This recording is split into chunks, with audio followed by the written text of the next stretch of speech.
YouTube. Good morning, YouTube. Oh.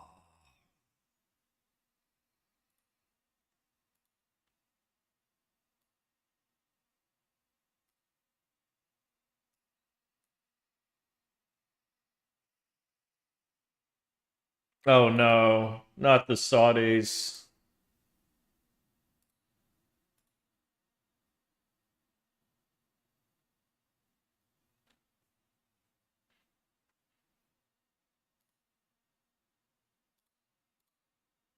The investment will support massive new data centers across the Midwest, the Sun Belt area, and also to keep America on the cutting edge of technology and artificial intelligence. He's very big into the data centers, and that's going to be a very hot item in the coming years, as you know. With Okay, whatever. So, as a gesture of goodwill, the Saudis are putting what, $200 billion into America? Arizona, I'm okay with this. Louisiana, Ohio, Illinois, Michigan. They're buying favor with the president. And Hussein, I'd love you to come up and say a few words. Good. Thank you very much. Good. Yeah. What's up, dude? Thanks for the money. Thank you, Mr. President. Thanks for the 20 bandos. News for me and my family when he was elected in November. We've been waiting 4 years to increase our investments in U.S. to a very large amount of money. Right.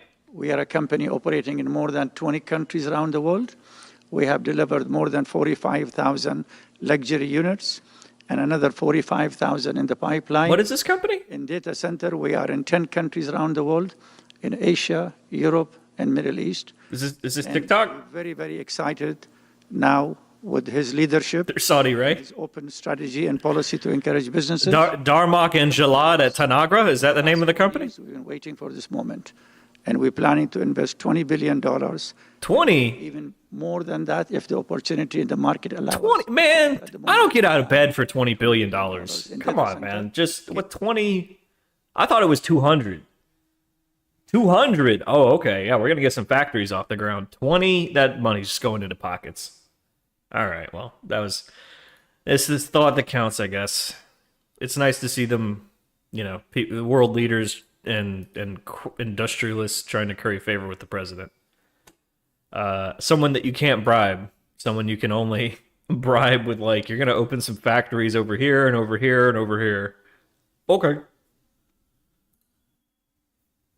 Oh. Y'all aren't supposed to hear that. That's my music. All right, well.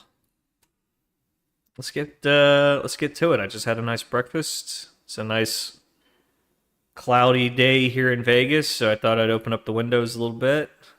Though I'm starting to regret it because it's glaring pretty awfully. Oh, it's a public investment fund? Oh, okay. Well, whatever. That means they'll actually want to return on their profit.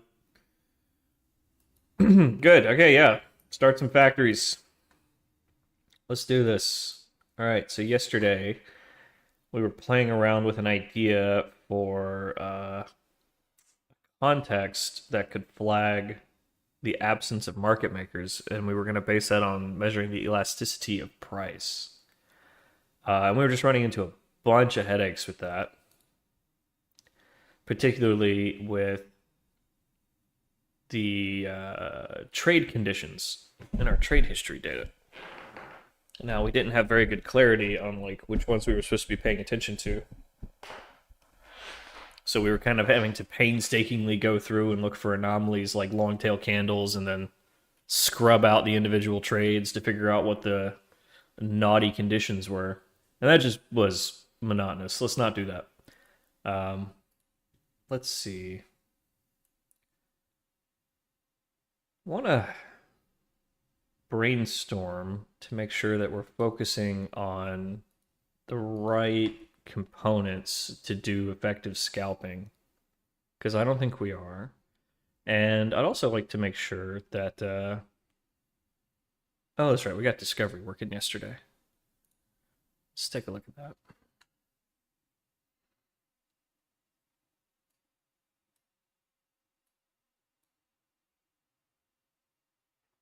Because I want to get some strategies online. That's what I want to do.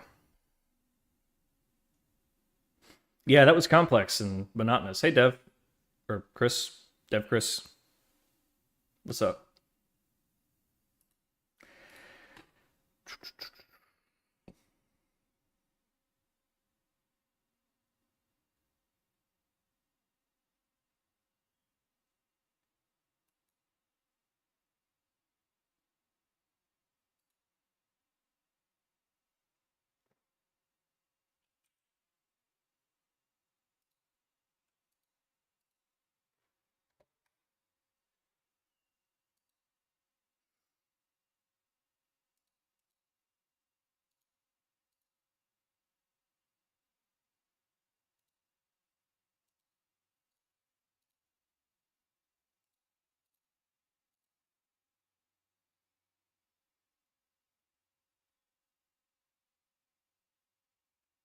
Will it still queue properly if I add a tactic?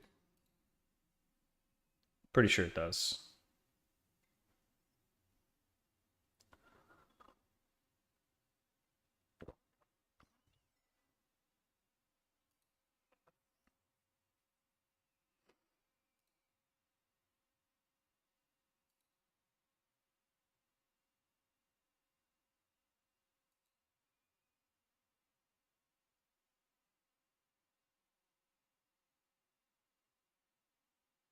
Yeah, we fixed the problem with the stop order.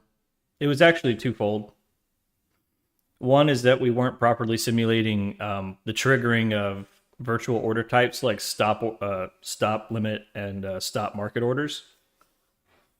And then another thing was that our super query had an edge case where if you were looking for small enough amounts of volume to fill an order, it would return nothing erroneously. So we fixed both of those. Oh, cool. So it did go automatically. That's sweet. I need some kind of an indicator that that's like running. Okay, so we've got Disco back up and running, and we've got realistic order executions. That's good. So now we need to have some actual like good strategies. It's like the next one. That's the next step.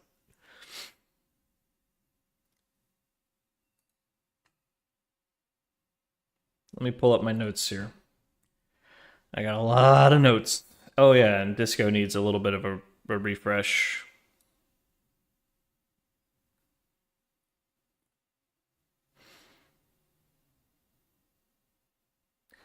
Oh yeah, and I want to write some articles about strategy design.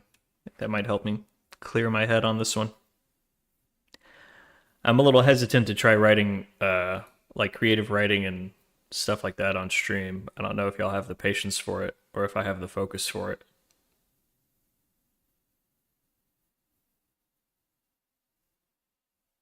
Let's see. Plans for world domination, siege investments, strategy component research.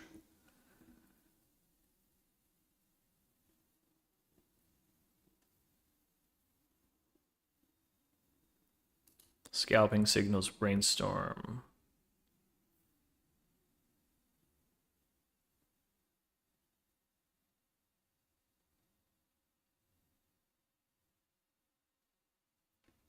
Tactics, universes, works in progress, daily volume profile. Oh yeah, we never wrote that one up. I should like write articles about the components that we're building. Because we put a lot of thought and effort into normalizing order flow and stuff. I'm looking at some of our old research now.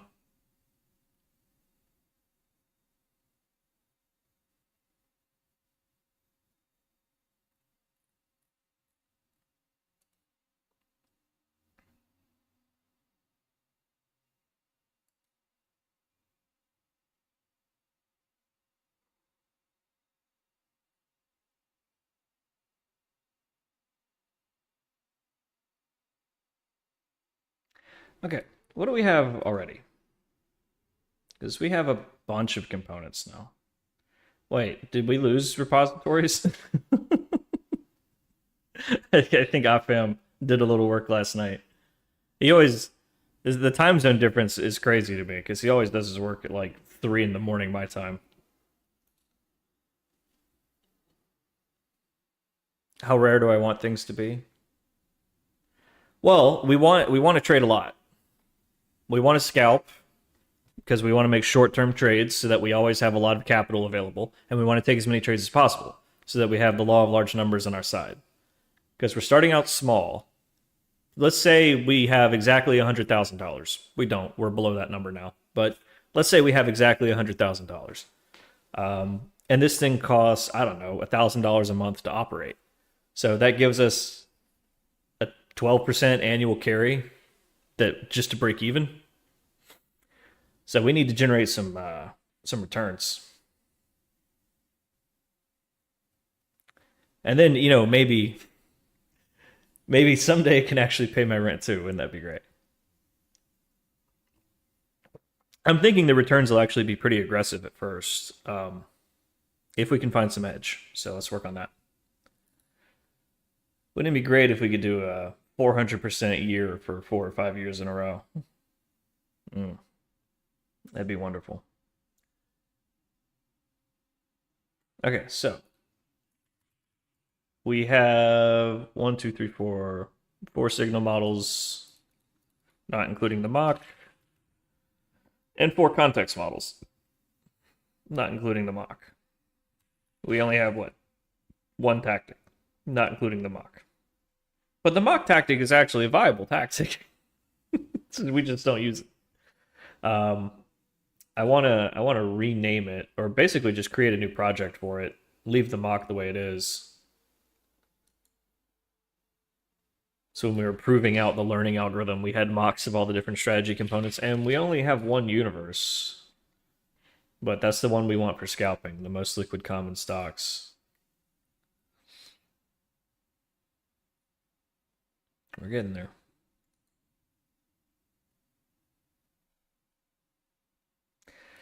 Okay.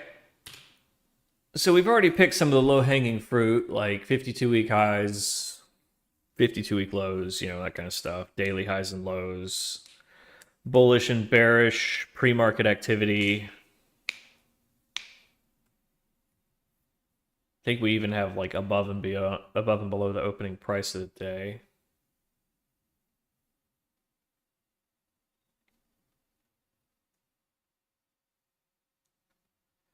Oh, we're not really interested in moving average crossovers or anything like that. We're more interested in like being long Vega. Like looking for opportunities where the volatility is exceeding expectations. Because that way there's like an extra juicing effect. You get a little bit of a feedback loop. So let's see, if we were scalpers, and perhaps we should just sit there and scalp to inspire some components. Not the worst idea in the world. Note to self. Get the paper trading account open. See if we can go ahead and turn on data for it. Might be interesting. Because, yeah, the market's open.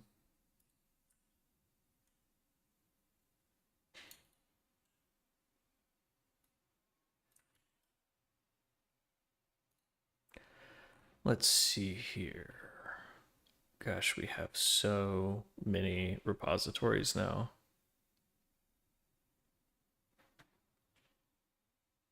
Broker adapter.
Let's see. Need to get this connected to data.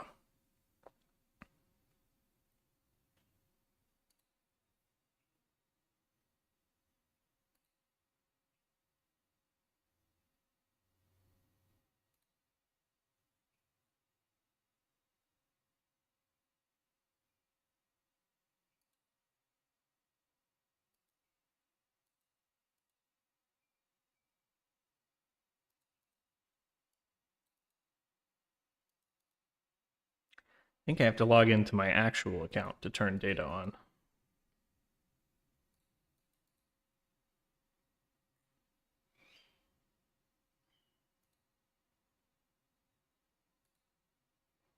Account settings. Ah, this might be it. Paper trading. Bingo, bango. Yep. Nah, I don't want to reset it. I want to turn data on. Oh. Morning. Yeah, this data is all like 15 minutes out of date. I'm trying to find the switch to turn on live data. I think I gotta log into my real brokerage account to do that. Okay. In that case. If I'm a scalper man, I'm interested in breakouts.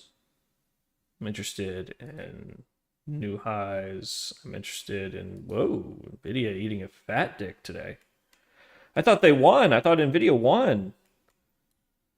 I think, you know what I think the bearish indicator is for NVIDIA that everyone's not talking about is that Jensen Huang doesn't have anybody around him who was brave enough to tell him how awful he looks in that coat.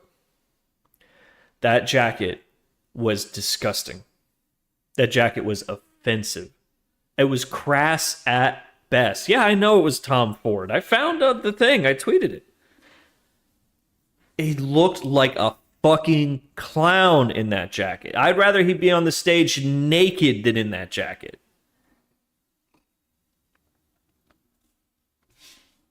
And when he was like, yeah, we all sit at our $10,000 gaming computers, right? And everyone just silence, like, nah, dog, no. Is that why you're pricing these things? Do you think that these things are 25% of the cost of a computer? Yeah, the PE ratio is insane. But what are you going to do, right? Anyhow, yeah, he was very clearly out of touch. Very clearly out of touch.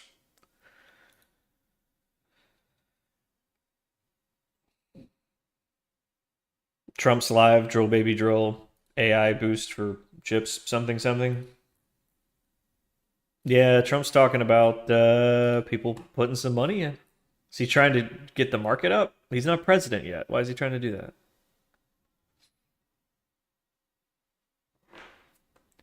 How would I scalp this? And then let's convert that into some models.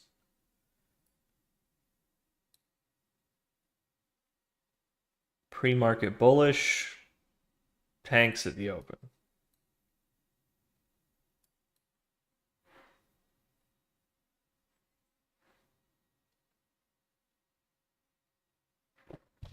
Okay.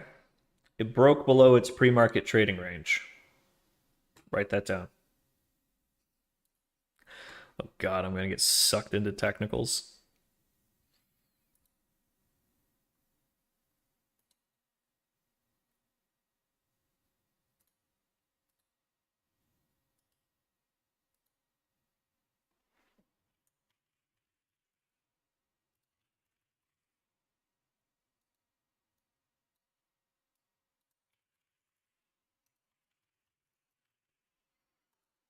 Okay, so breaking out pre-market range.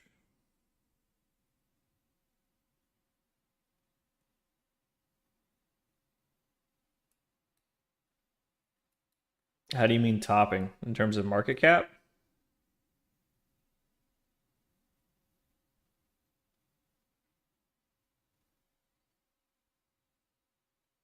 Yeah, that's pretty bearish. Everybody in the world has an Apple product and is an ongoing, continuing subscriber to Apple services. Not everybody owns an NVIDIA product. Not yet, anyway.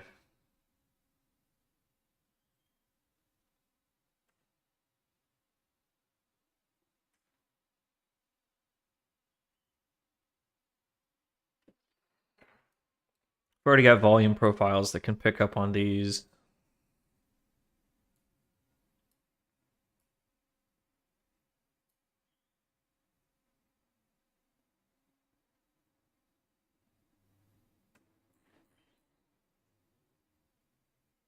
Hmm. Have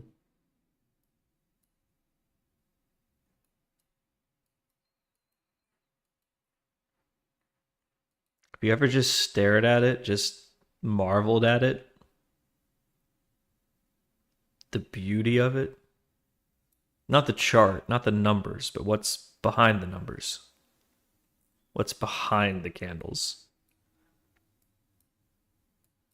All those hands, all those players exchanging all that capital. No one's making their decisions randomly. Everyone's acting in their own best interests or in the best interests of their clients. Everyone thinks they know. And somewhere in all that scrambling, a price is found, discovered.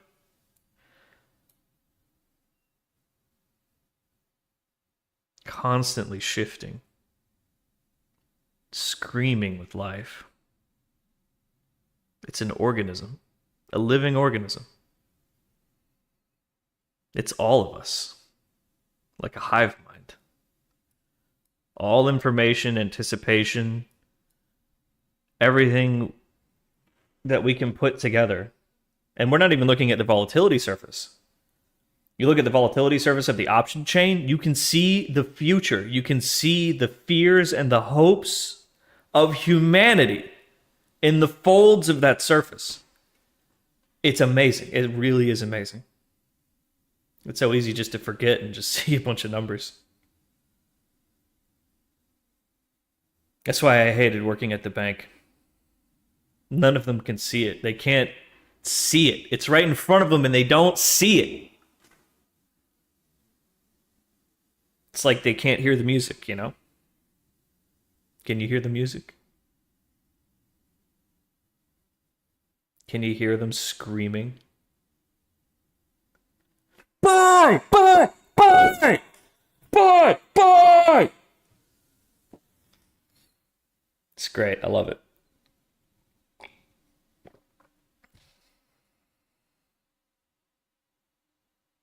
I need to get some background noise of like floor trading chorus, you know, and just crank it up. Like, can you hear it? Can you hear it? That's a video. That's a video. Editor. Make it happen. Oh wait, that's me.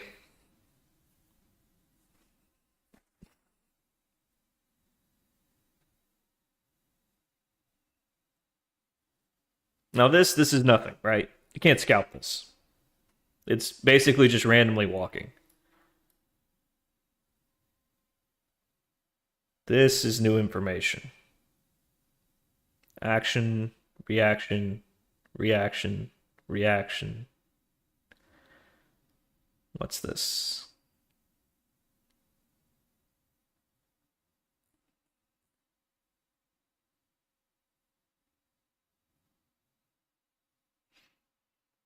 That's the Vega. That's the Vega.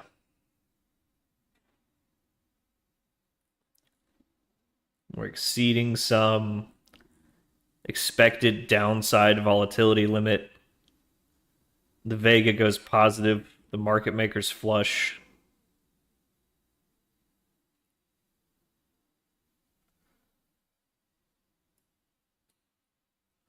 Yeah, stop losses being hit are part of it, right? It's definitely part of it. There's a cascade, there's a feedback, right?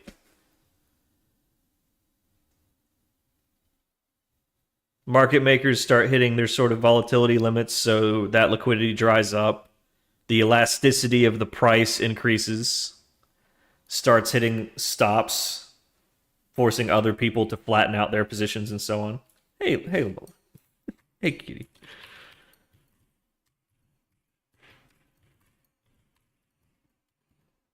You missed my soliloquy.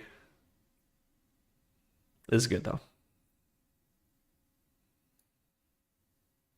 And yeah, again here, right? Set more sellers than buyers. I mean, that's the simple explanation, but it pushes, and then there's a response from the ecosystem, right? Pushing against market makers, forcing them to flatten their positions, flushing out stops, causing that feedback loop, right?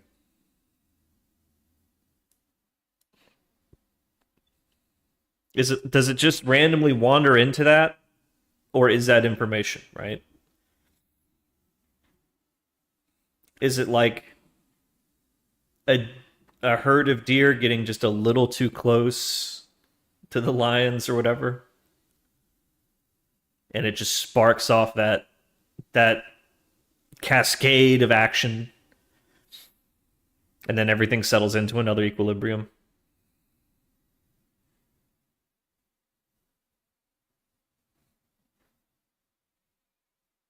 Well, so far all we have is breaking the pre-market range. That would be interesting to code, pretty easy to code. And of course that goes high or low, right?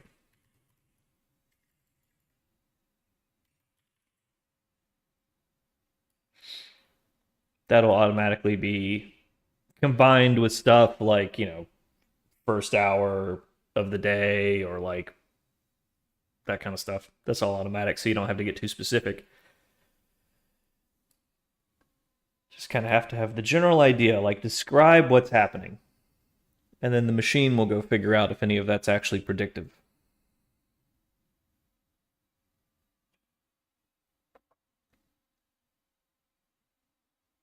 Well, we've already got the volume spikes. We've got that a few different ways. And we've got the pre-market drift. So pre-market breakout, that's a good one. Okay, I can go ahead and write that up.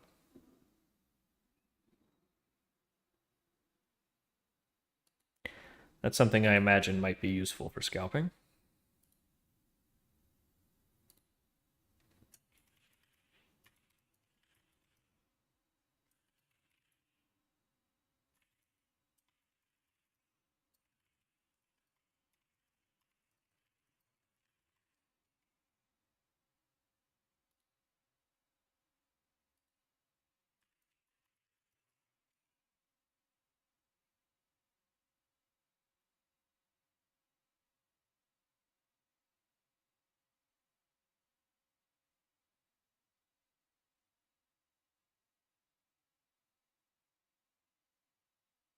Could be a context too.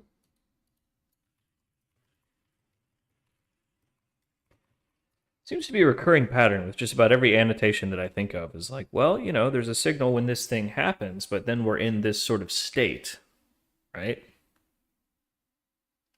And either could be like the state could be predictive of another signal.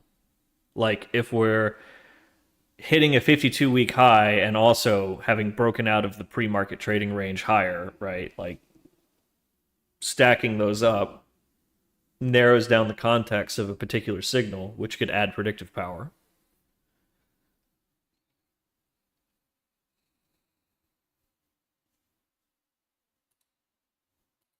But it seems to be a recurring pattern is like, oh yeah, this could be a signal, this could be a context too, right? Like with the absence of market makers, we were thinking about that. Like, yeah, if we detect that, we probably want to make that a signal that there is an absence of market makers here. But that's also more of a context that gives additional predictive power to some other signal. Like, oh, we're breaking out to new all-time highs, and there's no market makers here. Gosh, we should probably get bullish, So the breakout would be the signal.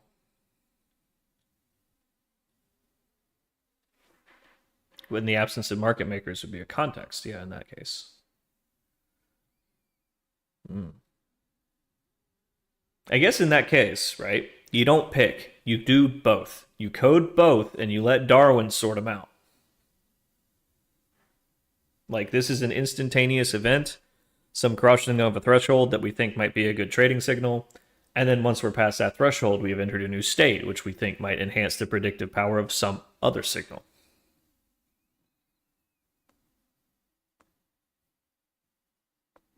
Okay, well, could we do something where the state transition of every context is implicitly a signal?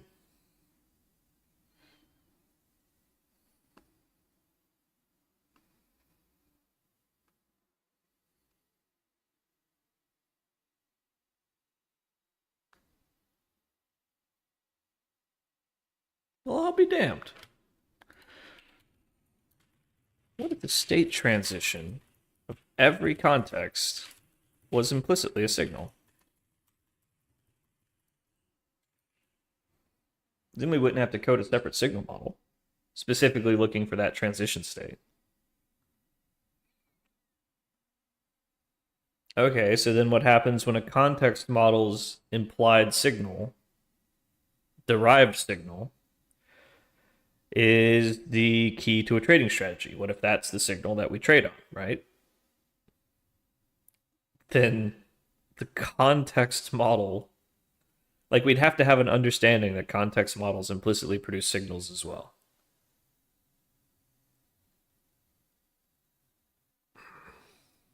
That conflicts a little bit with our need to predefine every possible signal for the benefit of the learning algorithm.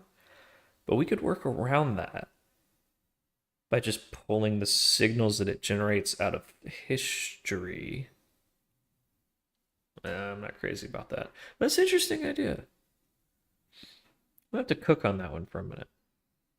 Yeah, what if every state transition was also a signal?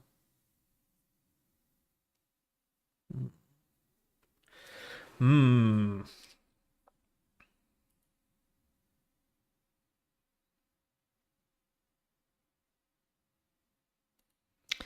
Okay, what else?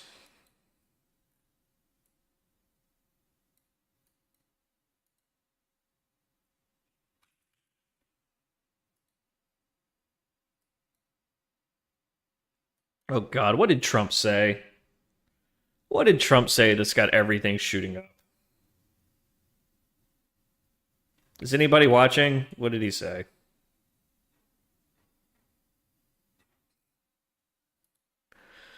He said something. I could hear it. I could hear it echoing through the market.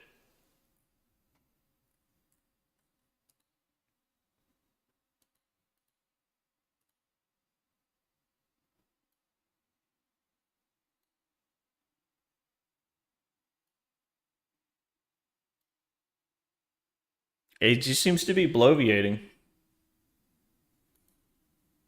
Anyway, bastardized state machine. Hmm.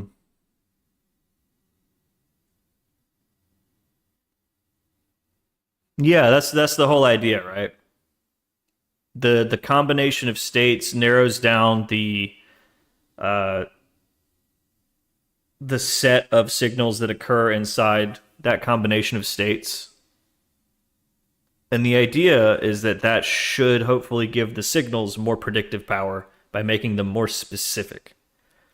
And not to predict the market, but to predict the performance of any tactic that we have in our library.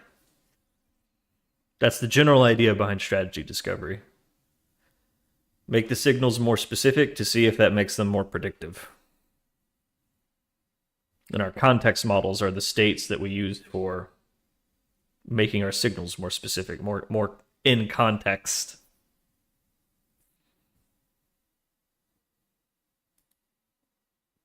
Guys, I'm flashing back to the good old days where we would sit there and watch Donald Trump, and anytime he would call out a company in one of his like live talks, we would just go pump it.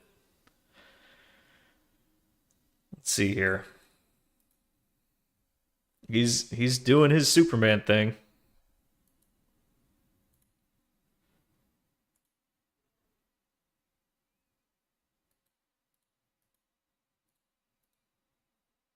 Right? Hold on. That was pivotal. That was pivotal. Like that situation or not, Europe is much more affected than the United States. We have a thing called the ocean in between us, right? Why are we in for... President of the United States, ladies and gentlemen. We have this thing, it's called the They're ocean. a similar size, a little smaller, but they're a similar size economy as the United States. Can we just get Christopher Walken as the president for just a week? Just please? Or as press secretary, just for a week? It would make me so happy. It would make me so happy. Just Christopher Walken addresses the nation as the actual president. Oh, well. Okay. I just wanted to hear. We would, in the COVID days... Every time, because there was nothing else to do, everybody was just watching TV and watching the stock market.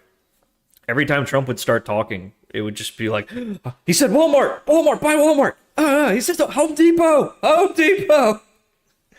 There was a case where he did it intentionally, and he was even autographing charts. It's like, yeah, I did that. Oh, see if I can find that autograph. I know it exists.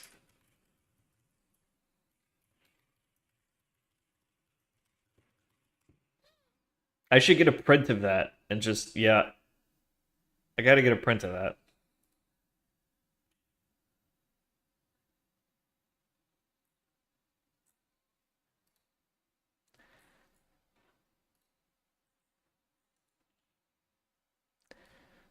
Let's see. CNN. Trump sends signed stock chart.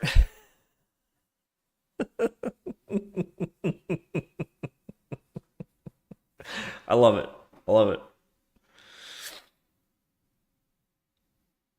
I need to get a print of that on the wall.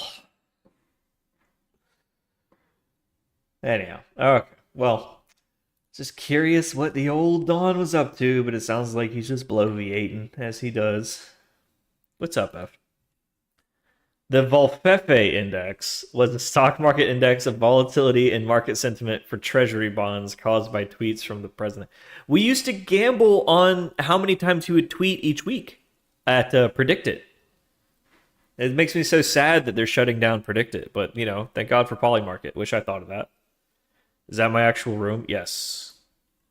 It's very blurry in here. It's very blurry in here, but, you know, you learn to live with it. You just, you know. And there's a floating Donald Trump in the corner. It's the weirdest thing. Whenever the president starts speaking anywhere in the world, it just, this holographic screen just appears in the corner of the room, perfectly aligned with the camera. It's the weirdest damn thing. What are you going to do? You just kind of, you know, you get used to it. Floating Trump head, you know. Okay.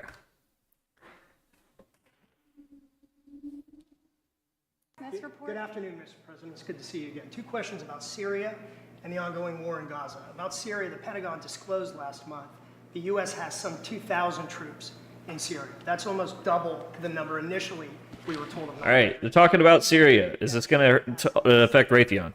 Well, I won't tell you that because it's part of a military strategy, but I will say it was Turkey. It's RTX, right? And after that country in different names and different forms and shapes for 2,000 years. Those people that went in are from Turkey. And President Erdogan is a friend of mine. He's a guy I like, respect. I think he respects me. Is Raytheon not a company anymore? He's the one that didn't go after certain people after I requested that he not. You know who I'm talking about? The Kurds. I don't know how the fuck do you spell Lockheed? Natural enemies. They hate each other. But he didn't do that yet. And he didn't do it in the past also. The fuck was that? And I said, please don't do that, and he didn't do it. So, but if you look at what happened with Syria, Russia was weakened, Iran was weakened, and he's a very smart guy. And you know, people in there. I'm thinking we're back, guys. And they went in and they took over. We are so back. Do you have concerns about HTS? It's just like the old days. He would just stand up there and take every fucking question, answer every question to the point of annoyance. Yeah, Shane Gillis has a perfect Donald Trump, doesn't he? It's perfect. If they don't have him at the White House correspondence dinner, if Shane Gillis is not up there doing Trump at the correspondence dinner. Somebody dropped the I ball. just want to thank you. Joe Rogan needs to host it. Working endlessly for Shane Gillis needs. Okay, now a word from the president, and then Shane Gillis needs to get up there. get him back. And just like, remember when they had a Bush impersonator come up and do Bush, and everybody laughed, and it was funny, and we all had a good time? I didn't know Steve was going to be here, actually. Bring back those days. He's done a fantastic job, and it's a dangerous job. They had the real Bush and the Bush impersonator speaking right next to each other. He It was does. great. Now he Come on. sees a lot of big danger. Come on up. And this was after 9/11. We gotta have a sense of humor, people. Just 1 second, please. I'm going to give you a little report on the hostages, if I can. Steve? Wait, hostages? What? Thank you very much. There are hostages? Where? Who? Wow. Yo, free Mario. I mean, free Luigi. A lot of progress. Sorry, I was thinking Mario. I don't want to say too much because I think they're doing a really good job back in Doha. I'm leaving tomorrow back to go to Doha. But I think that Yeah, free Mario. some really great progress, and I'm really hopeful. We should just make that the meme. We'll have some good things to announce on behalf of the president. He looks like he's terrified of public speaking. That we're working in tandem in a really good way, but it's the president, his reputation, the things that he has said that are driving this negotiation. And He looks like he just got tossed a medium leak code in a job interview. save some lives. Well, there's there's a number of things one might say. I don't want to discuss sort of what's delayed it. There's no point to be negative in any way. But I think it's the president. So you his want me to what he said, to he invert expects, the red lines he's put out there. binary That's tree. driving Okay. this negotiation. I'm going back probably either this evening or tomorrow night. All right, cool. So this is kind of neat. It's a nice change of pace, you know, from the complete opacity of the last couple of months to just like, oh hey, it's, you know, Right. quick Q&A. Anybody got any questions about, you know, what's happening in Syria or some drones over New Jersey or whatever? Did we miss the drone question? I don't know anyone who delegates better than Somebody threw him the drone question, right? What did he say to that? authority to speak on his behalf. I'll watch the Asmund Gold reaction video He later. exhorts us to speak emphatically. All right, well, Emphatically means that's neat. We're back. I was hoping there'd be some more market pushing hullabaloo.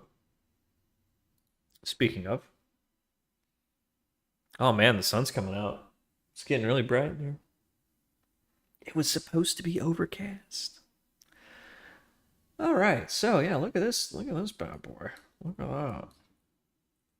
Lockheed and Martin, you say? Hmm.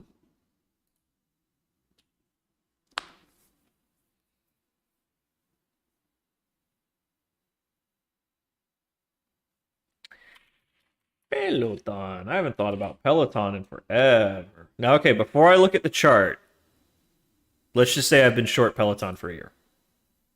How am I doing?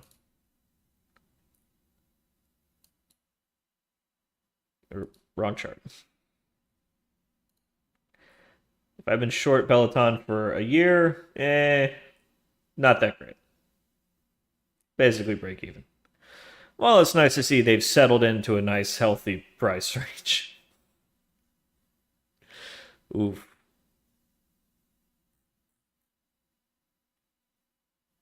$12.31.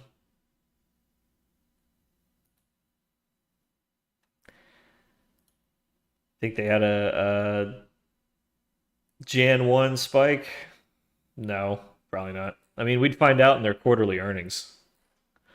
Plus, I don't think you'd buy a Peloton as your get healthy commitment, right? You'd buy like a Gold's Gym or a Planet Fitness membership, right? That's why Planet Fitness sponsors the ball drop every year.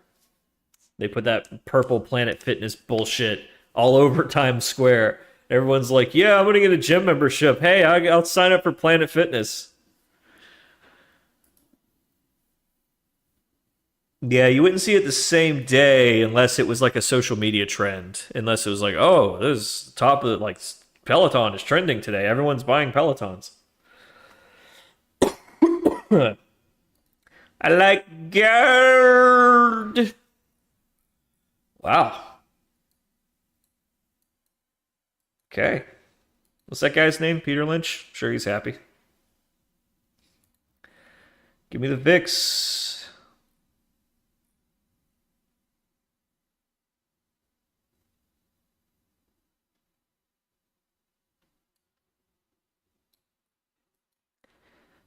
What the hell is this?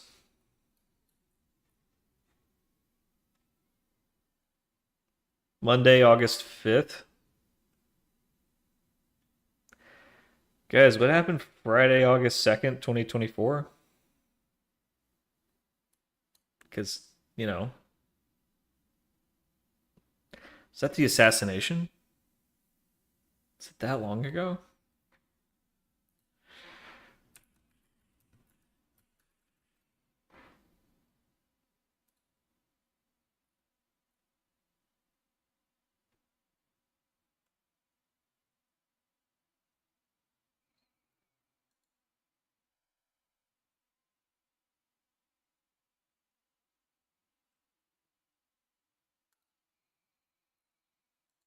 I got nothing. NPR News Roundup, Aug 2nd, 2024, blah, blah, blah, blah, blah. Global news, Israel says 2 major leaders of Hamas were killed. The UN human rights issued, blah, blah, blah, blah, blah. Palestinians, Al Jazeera. Iowa's abortion law. God, NPR really not the best place to go to for what happened that week.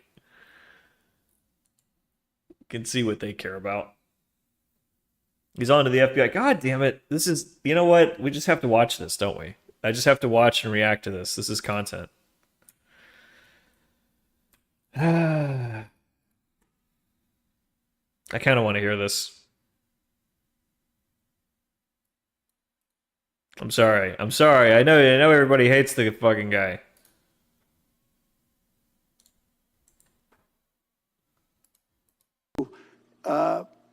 The FBI has gone so, its reputation has been so horribly hurt between Comey, who is the worst, and all of the others.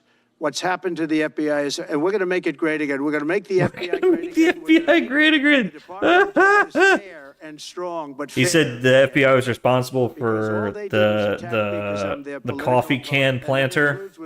I mean, yeah, probably. Marshawn, you ought to find out. If they can find Luigi, they can't find that guy? Yeah, he's an asset. Think of it. I'm the president of the United Plus, you States. get the Ray Epps thing, and to speak. Why? it's pretty Because dirty. If I did speak, people would understand the scam. It's a scam. And we have very dishonest judges, and New York judges are very bad. It would be great if we could have like a church commission and really get to the bottom of like what's been happening at the FBI for like the last 20 years, guys. Like 18 nobody trusts you anymore. It's time to air out the dirty laundry if you want to keep busting pedophiles, and we want you to keep busting pedophiles because they're good at it. most vicious, vile person. These are New Trump, my boy. Yeah, dude, I hear Thanos in my fucking head all the time. My boy. I'm so fucking angry, man. I love how he just randomly bursts into just English, and it's so impeccable. Well, we need Greenland for Talking about Squid Game, it's great.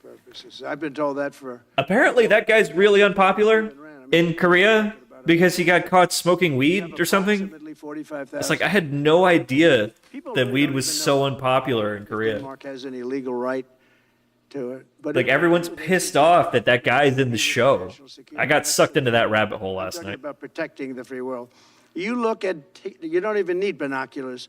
You look outside, you have China ships all over the place. You have Russian ships all over the place. We're not letting that happen. So what about the drones? Oh, the rabbit hole. So the guy who plays Thanos in Squid Game Season 2 is called T.O.P. He's like a rapper in South Korea.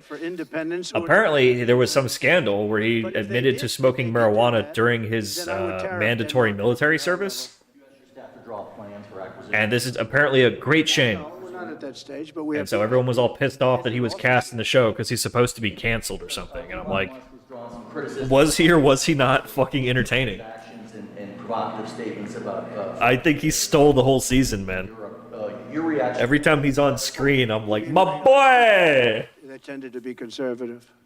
I don't know the people. I can say Elon's doing a good job, very smart guy. I don't know the people you're talking about.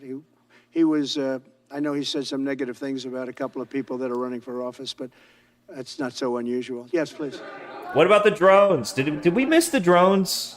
Did we ever find out what the hell's going on with the drones? How soon do you anticipate going to meet with? I don't think those are hard drugs, man. We never found out what those I were. can't tell you that, but I know that Putin would like to meet. I don't think it's. I was thinking we were going to find out they were just like anti-seizure medication or something like that. Like he's got a secret medical condition that he's hiding. Soldiers. You know, the land is very flat, and hundreds of thousands of soldiers from each, many hundreds. Why would they let him keep it? From each side are dead. They let him They're keep laying it. in fields. I think that means it's All medication. over the place. Nobody to even collect. There's landmines all over. It's a disaster. But it's very flat. It's great. It's farmland, and it's very, very flat. And the only thing that stops a bullet is the human body. Wait, what? And What the fuck are we talking human body is about? Stopping a lot of bullets. Conversation in the within the I hope first so. 3 to 6 I hope to have 6 months. No, Yeah, what in the world is he talking about? Yeah, it's very flat, and the only thing that stops a bullet is a human body. What? Are we talking about, like, the moon? Like, and it should have never been started. That's a war that should have never happened. I guarantee you, if I were president, that war would have never happened. yeah, has someone asked him about the Friedman interview? Yeah, have you seen it yet? I'll be announcing somebody. Are you gonna do Lex Friedman? Did he do Lex Friedman yet? Work under the assumption that you're serious about making Canada 51st state of the United States. Dead serious. The leader of the Conservative Party in Canada said, under no circumstances all will right. it ever be the 51st Then he state. maybe he won't win, but maybe he will. I don't. Points, you had suggested that Listen, you're I don't care what he considering- says. But Sir, real fast, you said you were considering military force to acquire Panama and Greenland. Are you also considering Military force to acquire Canada? No. Economic force. Because Canada and the United He States, should have said yes. that would really be something. Last time I checked, they don't have a Get nuke. rid of Next that question. artificially drawn line, Just, and you take a look at what. that's a that is. ridiculous It would question. also be much better for national security. Don't forget, we basically protect Canada. But here's the problem with Canada. So many friends up there. I love the Canadian people. They're great. And many of them Spending are hundreds of fine billions people. a year to protect it. We're spending hundreds of billions a year to take care of Canada. We lose in trade deficits. Listen, we're losing here's the massive- problem we with don't need their Canada. cars. You know, they make Brian 90% of our Boitano. cars. We don't need that. I'd rather make them in Detroit. We don't need the cars. We don't need their lumber. And we don't need their fucking Of comedians. lumber. We don't need their lumber. We have to unrestrict them because stupid people put, restrictions on. But I can do Sorry, I that. was thinking of TJ Miller specifically. Oh, wait, no, TJ Miller's Anything American. they have. We don't need. It's the rest of the cast of the more than show they that have. was Canadian. We don't need anything. So why are we losing $200 billion a year and more to protect Canada? And I said that to, as I called him, Governor Trudeau. That reporter's face is just What so would happen confused. if He's we like, what is he didn't subsidize talking you, about? If we didn't, because we give them a lot of money. We help them. As an example, we're buying icebreakers, and Canada wants to join us in the buying of icebreakers. I said, we don't really want to have a partner in the buying of icebreakers. We don't need a partner. Is he turning into Biden? Is his brain melting? No right. Nope. It's kind of hard to tell because he bloviates a Right lot. Not to help them with their financial. It's kind of like if you have a grandpa that just never stops talking, you kind of tune him out. You don't notice that he's just talking about totally like insane shit. No right. No right. But why are we supporting a country 200 billion plus a year? Our military is at their disposal. All of these other things. Is it? They should be a state. That's why I told Trudeau when he came down. I said, what would happen if we didn't do it? He said Canada would dissolve. Canada wouldn't be able to function if we didn't take their 20% of our car market. They send us hundreds of thousands of cars. They make a lot of money with that. They send us a lot of other things that we don't need. We don't need their cars. Yeah, did he just say that Canada, the military is at the disposal of A Canada? lot of everything. And we I heard that. I was like, wait, really? Is that a thing? Why are we doing it? He said, I don't really know. He was unable to answer the question, but I can answer it. We're doing it because of habit, and we're doing it because we like our neighbors, and we've been good neighbors. I still feel like he missed an opportunity to make a joke about, like, I don't think we'd have to take Canada by force. They don't have an army. Do they? Add on to that. There's a Canadian army, right? Yeah, In terms there's a of Canadian subsidy. army, right? And I said, that's okay to have. Because they put troops in But if you're Afghanistan another with us, country, didn't they? We don't want to have it. Yeah, We're I not remember gonna have that. it with European Union either. European Union, we have a trade deficit of $350 billion. They don't take our cars. They don't take our farm product. They don't take any. They have the Mounties. That's like their FBI. We're not going to have it with them. And don't underestimate the Mounties, dude. They're smart. They're very good at what they do. We have some breaking news. They are the FBI of Canada. The DOJ from releasing the Smith's report until further court proceedings. Get your thoughts on Wow, that. that's a big story. Yeah. So, if I get it right, I think even the reporters are shocked. They're just like, witch hunt. he's just answering all of our questions. Like, okay, what Books and records, and what else we got? Biden had many more. And Is Last Mile Canadian? I didn't know that. presidential records. I've been meaning to reach out to him. But all of that fake stuff that took the lives of people, I mean, literally destroyed people. People are destroyed because of what they did. Destroyed. But we got to be president. Wait, are we president? did it Because I got some for thoughts, years. Mr. President. He did it when he was a senator. That was illegal. And they ruled it was illegal. How about that? They said, it's illegal, but he's unfit to stand trial. So he can stand and be president of the United States, but the prosecutor found that he's unfit. Yeah, we are Venom, yeah. I was going to use that as a major talking point, but I never got to use it because all of a sudden I had a new candidate who was also sort of unfit to stand trial. Well, But, so what you're saying... so let's see. Trump gets sworn in on the 20th, so that's not next Monday, but the following Monday. Thrown off the case. Isn't there like a horrendous blizzard in D.C. right now? They dropped all of that. I remember seeing something about a really bad cold front. They lost the lawsuit. So this is Papa Trump, Deranged Jack Smith. watch the stream for a minute. I gotta The get my lawsuit. coffee He was up. told to by the DOJ because they had no lawsuit. They lost Get back on the in brakes. court in front of a very strong and a very brilliant judge. They lost in court, and that pertained to other cases in other courts. So he wanted to do a report just before I take office, probably.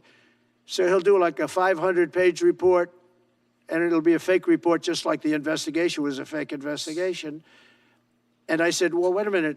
This guy was thrown off in disgrace. In disgrace. He's going back to The Hague or wherever they're going to send him. In disgrace. Because he failed so badly. Because it was a fake case against a political opponent. They thought they were going to use this to beat me. So what you're saying is, I'm just hearing that they're not allowed to issue the report. So if they're not allowed to issue the report, that's what Mr. Trump, have he you was thrown off ever the case. participated in a Squid Game, He's sir? allowed to write a fake report. It'll only be a fake report. That's great news. Good. And if I can just follow Well, you know, Squid Games were originally my idea. You know, I pitched it to NBC, and they said, no, we can't have contestants die on television. That's not cool. do you anticipate It's not even believable. So anyhow, you know, they took the pilot and they turned it into this other thing. Dollars to essentially the Taliban, Afghanistan. And that's given by Biden. That's the same man that took away $50 to $60 trillion worth of value from the United States. This is all it's going to be, Most isn't it? All valuable right. asset. Took away Let's our. hope we get something a little juicier. This can't be allowed to happen. He's just going to sit up there and stand and deliver for like 3 hours instead of doing a rally. It's just like the old days. He's going to go and go and go. All right. Now, we were brainstorming about tactics or strategy components and whatnot. That bringing down prices would be very hard. So what can the American people expect when you get into office? It's always When hard to can they bring go to down the- prices. I can't stop. I can't pull myself away from like it. they did, but we'll bring them down. We'll get them down. Energy's going to bring down prices. It's amazing how he never says anything, and yet he can't stop listening to the guy. All right, let's see. We got to get back to work here. We got to get something done.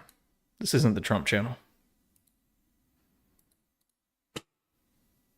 Okay, so what the hell happened with... Yeah, it's very hypnotizing, isn't it?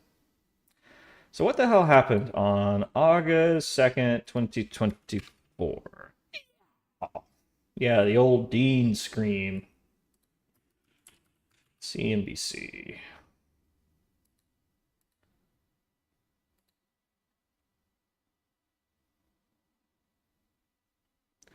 All right, so what was it that upset the VIX so much that day? Hey, did you know that everything that's ever been broadcast on television is in the archive?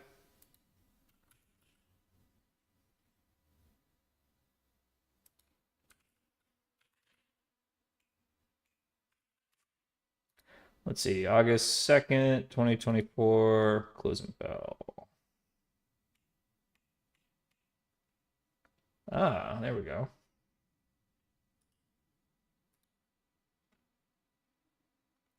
The Dow falls 700 points.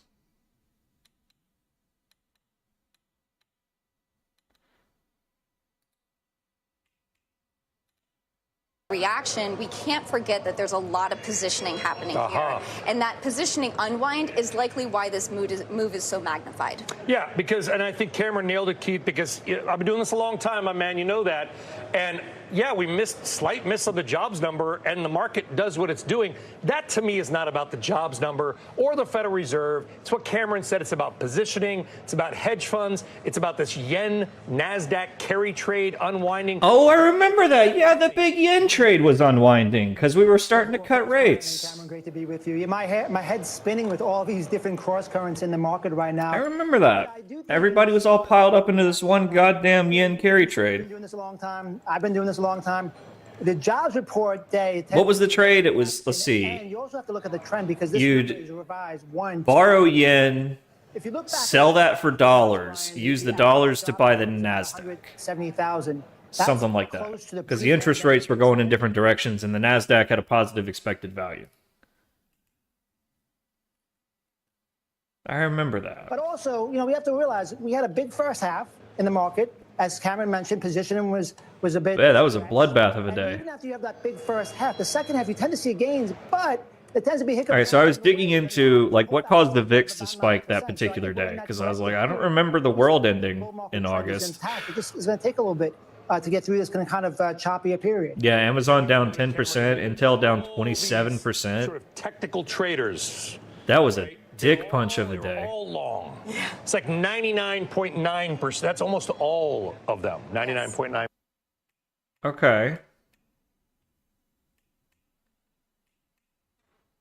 Second worst day ever. Talk to me, baby. And here's why. So they are clearly, things are going very badly. They're cutting a lot of costs. They're in survival mode. But if you sort of add up the cost savings from the reduced CapEx, yeah, so if you had that on like Reg T margin or something, like you just got blown out. The cash that's coming into the company, like from the governmental support, as well as some of these partnerships. So was it a Monday? Good question. Pieces of some of their fabs to private equity and gotten. If it was a Wednesday, it might have been a Fed thing. If you add all that up, it's probably $40 billion of incremental cash that will be on. That was a Friday. August 2nd was a Friday. Versus had they done. And then the 5th was Monday. That will probably like keep them alive. They'll be okay. Like I'm not really worried about going. Yeah. So that was a bad Friday and a dump on Monday. Yeah. Have the geopolitical concerns and then all the subsidies and everything. Because the VIX on Monday, all the 5th was the big spike. They were watching the news from the end of the day on the 2nd. Pay the mortgage and then sell my car. So the VIX, if you don't know, is the volatility index. It's not something that you can trade directly, but you can trade the futures and you can trade options on the futures, but not the VIX itself. It's like a mathematical construction, right? How it's measured is, I forget all the time. It's like the difference between the put call parity on the SPY nearest strike index. I don't fucking know. It's based on the S&P 500. So yeah, a low VIX means low volatility. High VIX means high volatility, right? Or it's basically the expected volatility in the next 30 days, I think. But at this point, it's more like an instantaneous gauge of panic. Usually it stays low. Occasionally you get these huge spikes. And there's a whole strategy around that. There's this famous trader called 50 Cent. No one actually knows who he is. Presumably he. It could be an algorithm. But the strategy is basically like anytime that the VIX is too low for too long, they buy a particular strike of long VIX call Usually towards the end of the year. I think it's at least 90 days out, something like that. So they just get long volatility if it's too low for too long, because you occasionally get these huge spikes. And you can make a shit ton of money if you time it right. But it's one of those things that you have to trade for like 10 years before you really like make a lot of money. Unless you get really lucky. Anyhow, yeah, what an interesting year it's been on the VIX here.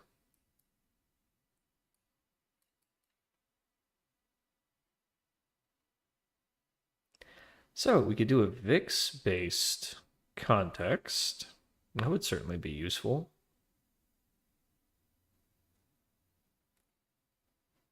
Though I don't want to get sucked into that rabbit hole because VIX spikes are so rare. That's something we should do after a nice long bit of complacency, right? Which, okay, kind of. What else?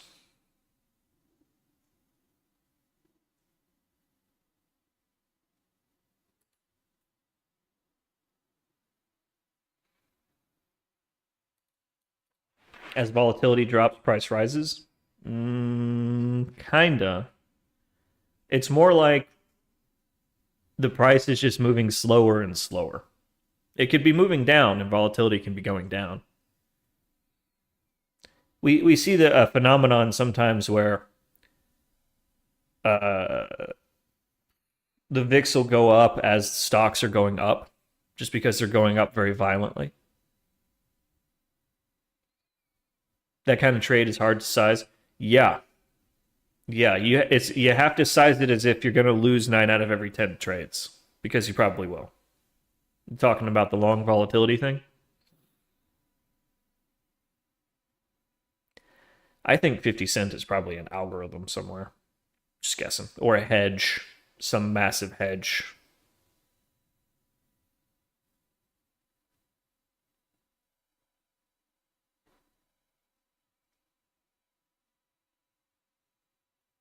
It's in theory neutral. Well, the direction of volatility is just like away from the mean, right?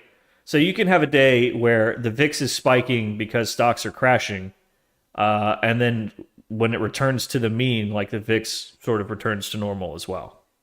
So even though prices are still moving very violently because it's returning to the mean, volatility is going down. It's one of those silly things. So you can get these kind of counterintuitive outputs. What makes for a good scalping strategy? Well, we definitely want to be long Vega, and that's breakouts. And we've got a lot of those covered already. So I think we need more good scalping tactics, because we only have the one, and it's only bullish, and that kind of sucks. So if we had a bearish variant of that, that would also be nice. So we could discover shorting scalping strategies. As well, some longer term tactics, which are sort of already on our agenda here. It's sort of the 2 to 6 minute horizon.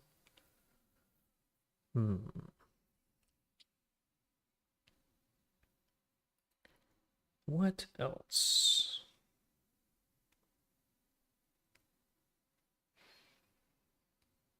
Well, I think we've got a lot of the basics covered, right?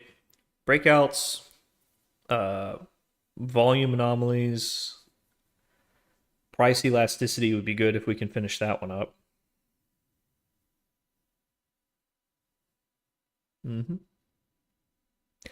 Oh yeah, I need to add something to the board here.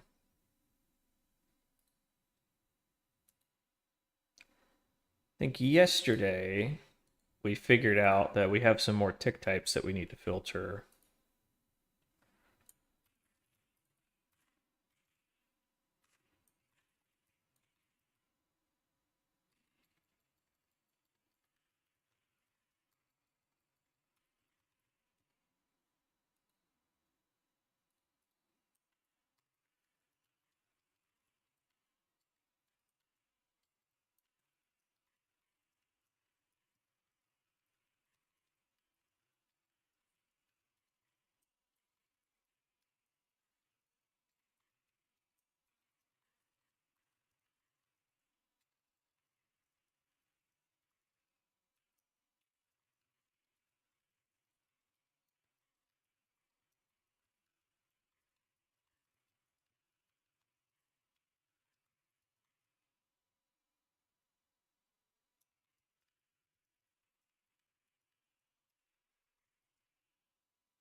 Implied volatility. Implied volatility is through options, right?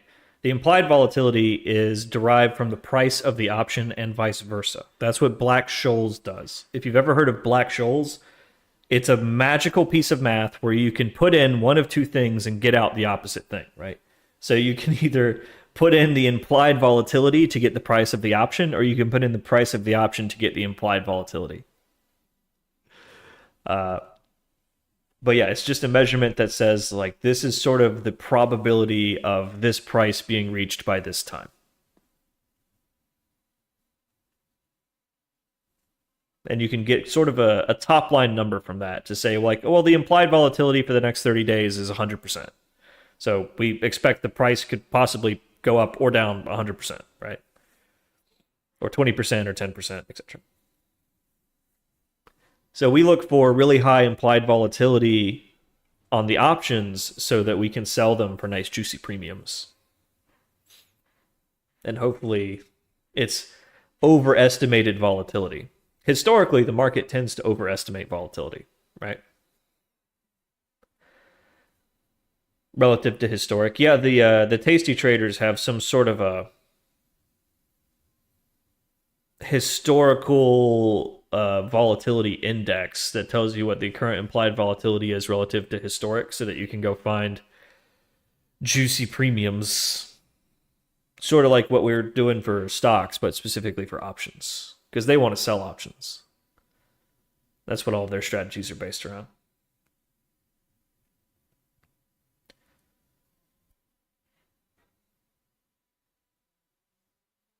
Long-term capital management was built on the shoulders of Black-Scholes. No, it was not.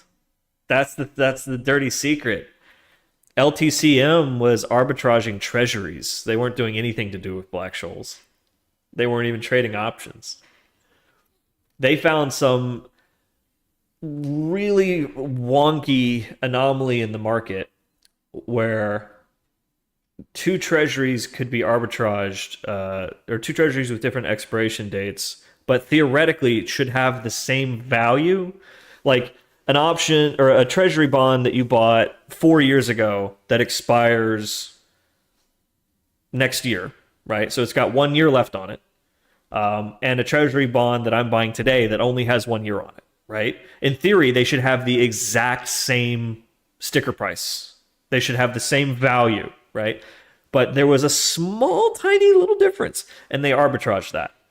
But in order to do that, they had to have these very illiquid treasuries on the books, right? But treasuries, are rock solid, so we're fine, right? So we can leverage that up far beyond anything that you might otherwise ever be able to. And, well, there was some disruptions in the bond market because I think the Russians were refusing to pay their treasuries, and then there was some awful catastrophe in Japan, right? Wasn't there like an earthquake or something? So that like started fucking with Japanese bonds, and then I forget exactly what happened, but basically they had this highly leveraged treasury position, and it had to be reevaluated, and suddenly it was worth a lot less than they thought, and they were just hemorrhaging money. I think they hemorrhaged all the profits that they made in their first couple of years. They hemorrhaged it in like 4 or 5 days. It was something like that. I used to have all this memorized. What's that book about it? When Genius Failed. I read that on an airplane last year. Or was it the year before last? Anyhow, good book. It's kind of boring, but it's a good book. You can read the cliff notes. More leverage. Well, it made sense, right? Because they're treasuries, right? Treasuries don't fluctuate that much. I mean, who doesn't pay their treasuries? That's when like a government borrows money. It's not a bond, it's a treasury bond. It's issued by a treasury department of a government. It's a big deal. That's when you hear that like the United States has a credit rating. That's what they're talking about, our treasury bonds. If we're going to pay them back or not when you loan us money. But you're not loaning us money. You don't loan governments money. No. Governments sell you bonds, right? You're not loaning Apple money. Apple is selling you a bond. You're buying a bond, not loaning them money. I love how they change things around.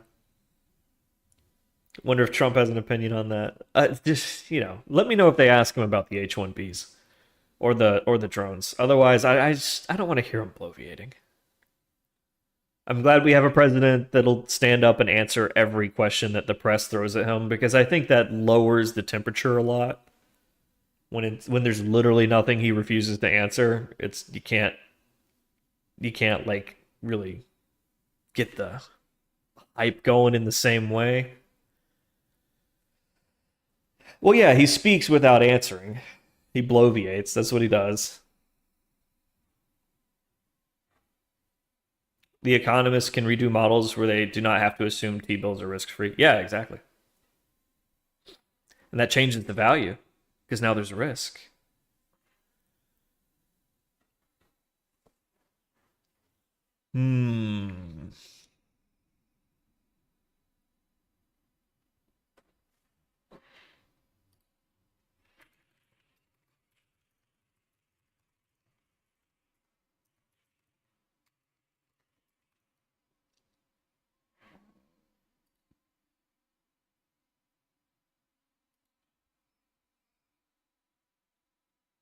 Okay, I just wanted to make a note of that before I forgot. So, VIX is meh. That's a lot of work for minimal payoff. Because there's just not a lot of historical data where the VIX is high. T-bills are risk-free return. U.S. T-bills are risk-free returns. I think the idea of a T-bill being a risk-free return is that if the treasury of your government that's overseeing your investment, that's regulating your investment operation, if their treasuries were ever not paid back, you can basically just steal all the money. It's like, oh, our government has collapsed, so no one's going to prosecute me for stealing all of my clients' money. So yes, treasuries are risk-free investments. In theory, I stand to risk nothing. In fact, if they don't pay it back, I win quite a bit. Everything left on the table is mine. It's going to be a hell of a management fee that year.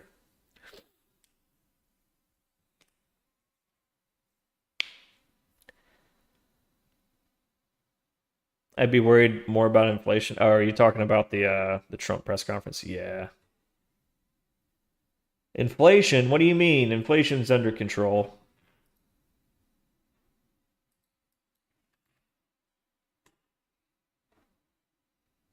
God, why is MicroStrategy on the top? It's so gross. Chat, is MicroStrategy a Ponzi scheme? Yes or no?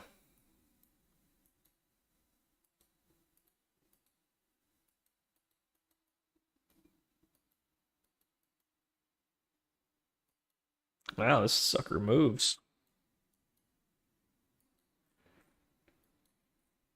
This sucker moves.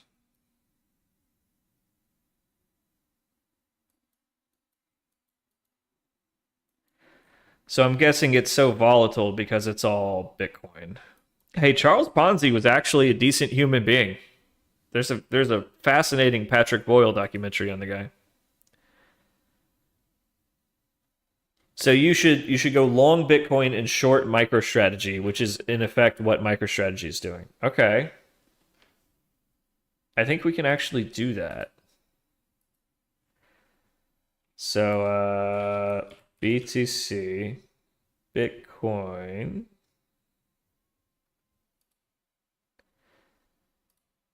All right, and then I can say like minus MicroStrategy, right?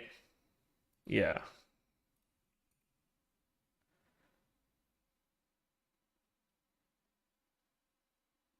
Intraday spreads. Okay, that's fine.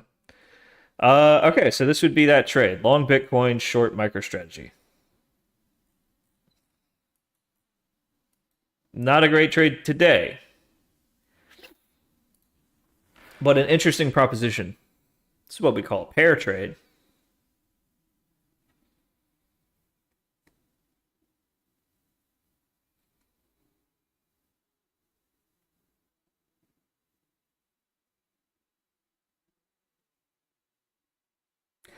So what is it exactly that MicroStrategy is doing? They're selling MicroStrategy stock to raise capital to buy Bitcoin, and now they own 2% of all the Bitcoin, right?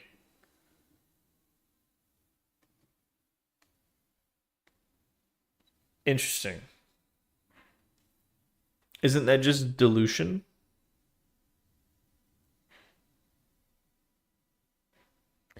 As they buy more and more expensive Bitcoin, like by selling their shares, right? They're pulling up their dollar cost average, right? So what would you say the DCA for MicroStrategy's Bitcoin position is? 80,000? 75,000? Interesting.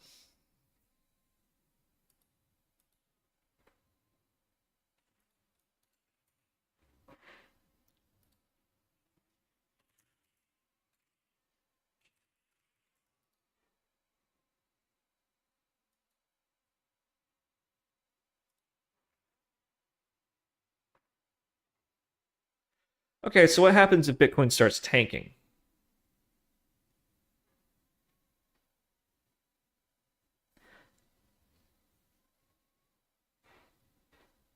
They're just holding it. As far as I understand, there's no proprietary trading of any kind. They're just buying Bitcoin. Originally the idea was like, hi, I'm Michael Saylor. My company MicroStrategy is failing, but we have all of this capital. So we're just going to buy Bitcoin because the SEC is not approving any Bitcoin ETFs. So that we will be the only way you can trade Bitcoin on the stock market. And it works pretty well. And he seems to just be like tripling down on that.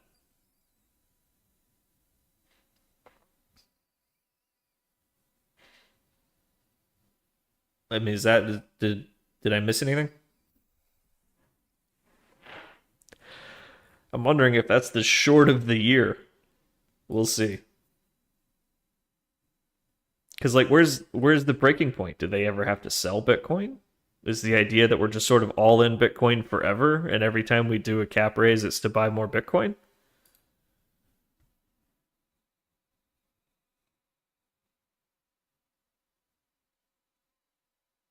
Oh, yeah, you might be right, Hightower. Like, if it could be that simple. Like, if you're getting people to pay a premium for Bitcoin, then even if Bitcoin goes to zero, you get to keep the premium. Interesting. We need to find like a good explainer of what he's actually doing.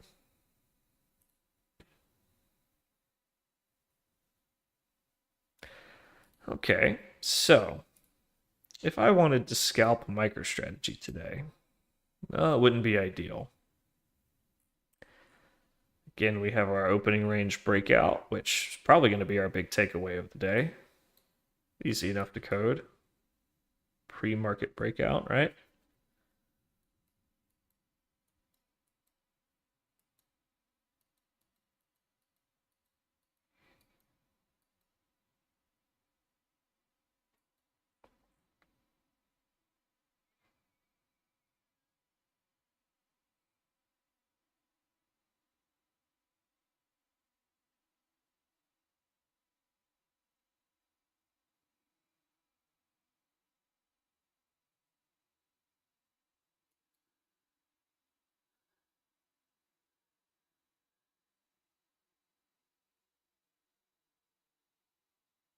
Well, I mean, I have a theory that the only reason Bitcoin hit 100K is because Michael Saylor was buying it. And the reason that it hasn't gone beyond that is because Michael Saylor stopped buying it. That's my theory.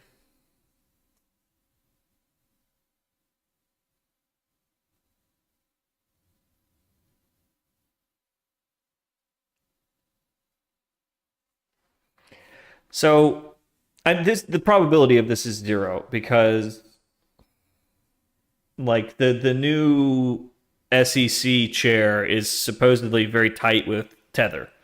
But let's just say Tether goes FTX tomorrow.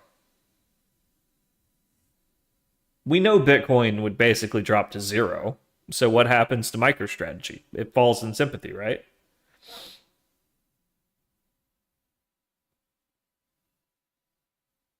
MicroStrategy is not like in the S&P 500 or the NASDAQ 100, is it? It's not, is it?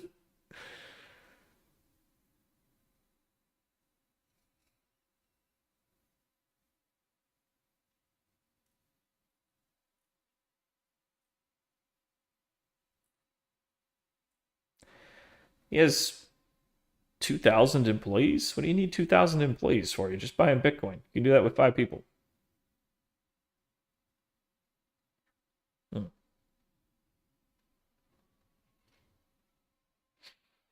It's in the Nasdaq. Okay, that's bad. Okay, yeah, I thought I remember hearing something about that.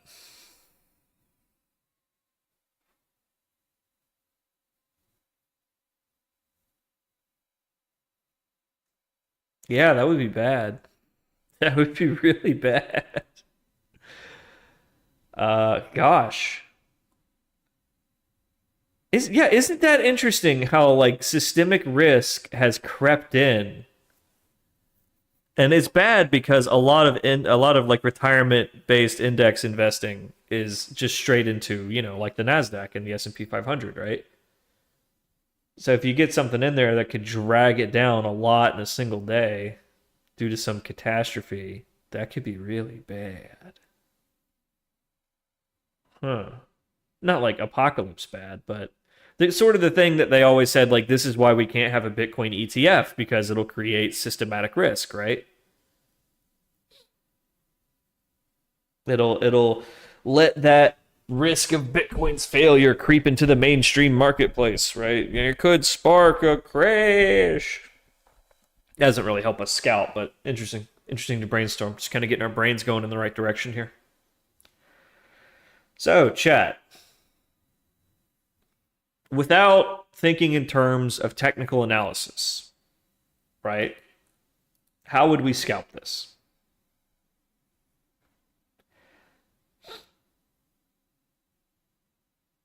I think the volume is sort of the dead giveaway. And we already have a good model for that. I think we should probably put our efforts into refining that model.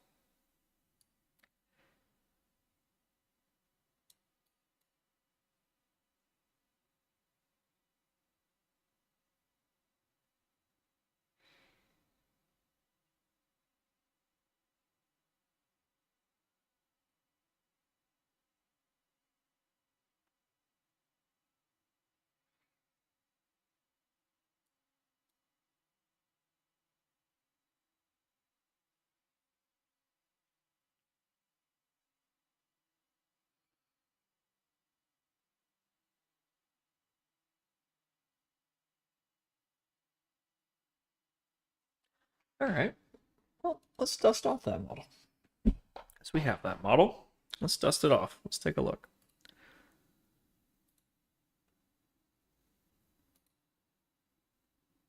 If there's a Bitcoin as a leading indicator. Now, as far as I understand, Bitcoin is very highly correlated with the Nasdaq. So they basically trade in tandem now, which you would expect, like much in the way that the stocks that are in the S&P 500 move in sympathy with the S&P 500 because they're held in these S&P 500 portfolios. So it kind of makes sense that if Bitcoin is just kind of becoming part of this staple of indexes that everybody has, right? Then it's going to move in sympathy with all of those larger moves, right? Okay, let's see.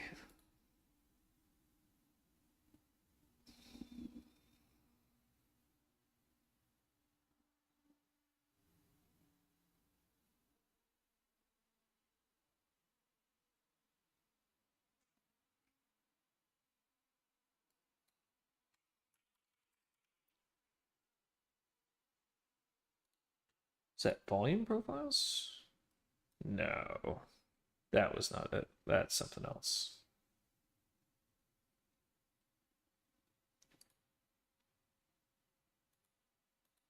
I think we called that one informed trading. Yeah, informed order flow.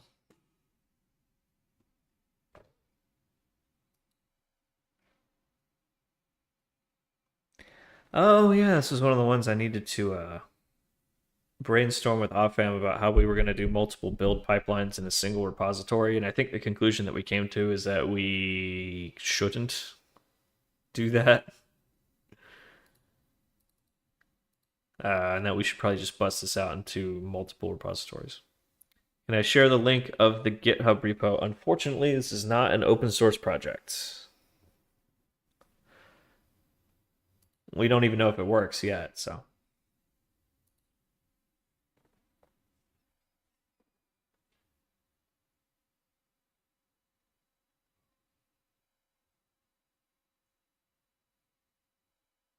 Hmm.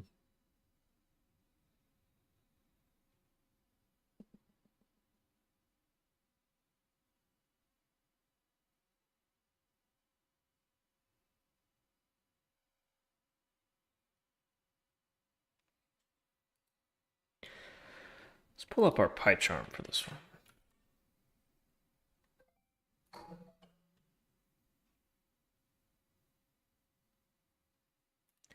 This is our original prototype analysis for the volume profile.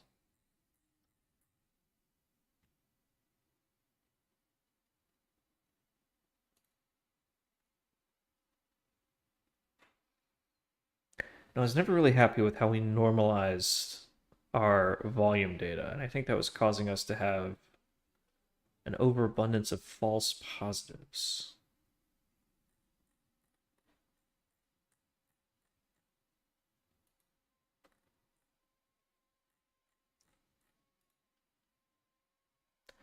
Oh wow, yeah.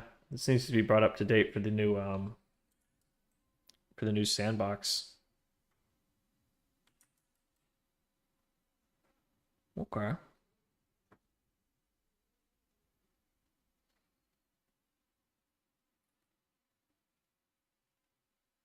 So yeah, this was something that we did earlier this year where we built a profile of what an average day of trading volume looks like for a given stock. I think this is Apple. So we can use that to have sort of these confidence bands of like, hey, is this like an average amount of trading activity for this particular time of day? Or is it unusual to have this much trading volume at 11:30 in the morning or, 2 in the afternoon?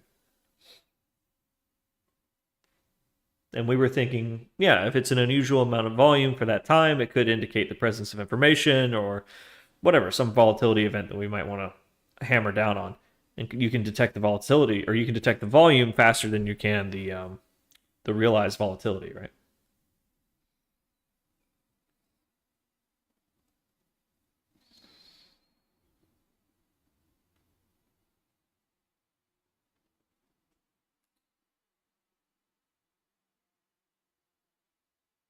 Diseconomies of what is a diseconomy? Like a government? Like a thing that destroys value instead of creating value? That sounds about right. Okay, so we can at least bring this up to date with our latest core. And then see if we can drop this into strategy discovery and get some signals out of it and go from there. What are we at? 252?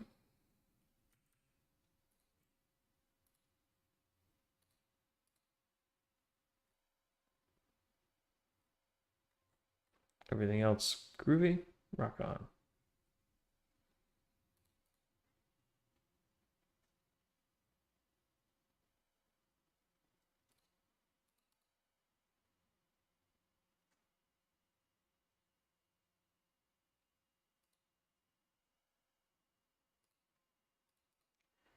Producing so much that the price per unit rises.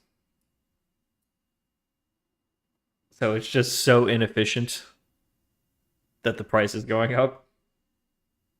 That's called a diseconomy. I like it. All right, I'm going to take these models and drop them into strategy search and make sure everything's still working here.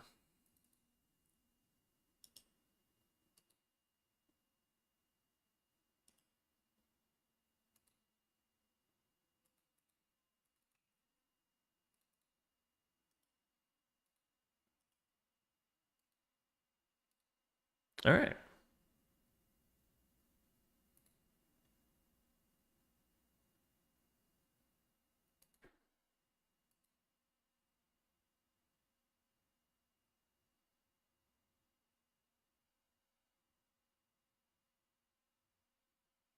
Oh, sweet. Looks like whatever problem we were having with Polygon went away.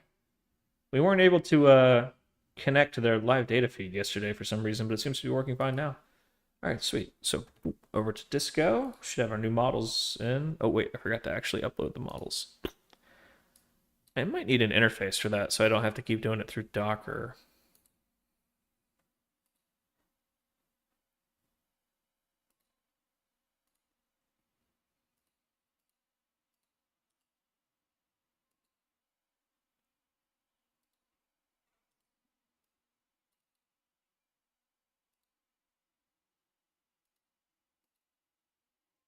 Sweet.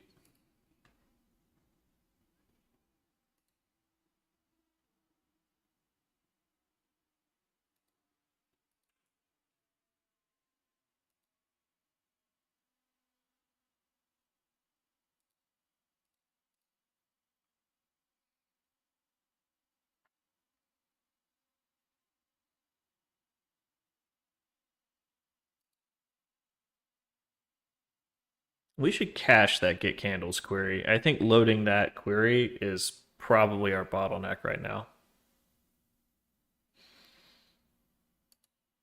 Anyhow, it seems to be going.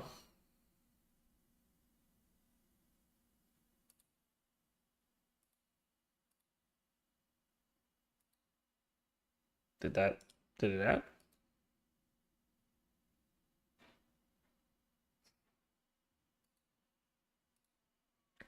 Am I not going to get updates?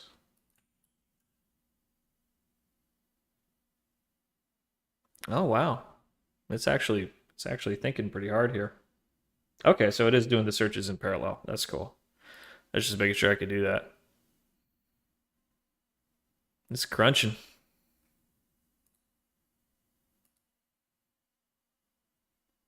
Or maybe not.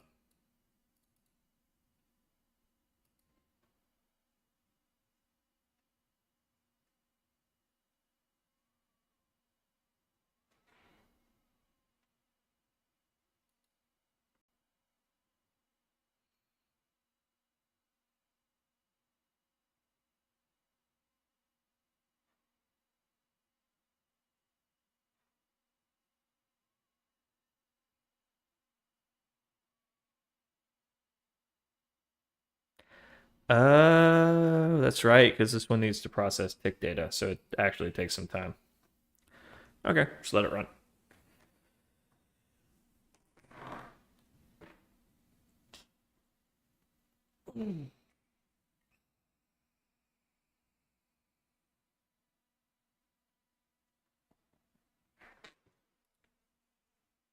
A roadmap to learn algo trading. Well,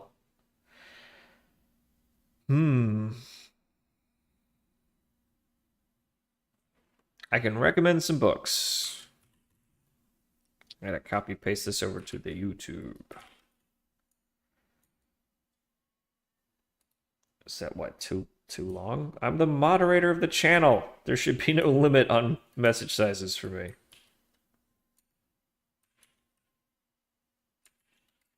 All right, so that's up to Pareto. Anyhow, yeah, those are some good books you can read. There's no real one school of thought. Edge is where you find it.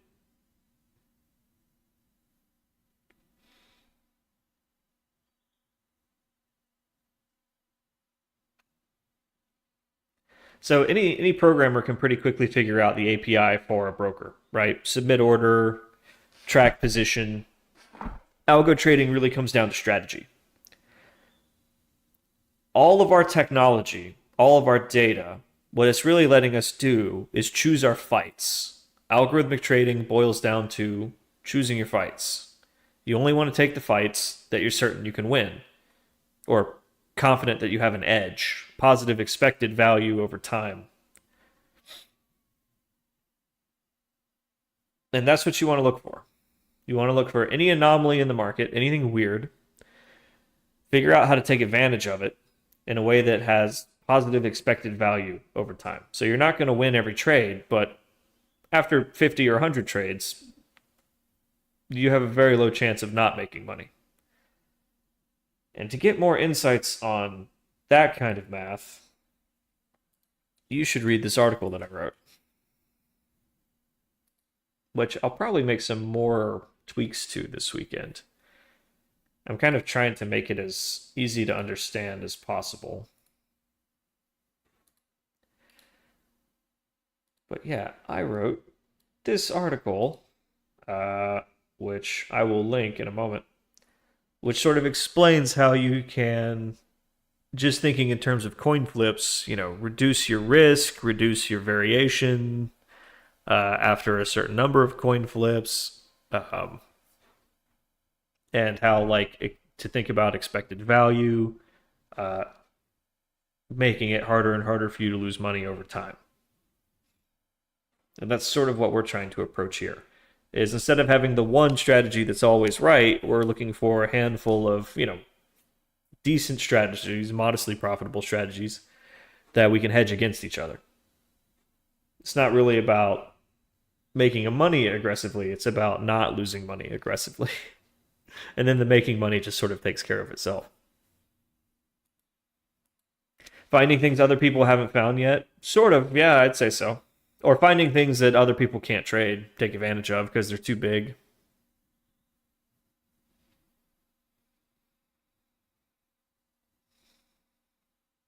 How much you could make accumulating, investing X amount in the S&P. I don't know. You could probably write a Python script to do that through one of these AIs in a couple of minutes. Yeah, Kelly criterion is pretty important. I didn't even talk about that in my article. I figured that was kind of complicated, but we'll get there. But yeah, Kelly criterion is pretty good for sizing your bets given the expected value and the expected risk. But before you even get there, you have to have strategies that can create positive expected value. And we're still struggling with that. We're working on these sophisticated techniques to search for strategies. That's what this is. It's our strategy search engine. And we're not really getting a whole lot of traction with that yet, but we've really only just begun using it. And we're still kind of figuring out how to use it. And it might be a little over-engineered. If I had to start over today, I would say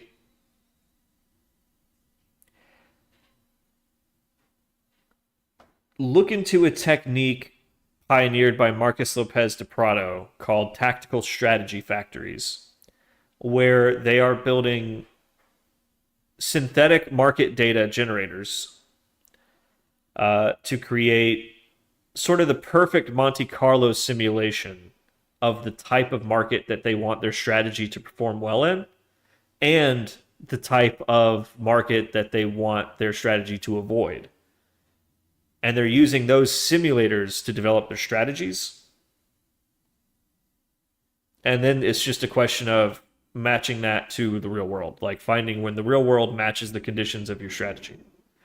That's sort of a simplification of it, but yeah. The problem that you want to avoid as an algorithmic trader is overfitting, is the feedback loop of, I have an idea for a strategy, I'm going to test it on some real data, and then I'm going to tweak my strategy code and test it again, and tweak it and test it again, creating a feedback loop where you're teaching the test instead of actually improving the performance of the strategy. You're just improving the performance of the back test. Once you've observed the results of a back test on real data, you kind of can't allow yourself to ever modify the strategy again based on that, because that's how you poison whatever you have. The idea is that backtesting is not a strategy discovery tool, but feature importance analysis is. And my strategy discovery engine is driven by feature importance analysis. we're not really backtesting as much as we're just collecting a bunch of data on the anomalies that we're looking for each prospective model, the regimes that we're trying to label for each model, and then trying to infer strategies from that.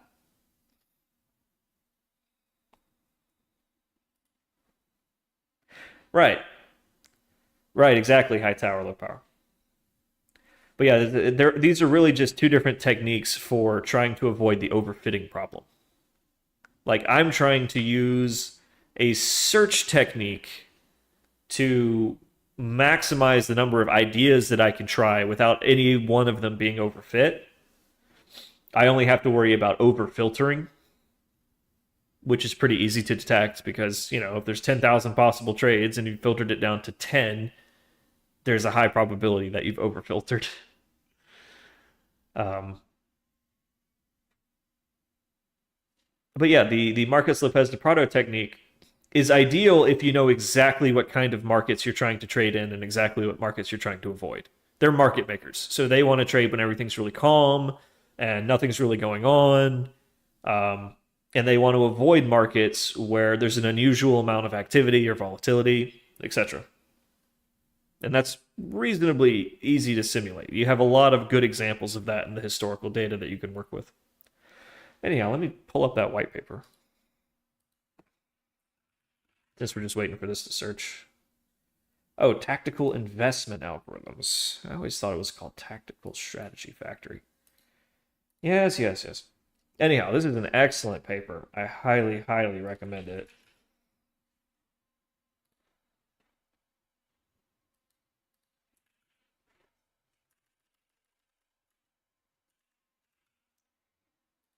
Link that there, link that here. So yeah, check that out.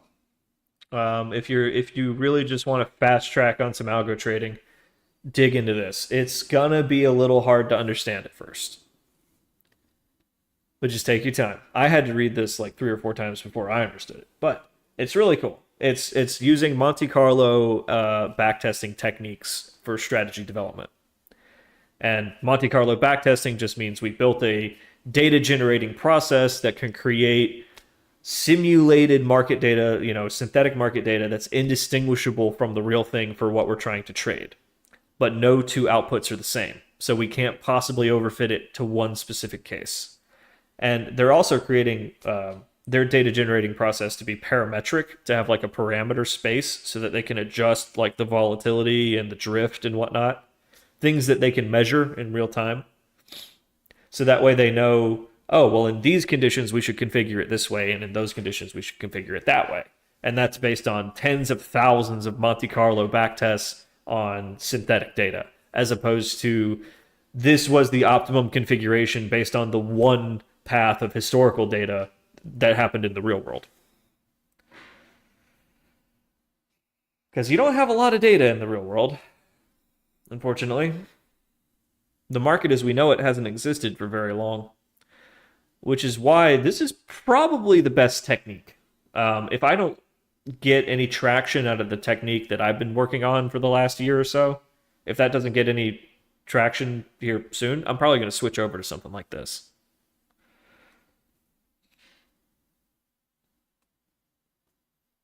We'll take all the data that we have now, we'll isolate what would have been like ideal scalping circumstances and create data generating processes for that, and then go match those up in the real world.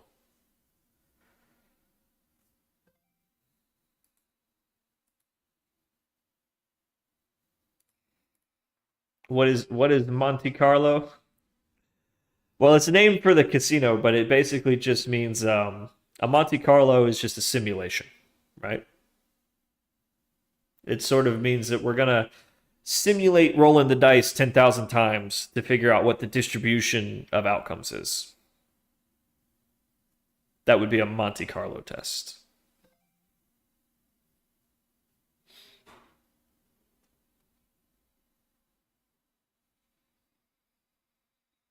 Oh, did our thing finish? Almost. Almost. What's it doing? Yeah, it's running. just slow because it has to use all the tick data. Oh, it's actually running the tactics. Oh, okay. Yeah, it's running tactical simulations on thousands of signals. I should make that concurrent, because right now it's pretty linear. That's why it takes so damn long. But should be done in a second. You got to crunch all the trades to discover the strategies. In the meantime, my phone's blowing up. What's going on here?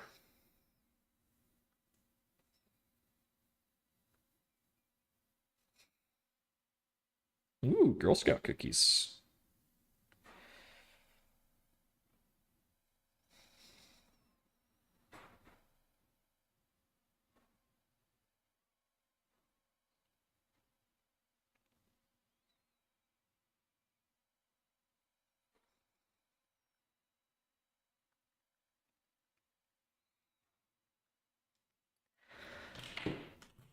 I just said, may the force be with you to a non-Star Wars person. That's going to really irritate them. What's up, Thans? What's up, my boy?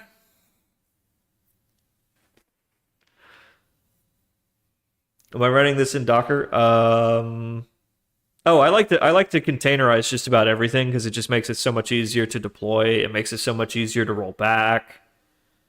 It doesn't, like, there's no possibility of cross-contamination, and it's not just one thing that we're running, right? Like, it's a stack of services, right? So you got the front end, the back end, you've got the data lake query service, you've got the telemetry service collecting telemetry on all this. So yeah, I like to containerize it, and it's part of mini stacks, right? So we've got the live trading service, we've got strategy discovery, and the one that we use for in production, in development. Data collection, which is for pulling all of the data that we need from all of our different sources every day. The data lake playground, which just lets us like plug a Jupyter notebook engine like directly into our data lake and start playing around with ideas. And yeah, REST API for the data lake, which is part of these other stacks as well, but you know, we keep it standalone for some reasons. So yeah, that's why we Dockerize everything, because eventually all this does move out to the cloud. And we want to have images of everything, and we want to be able to do quick rollbacks, and we want to be able to, you know, do all that kind of stuff. In case something fails or gets corrupted, it's like, oh, well, here's a clean image, click, click, click, good to go. We don't have to like run build scripts and shit, you know? So yeah, I kind of got away from installing things locally. Oh shit. What's up, Stock Jock and friends? It's me, your boy, A to the B, Twitch TV/Algo Bro. If you don't know me, I'm a trading software engineer and an aspiring hedge fund manager. Aspiring means not yet, okay? Don't get your panties all twisty. We are currently doing a trading strategy discovery search with our amazing trading strategy search engine, which we call Moneypenny. This is the web UI. Not much is happening right now, so we were watching the console. But yeah, we put in this sort of primordial ooze of trading strategy components, and then all possible trading strategies pop out. So that we would put cock there and cuck there, and buy a grip of options over here, and sell calls over there. And then all the combinations of those things will create like emergent strategies, right? Kind of like how you have an emergent experience in Minecraft with just a few building blocks. Same thing. So, yeah, cock strat coming soon. So like a cock and a cuck would be signals, right? And, you know, the context might be whether when we're in the pre-market or core trading hours, right? And our universe would be like, oh, these are like, you know, the 5 stocks that we're interested in scalping right now, right? And then the algorithm sort of says, okay, let's try all the combinations. If we try this tactic on this signal in this context in this universe, what does that do? And does any of this stuff generate positive expected value? And if you're interested in the math and the mechanics of that, you can read this paper that I wrote, which talks all about that kind of stuff. Hey, I'll pin it. Read this paper that I wrote. It's really good. I need like 500 people with blue check marks to read it so that I can monetize my Twitter account. Thanks. Appreciate it. I need 3 million people to view my shorts before I can monetize my YouTube account. Such bullshit, man. I should just post softcore porn for a year and then rebrand it. I think I just got a great idea for small business. Anyhow, we were waiting for our trading strategy search engine to finish searching for some trading strategies. This is an example of a trading strategy that it might find. As you can tell, this one is absolute dog shit, and you would never want to trade it, not even with your sister-in-law's money. So yeah, not all of the strategies that it discovers are great. In fact, most of them are shit. But, you know, in the great unified mathematical, theoretical space of all possible strategies, right? Most of them are going to suck. And in just the space of strategies that are good, right? You know, there's not going to be a lot of them. Then trade the inverse. Unfortunately for this one, that you can't because of the way it's because of the way the stop losses work. But you might be onto something. You might be onto something there. All right, how's our search going? It's not done yet. We're running tactical simulations on presumably 20 or 30,000 trades. This actually might take a minute. Anyhow, so yeah, it runs the simulations on individual trades instead of backtesting like the strategy as a whole, just because there's so many permutations that it would take forever to do that. So we take every signal, every cock, and we trade it with every tactic in the simulator. And then we have this sort of raw material that we can use to elucidate strategies through carving off pieces of it through context filtering. Like, all right, this is every cock with this particular tactic. Let's see what happens if we're only looking at the ones in pre-market, only the ones in the pre-market on Monday, only the ones in the pre-market on Monday while Congress is in session, that kind of stuff. You use these stacked states, which if you're into machine learning is basically feature importance analysis. But yeah, we use these stacked labels, these stacked states of like, oh yeah, we're in the pre-market on a Monday, et cetera, to narrow down the number of signals that we're considering for a particular tactic. And the idea is, right, if you can get specific enough about the context of a signal, maybe that's predictive of the performance of a particular tactic, right? Like, okay, if we do a bear call spread when we see this cuck near an all-time high in a stock that's in the top 5 most liquid, et cetera, you're getting it. This just happens to be taking forever. But thanks for the raid, man. Hey, this is my partner push. So put me in a tab and forget about me. Thanks, appreciate it. You got 60 tabs open right now, okay? What's one more, all right? Don't be selfish. Thanks for the raid, dude. How big is my data pool? Right now it's 500 gigs, but 300 gigs of that only covers 1 month of quote data. So most of my data lake right now is 1 month of quote data. Like bids and asks, because that changes a lot.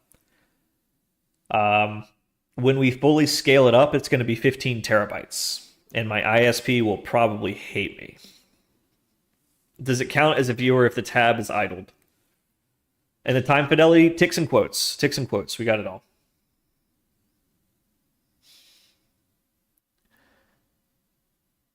You wrote code to detect abandoned tabs? Okay, fine. Fine, ruin it. IBKR, no, we're pulling our data from Polygon.io. Simply because IBKR limits you to like 6 months, I think, of ticks and quotes. Let's see. Been backtesting a lot of strategies in the last year. Discovered the channels. Sad that you're not discovering anything that is giving positive results. Yeah, we only really just started searching. So let's say you've tried 20 strategies that generated some pretty interesting results. But yeah, the more you refine it based on the backtest, the less performance you're actually going to get in the real world, right? So we're doing this technique so that each strategy idea is only tested once, and there's no possibility of a feedback loop. Like we can't take a discovered strategy and then go refine it from there. Like once it's discovered, it's discovered. The components themselves that go into the discovery, they can't really be overfit. Like you can only you can make an anomaly detector as best as you can make it. Like if it's got a good like F score, if it's got a good accuracy, very few false positives, right? Great, good, perfect. Can't really overfit it. There's some thought to, once we've discovered a strategy, we can probably create a data generating process for those kinds of opportunities and then further refine the tactic. But that's kind of theoretical right now. So we've only just got the trading strategy discovery engine working and working somewhat efficiently. It could obviously be faster. And we've got the means of deploying those strategies into the real market once we discover them. And that actually works reasonably well. We could have better telemetry on that, but we're working on it. So now the name of the game is we got to come up with some high-quality strategy components, which is what we're doing now, throwing those into the engine, and use those to discover some strategies that are actually worth trading. And it's my hope that we'll have something worth trading by Valentine's Day. If not, then yeah, this is probably not going to work out too well, and we might want to try another technique. But this is kind of what I've seen in my head for the last few years, is this sort of strategy search engine, this component-based strategy search engine, and we've finally kind of built the damn thing. I don't know why it took me so long to build. Not the best indie developer, but hey, we live, we learn, we get better. And thanks again for the raid, Stock Jock. I appreciate it. So let's see. Did we talk about the Google state-of-the-art quantum chip? Yeah, it's, sound and fury signifying nothing. Curious, when implementing a strategy that's been discovered successful, how often does that taint the real world?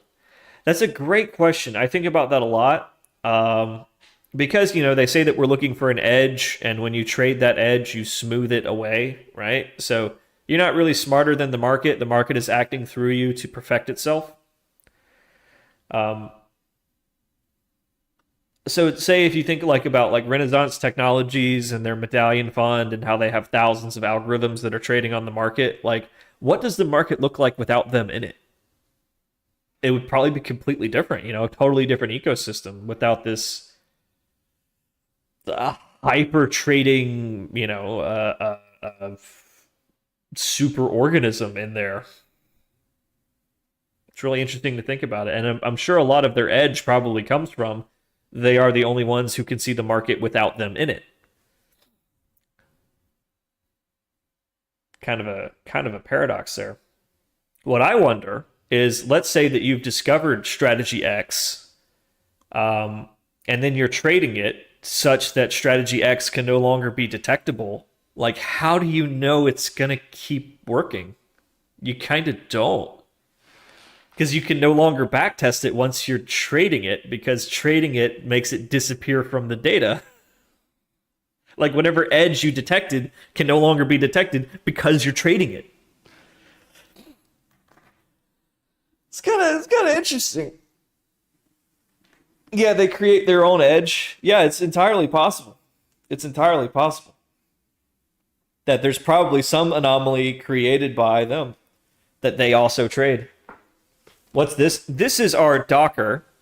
It's running all the services for our strategy discovery stack right now. And at the moment, our backtesting engine is running tactical simulations on every instance of a signal which triggers when there is a volume anomaly in a particular stock, an unusual amount of trading volume for this time of day. That analysis over here, where we create this profile of what normal trading volume looks like for a given day of Apple based on the last year.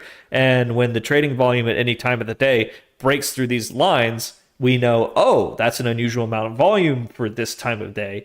That could indicate the presence of new information coming into the market or some sort of a cascade taking place that could possibly shift prices.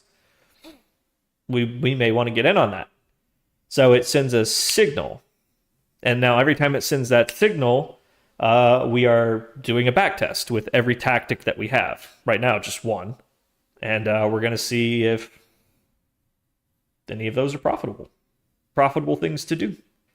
The idea, generally speaking, is that when we see one of our trading signals in the market, we know, or we have a reasonable idea of the performance of every tactic in our library. So we can deploy the best tactic to trade each signal as it appears in whatever context, if there is a tactic to deploy. So when we see something weird happen in the market, if it's in our knowledge base, then we know the smartest thing to do, if anything. It's kind of the idea. You gonna practice your MCAT? Good luck. I didn't know you were going for med school, man. Good luck. I'm squeamish. And I don't like the idea of busting my ass, going deep into debt just to get a job that involves waking up at 5 a.m. every day to bust my ass for people that don't fucking listen to me. But that's why I love doctors, because somebody's got to take all that abuse. I ain't gonna fucking do it. No, my whole family's in medicine.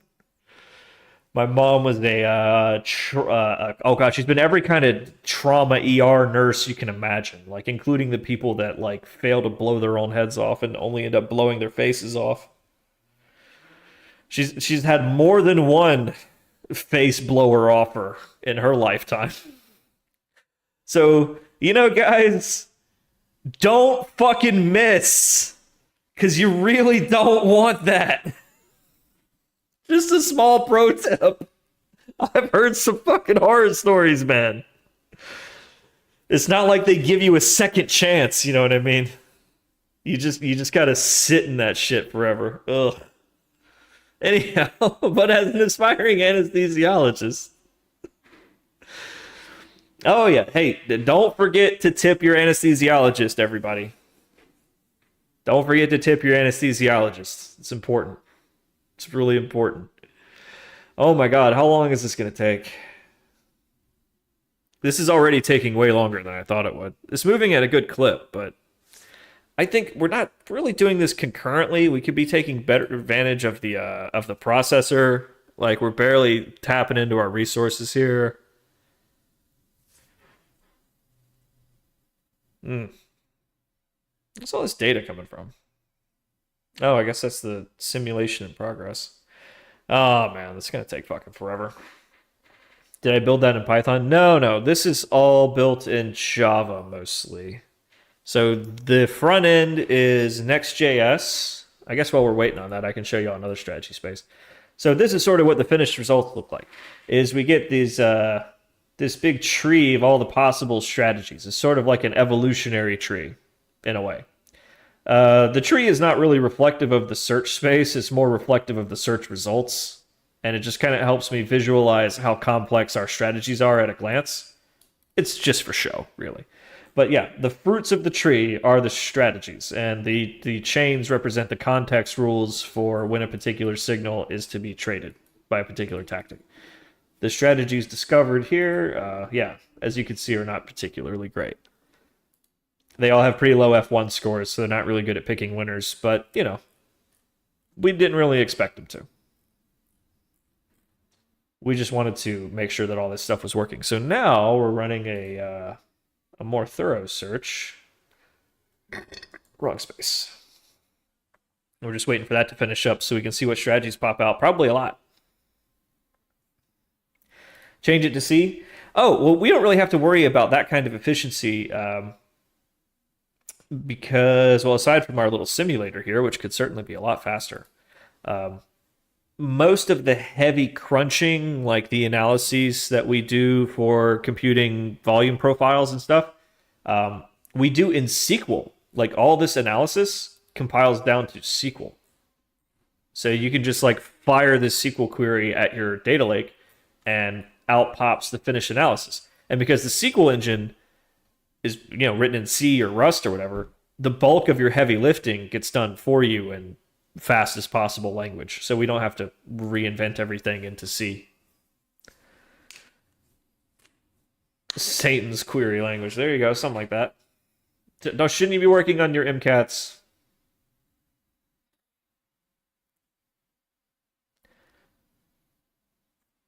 Breaking into engineering? Did I miss a question there? How did I break into engineering without a CS degree? I just started doing interviews. And the first few interviews were really cringe and embarrassing. And I hated myself, but I learned pretty quickly what they were looking for. And then I just, made myself into that thing. And then I started getting really good at the interviews. So just, you're a con man, pulling a con. You're a spy, infiltrating a corporation. Run with it. You'd be shocked how far that gets you. You would just be shocked how far that mentality will get you in life. Just be the thing they want to hire. Did I get IntelliJ for free because creator? No, I got it for free because they liked how cool I made it look. Make that shit look good. Wrong one. See, ain't it purty? Any book recommendations? Yeah. Check those out. And we posted a paper earlier that I highly recommend. Read this as well. That's something that we want to play with. If this particular technique for searching for strategies doesn't yield fruit after another month or two, I want to try the techniques outlined in that paper. We've been talking about that kind of off and on for the last hour or so. It's where you're building a synthetic market data generator and then designing your strategy for that so that you're not overfitting to, the one path of history. The whole point of good of good trading strategy design, good algorithmic trading strategy design, is getting positive expected value without overfitting. Overfitting is the enemy. Every technique for algo trading is really like a technique for developing a strategy without overfitting. So once it's successful, how do we get live data for trades? So we already have a live trading service stack that we can just fire up. And that's plugged into polygon.io. We've got a centralized data source manager so that we can monitor telemetry on all that. And if this wasn't running right now, I'd be happy to pull up the live trading stack and show you what that looks like. But I feel like we're kind of committed to this process. I'm going to give this another minute and then terminate it because it's just taking too damn long. At this point, I'm wondering, how many signals is it testing? Because it's only supposed to do a month of data here, and it's been going for 20 minutes. Let's see, entry time 6:26. Okay, it's at the end of the month. It's almost done. It's almost done. Why are we using for trades? Everybody always asks, what are you using for trades? But they never ask, how are you using for trades? Who are we using for trades? Interactive brokers. This is who StockJock should switch to. And I know it's your muscle memory and your terminals and your reflexes are all for a broker that you hate, that fucks you in the face on a daily basis. And I know you've worked your whole life to get that gag reflex down, so you can just take that E-Trade Pro dick down into the throat without gagging. I know it's a commitment. And it's a shame to just leave that skill laying on the table. But StockJock, I'm telling you, man, you got to switch to interactive brokers. They will take better care of you. You will get lower commissions. You will get better fills. You just have to take the time to learn the platform. And I know that's like turning off your income to learn the new tools. But it's worth the commitment, man. Get them to sponsor the stream. They'll give you $200 for every person that you refer. It comes from their commissions, which I don't actually approve of. That's why we don't do that here. I think that's kind of gross and immoral. I don't want to make money off of people's gambling addictions. But hey, if you're comfortable with that, whatever. But yeah, I watch StockJock all the time. I know he struggles with E-Trade, and I see the dog shit fills that he gets, and I've never had that problem with interactive brokers, and it's highly customizable, and I highly recommend it. Oh, I don't have these aren't my positions. They don't have any positions in this account. This is the one that we use for doing API tests for order submission and stuff. Hey, it finished. It finished. Something broke, but it finished. Oh no! After all that, did strategy discovery break? Yeah, maybe.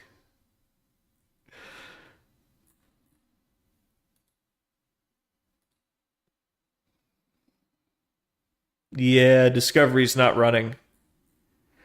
Wow. So okay, it took all that time to do 4,353 backtests, and 3,694 of them resulted in trades, and these are the old strategies. Okay, so there is something preventing the discovery algorithm from running on this new batch of data, and I'm thinking it's probably like a buffer overflow or something. Let's run it.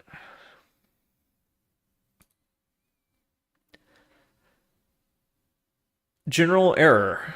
Require non-null filter context tree builder get best model filled with trades. Yeah, something in the learning algorithm is breaking.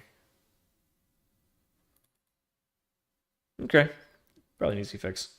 Well, I was worried that it was a buffer overflow because like the permutations were getting too big, but no, it seems like it's somewhere it's just got something that's not supposed to be null. We can probably fix that.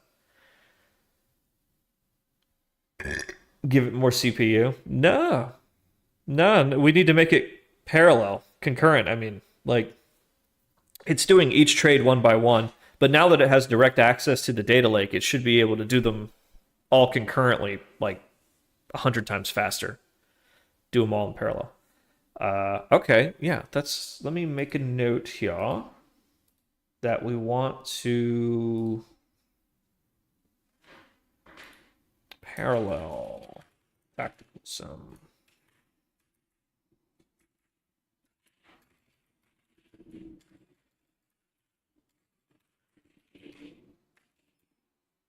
Let's see.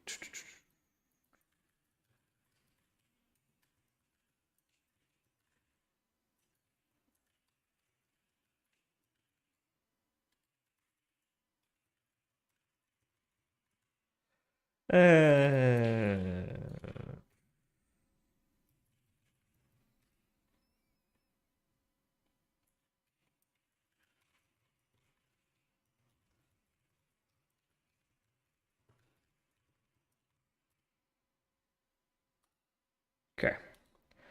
Keep track of that. And what we're about to work on now is disco bug.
All right.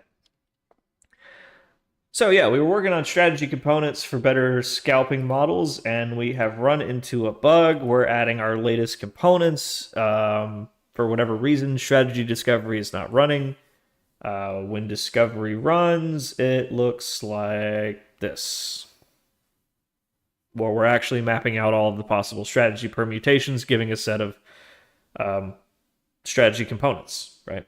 So you would want to make a strategy search space like these all say like test or whatever because we're running tests. But you would have one that's like stock scalping strategies, crypto scalping strategies, futures scalping, stock option theta farming, etc., etc. They would have like themes. You wouldn't just pile all of your components into one space. You could, but it gets kind of cost prohibitive after a while. As you've seen, some of these tests take a minute. So the idea is that you would have sort of a general theme. So this would be like stock scalping. We'd have universes of highly liquid stocks or maybe dog shit biotech penny stocks, whatever, anything we might be able to scalp. We would have contexts or feature importance models that can label our signals with features that may help them be more predictive of the performance of certain tactics, etc., etc., and all the strategies emerge. So the strategies emerging part, there's a bug there. It looks like when it's trying to select the most important context at a certain stage of deriving a strategy from a set of trades, it's getting no trades through the filter, probably some mutually exclusive filter. Now, it should be robust to that, but this could be some edge case that we just didn't anticipate. But yeah, you can see that's in the infer strategies method. So, I'm going to get a quick little snack here. We're going to dive into this, see if we can figure out why our trading strategy discovery algorithm is seizing up when we introduced some big data models.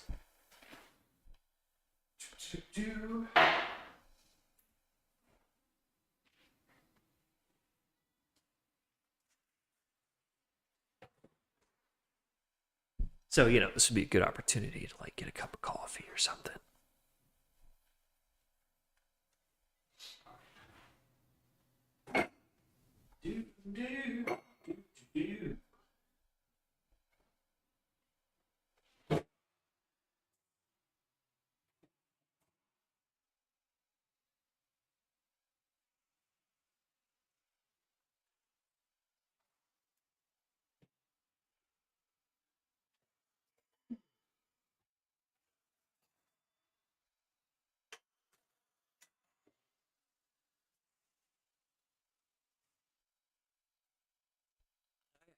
Put on my lunch screen.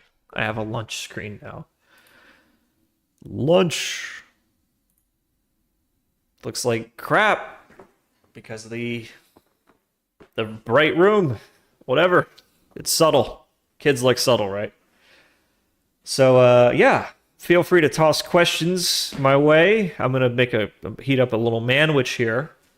Does interactive brokers paper trading have slow fills than the real account? Yes, it does. It's not that they're slower. It's that it has a very, very, very conservative order execution simulator. It doesn't just want the price to touch it. It doesn't just want the quote to touch it. Like, it wants the quote to get way, way, way past your limit order. And then it'll do the fill. It's very, very, very frustrating. I would say don't use interactive brokers paper trading for accuracy. Use it for evaluating how well your software is interacting with the API. That it's submitting orders, that you're getting statuses back, that all that's processing well. I think that might even be by design that it goes really slow. So that it gives you time to read the logs and stuff, but I might be wrong about that. I would love to interview whoever designed it. God, you know what? That would be interesting. We could probably find that guy or person. I don't want to presume gender. But yeah, it's a small finance world. They're all on LinkedIn. Be like, yeah, we call interactive brokers. We would like to interview one of your developers about how you thought out your order execution simulator. Anyhow, I'm gonna heat up a manwich here. then we'll go bug hunting. So, BRB.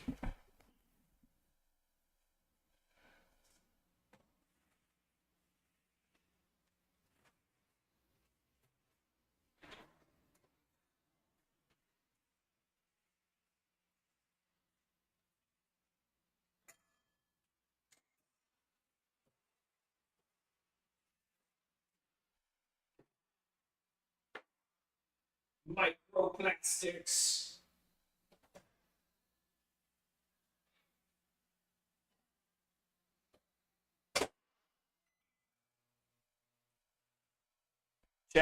Chat. My new punk rock band is called Algo, Bro, and the Microplastics. It's gonna be great. E-trade paper trading is so buggy. Yeah, Thinkorswim has a great like market replay thing where you can even go like trade options in a simulator, and the cool thing is that you can set it to any time or any date that you want within reason. So that's great if you want to play around with like option trading tactics and see like, okay, well, you know, I'll put one on that I know would win, and I'll put one on that I know would lose, and we'll see what that looks like, right? Which is pretty key. But they don't have an API for that, and their option data is not real. I think it's all based on like normal distributions. Like I don't think it's actually like real option data. Anyhow, we don't have option data yet. We can get it, but we just don't have the storage capacity for it. I need to upgrade to a 20 terabyte like dedicated NAS or something, because we've already filled up our 700 gigs that I sort of allocated on my 2 terabyte drive for this. I'd make a good investigative reporter. Why, thank you. Right now I need to make a good cup of coffee.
Put cheese on a manwich? Is that sacrilege?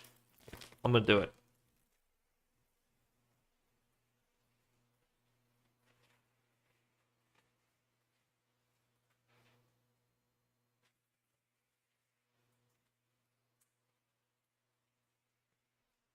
I'm doing it. You can't stop me.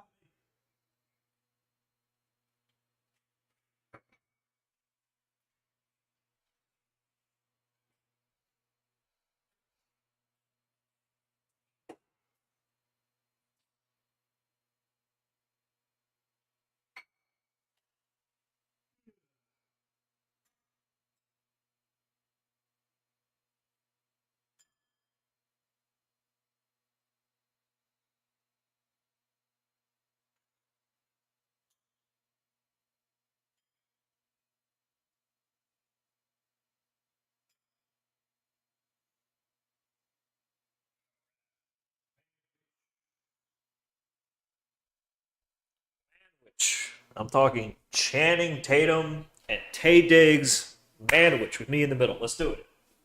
Let's do it. There was nothing wrong with a little Three's Company action, huh? Bunch of fruits.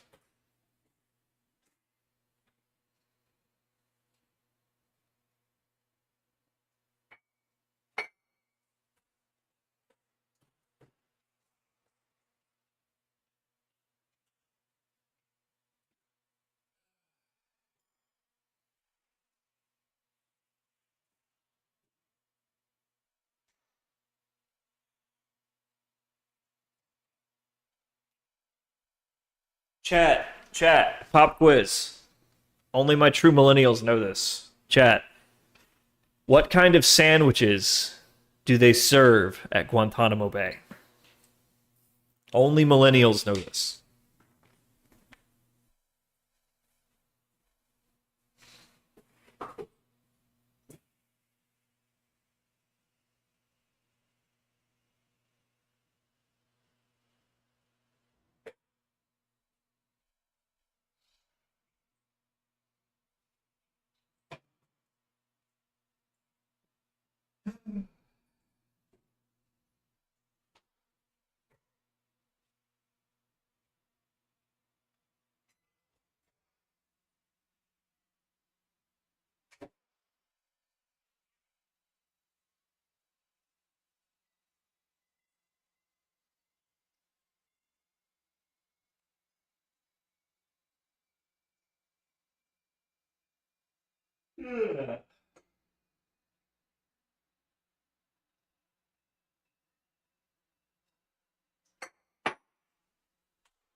Coffee's coming. Only American millennials. No, it's not ham sandwiches. The correct answer was cock meat sandwiches. They serve cock meat sandwiches at Guantanamo Bay. Everybody knows this. You should know this. You should be ashamed that you don't know this.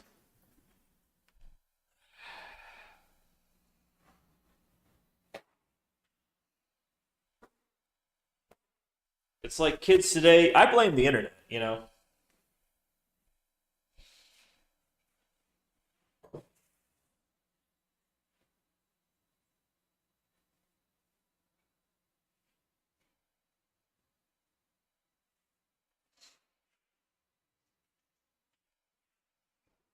This is what happens when we don't protect our sacred American cultural values. No, it's a reference to Harold and Kumar 2. Well, I think it was literally just called Harold and Kumar Go to Guantanamo Bay. What was that one called? Was that the Christmas special? Am I misremembering? Was that the Christmas special?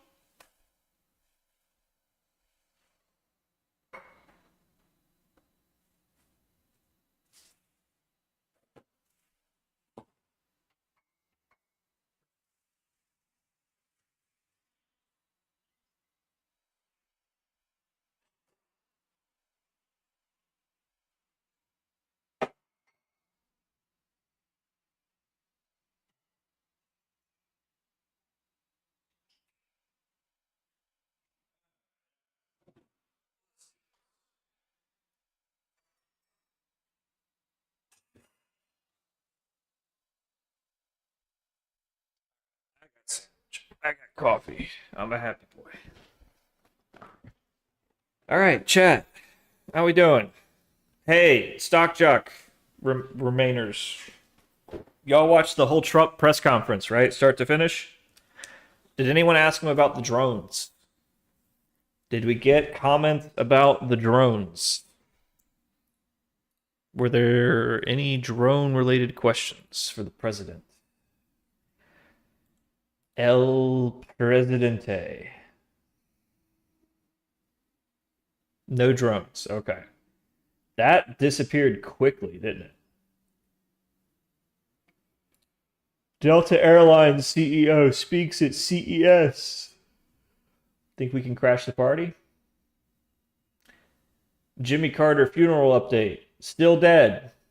Rock on. Let me know when that changes.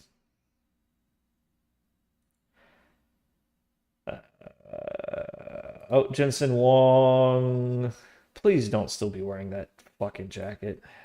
He's still wearing the fucking jacket. Can somebody please tell him how awful that jacket looks? Because it just looks so awful.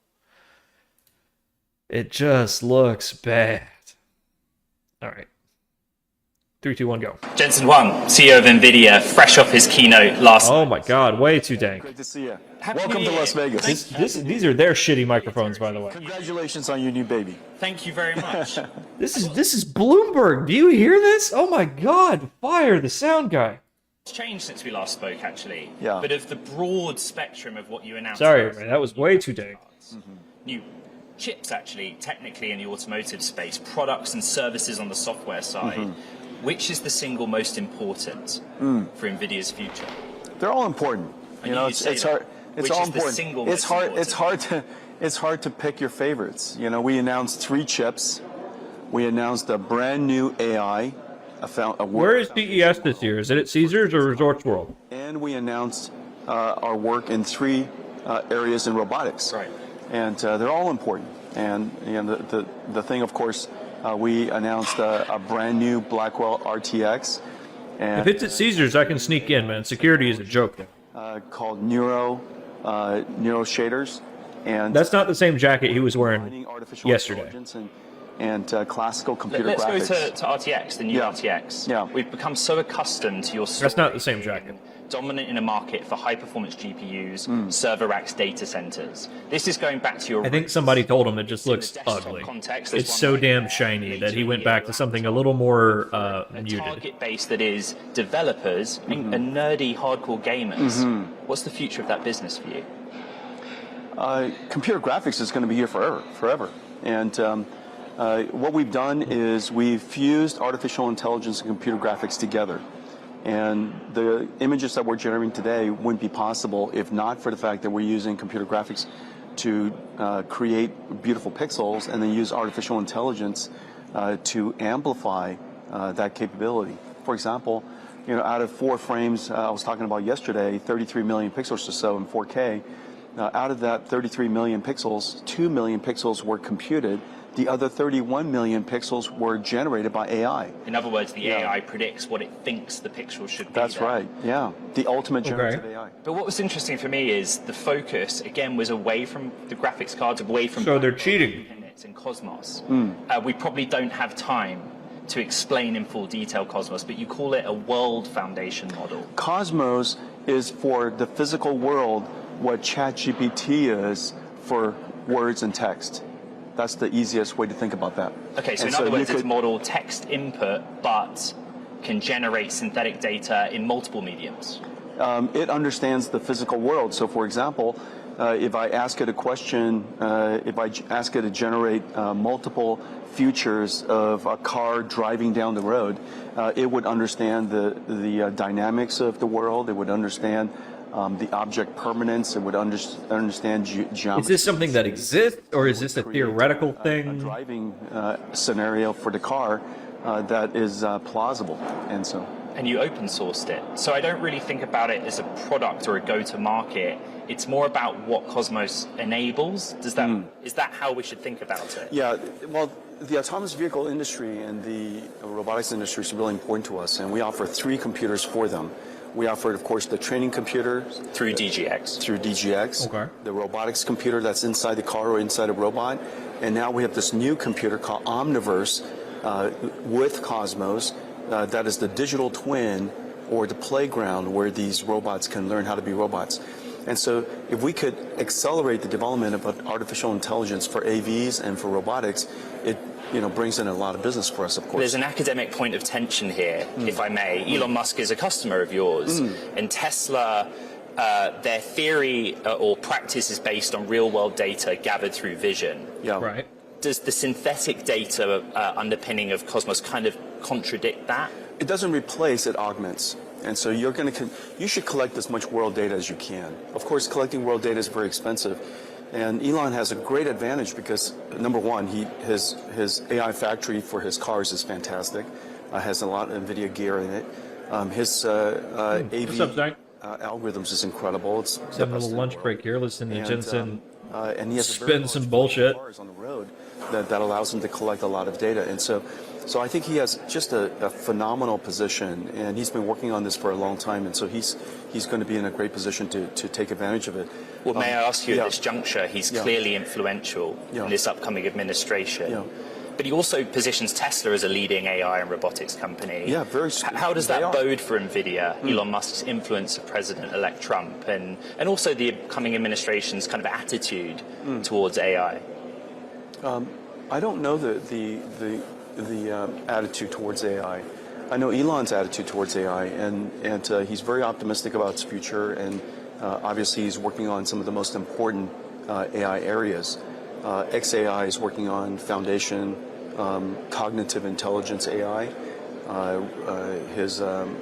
Tesla's working on autonomous vehicles, and Optimus is for humanoid robotics. These three areas of AI are the three most important areas of AI, and so I think he's working on exactly the right things. You kind of positioned AI, NVIDIA's position in the supply chain for physical AI, robotics, autonomous driving. Explain it a bit more, the role you see NVIDIA playing. Well, we're a core technology company, and so we build the foundational computing platforms.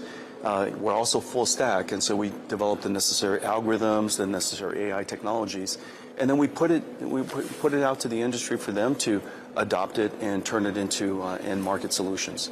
We're a computing platform company. So you're on stage and you're surrounded by, I think, a dozen humanoid robots, which is nice for you. When will I be here at CES in Las Vegas and actually have... There's some robots right down the hall. No, but in real terms, you must have a timeline that you see real-world commercial deployment of the technology you outlined last night. No. It depends on use case. I would say... Which we see first use case? The first use case will probably be in manufacturing. You know, there's estimates tens, if not 100 million. Yeah, it's like, dude, we're not selling robots. We sell the chips. Other people make the robots. And aging population. But like, he's not selling technology anymore. Like, listen to what he's saying. He's selling the story. He's selling, like, we are building the technology for training the robots, and we are building the technology for the computing, and we are building the technology for this. And he's not saying, like, we've achieved 1.8 petaflops on this surface area, or that, like, our new doping technology is letting us hit tinier, like, nanometers. Manufacturing first because they he's doing the Elon thing, which is selling the vision of the most profitable company that has ever existed, has just achieved a new paradigm of technology that will make the stock go up even faster. That's the thing that Wall Street's struggling with this morning, among many things. Which is what you do when you're the CEO. DGX, they understand. But, you know, I want... trains the foundation. I want... In terms I want of chip porn. business I want... What you I want details. Cosmos.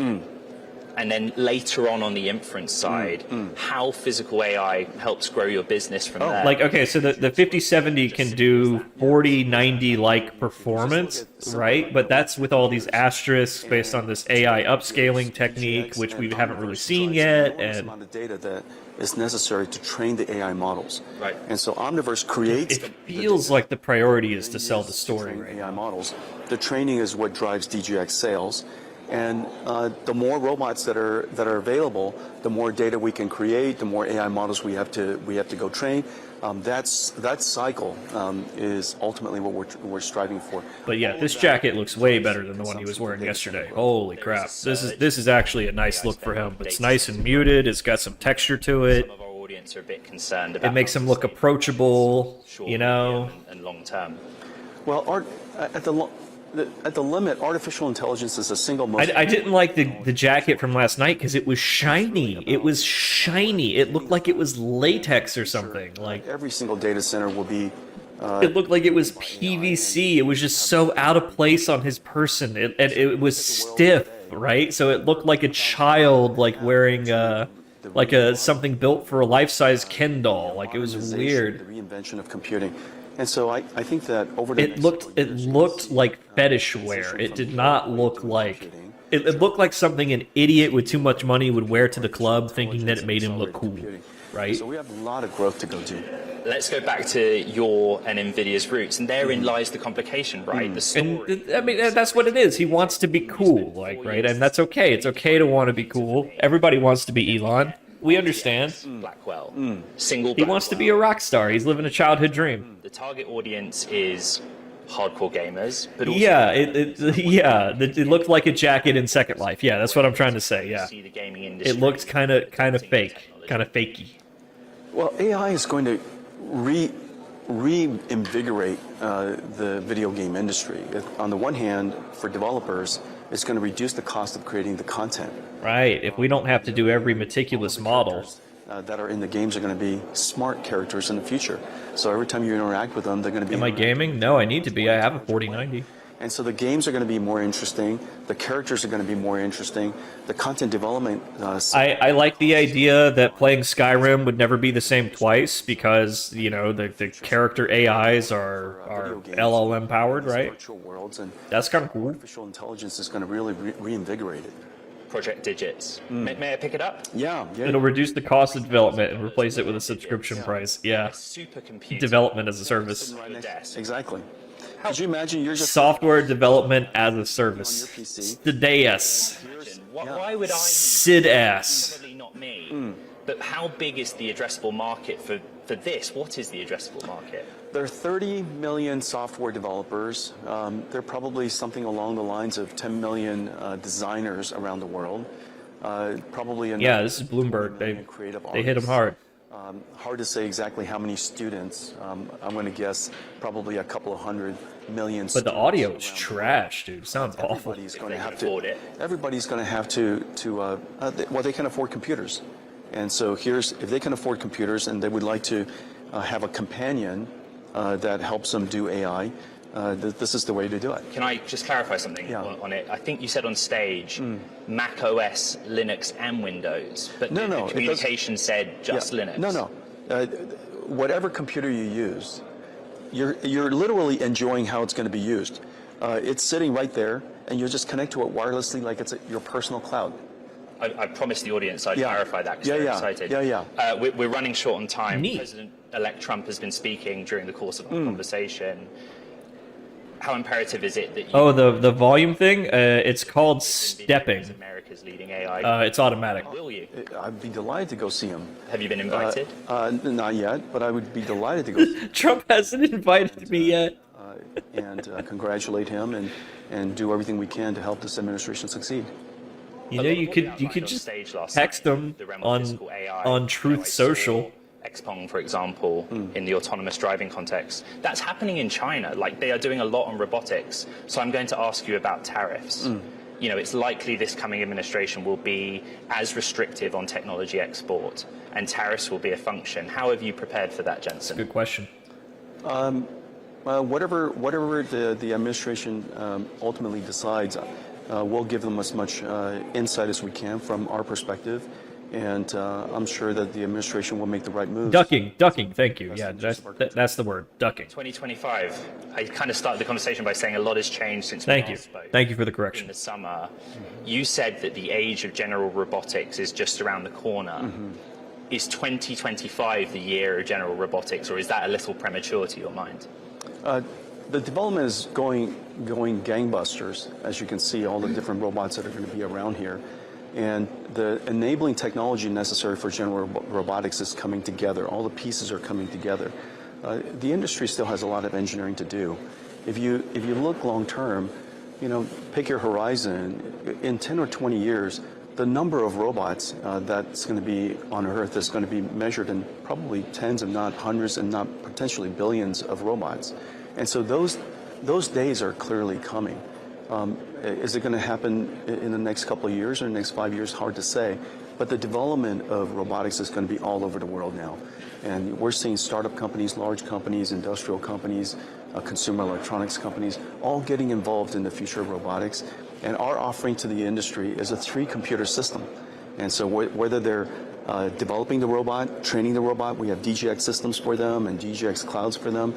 If they're simulating the robots, we have Omniverse for them. And if they want to deploy that, when they're ready to deploy the robots, we have, you know, little computers. Well, we have IoT appliances, like your washing machine. For some reason, wants to send out 3 gigabytes a day over your Wi-Fi. The development of the that's what that's gotten us. And we have computer systems for them, algorithms for them, AIs for them, and we'll partner with the industry to make this future happen. Very, very quick. Which line of business grows fastest this year? Data center, gaming, or other? Data center. They're all going to grow fast. I think gaming is continuing to grow. Our autonomous vehicle business is already on its way to be a $5 billion business this year. And so, run rate. And so the autonomous vehicle business is just starting to get off the ground. And that tells you something about how we address it. And the reason for that is we get the benefit from the... Will the robots displace human workers? Maybe. All the way to the deployment of the cars. It's hard to say. A car company needs 2 factories. Some of those jobs might not exist. It might not exist if there was not a robot that could do it. For the cars, and both of these areas we get to participate. And so, I think it's going to be a very large business. Jensen, I've made you late for your next appointment. Yeah, it's I'm great to see you. incredibly grateful for your time. It's good to see you as well. Jensen Huang, the NVIDIA CEO. It was a good interview. I kind of expected a lot of non-answers, but like he was actually pretty to the point. Okay. Yeah, I think that they're doing their own hosting now, and I think that's probably going to be their fastest expanding division. Because like they're setting up their own vendors to buy their own products. So they'll like, oh god, what was one of those companies called? I forget. There was one of them that used to be an Ethereum miner, and then NVIDIA bought them because they have all these GPUs, and now they're just like renting out the GPU servers. Setting up their own nuclear power? Yeah. Microsoft was. I don't know how far they got with that. Anyhow, we got a bug to hunt down in our trading strategy discovery stack. So for whatever reason, wrong button. For whatever reason, strategies aren't popping out.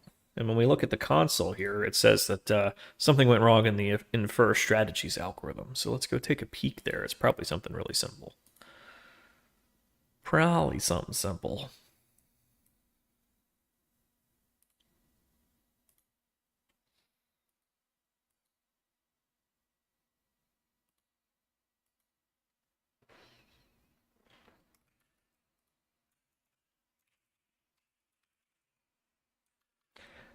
All right, infer strategies.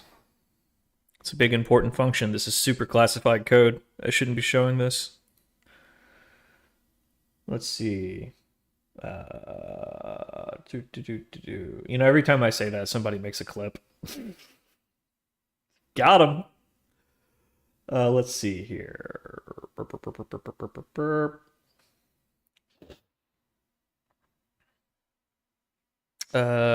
was it? Oh yeah, I was looking for this. It's infer strategies, line 53. All right. No, that can't be right. Let's see.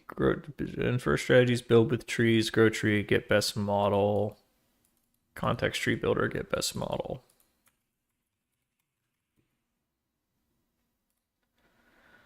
Yep. Okay, so that hit filter. Return stream filter. 143.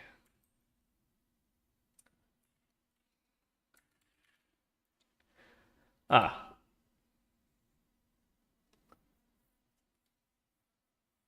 Was it Bitfury buying? No, that's not the one I'm thinking of. A nuclear power plant just to run a bunch of GPUs to run a bunch of text and like guess the next word text inference algorithms to which we are outsourcing our economy to because we've become so fucking predictable that to be human is to be predictable. That is so dark that Dark Mirror couldn't think of it. I joked when GPT first went popular that like, oh yes, and you know, in the golden age of fraud and the land where all is lies, the infinite bullshit machine is the Messiah. In a world built upon stratified lies, the infinite bullshit machine is our Messiah. I think it's really amazing how fast that the tech companies turned around public perception of nuclear power. It's like, oh, Mark Zuckerberg wants nuclear power, so now it's cool. Or for like years, the scientific world was like struggling to communicate to people that like nuclear power is safe, you know? And then it's just like, oh, well, Mark Zuckerberg wants it, so it's going to happen. They may push fusion. Hey, that'd be great. I'd be happy if we got thorium off the ground. Whatever happened to thorium? Wasn't that supposed to be the future? Kirk Soren on line 2. All right, so this is dying on me, and that's filter line 36. Okay. That's coming in null.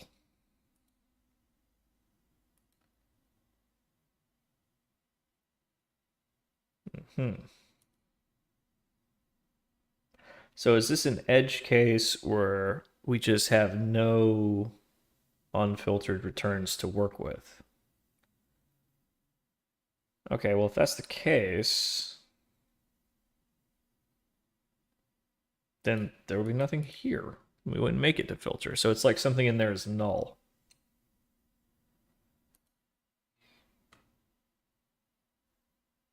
Get best model filter required, not null.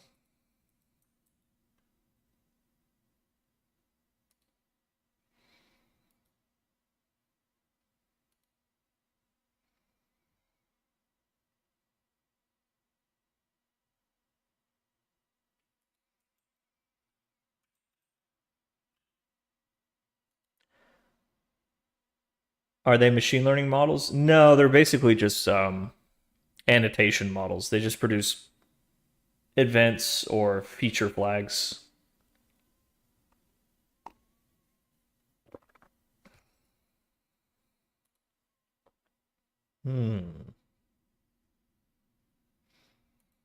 So it's like something in here is null. So, okay.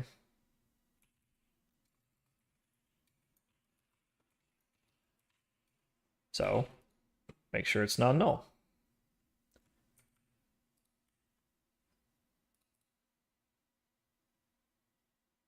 It could just be that simple.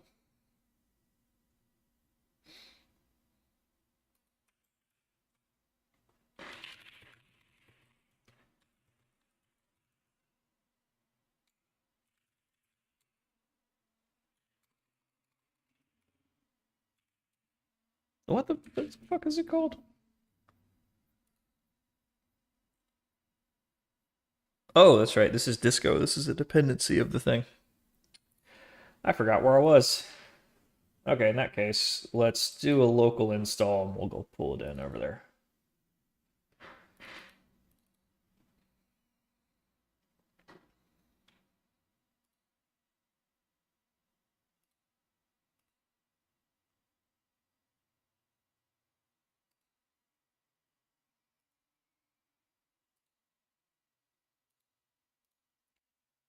All right, let's see. Disco 160 snapshot.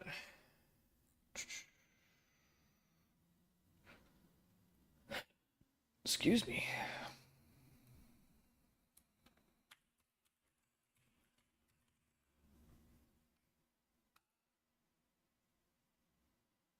Okay. Clean package deploy.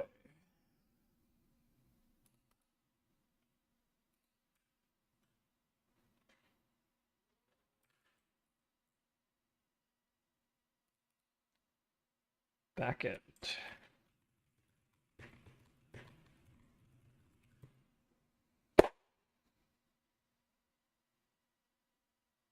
Okay. All right, now let's give that a second to boot up and see if we can run Disco on that.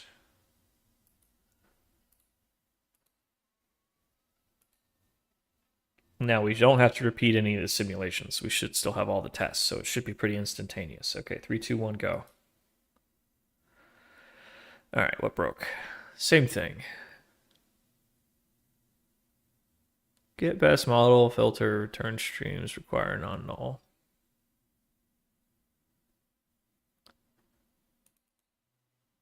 Yeah, we might just have to debug it by hand since we have the data.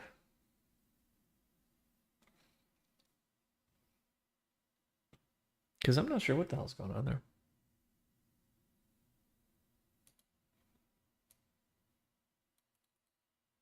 Okay, let's see if we can pipe the data that we've collected into a debuggable environment and put some fingers in it, see if we can figure out what's going on. Let's see. Disco. Let's see, I can pull the one out of our actual environment and put it in here. Let's see, save. Just put it there. Okay, so let's delete that and put this over there. And now we should be able to run this locally.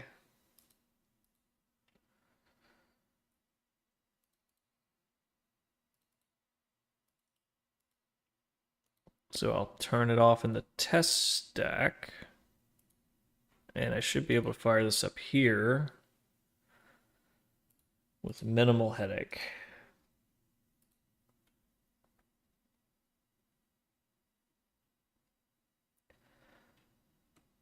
Okay. And the front end is not happy. Okay.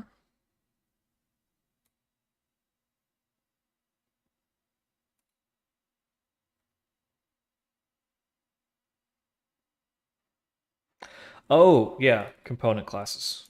Yeah.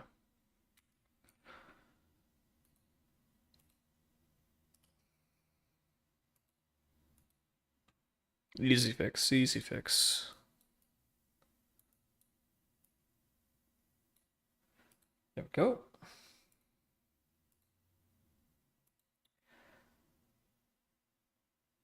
Do I lose my edge if I stream my strategies? No, my strategies are not easy to replicate.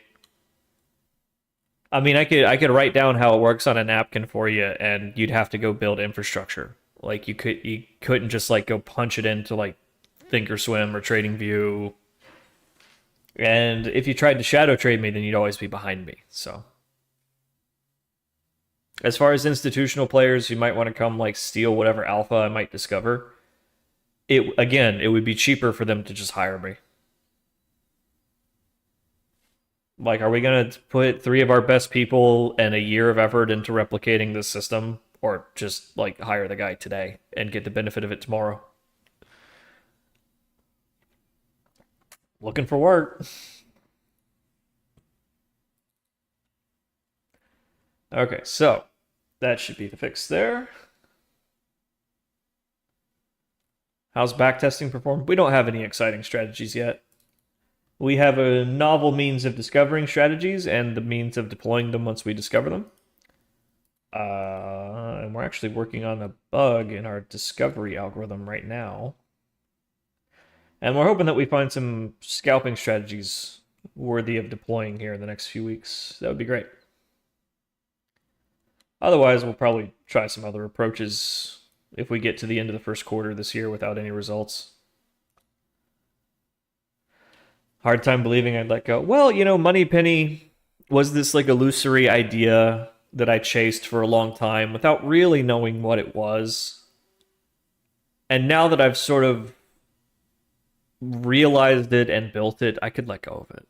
Like if it just doesn't work, it's like, all right, well, you know, we'll put it into mothballs and go try something else and sort of stick with more Python-based data-driven approaches and less systems-driven approaches. I guess some part of me just needed to see it through, and I have, you know, regardless of where it goes from here. I'd be able to walk away from it. But algorithmic trading, I don't want to walk away from. Like, that is the goal. So if this one avenue took a long time to fully realize and explore, and it was fruitless, you know, that sucks. And I think about the guys who, like, are toiling with, like, you know, complex mathematical things for like 20 years and not making any progress on it. Is that wasted time? It's a thought.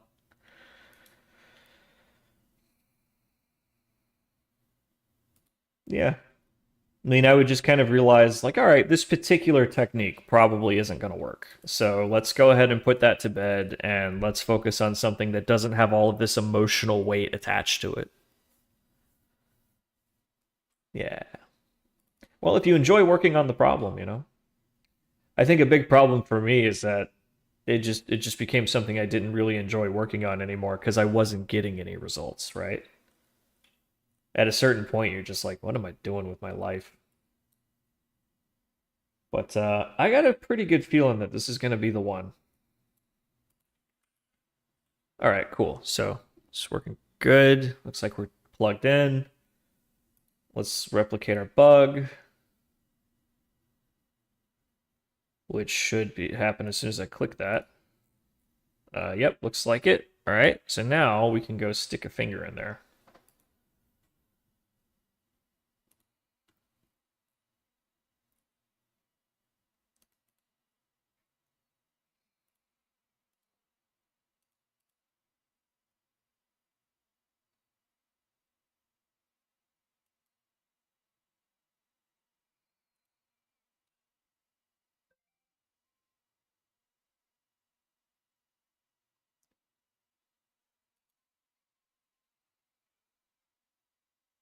Time to try something new. Yeah, you know,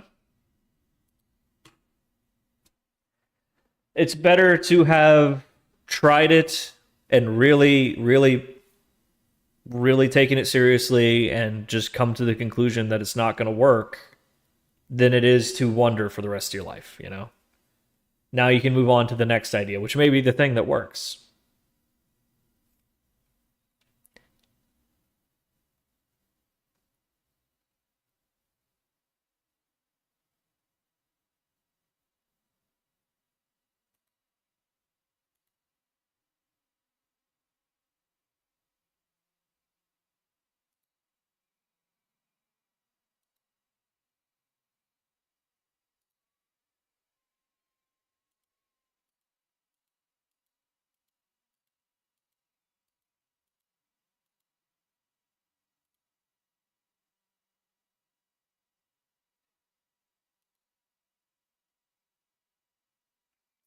The model is null? Okay.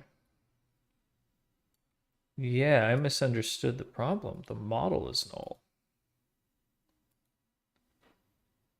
How can any of the models be null?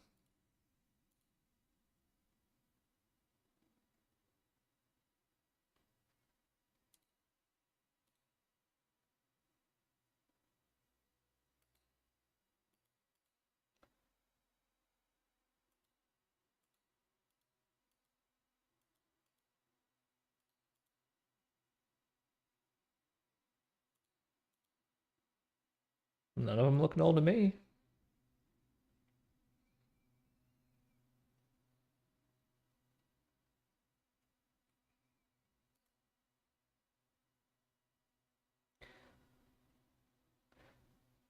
Um, I mean, yeah, if I really thought this wasn't going to work, I wouldn't be working on it. I would have given up already. But I do harbor some doubts, and yeah, I mean, if we get to a point where it's like this clearly is not producing results, then yeah, I just want to put it to bed and go try the techniques that, you know, other people in the field are publishing and see if I get better results with that. Because for me, it's just about, like, I want to be an algo trader. That's what I want to do with my life. And in the time that it took me to build this, to realize this idea, Marcus Lopez de Prado started putting out books and papers on new techniques that are sort of adjacent to this, where it's like, okay, maybe I was just a little bit off or not quite looking in the right direction, but close enough. All right, like, let's go over here and see what he figured out, right? That would be worth doing for me. You just kind of have to have that intellectual humility to be like, my idea did not work. But that's okay. You gained the skills to try your idea. All right, so the model is null. How is the model null? That strikes me as like a race condition or something.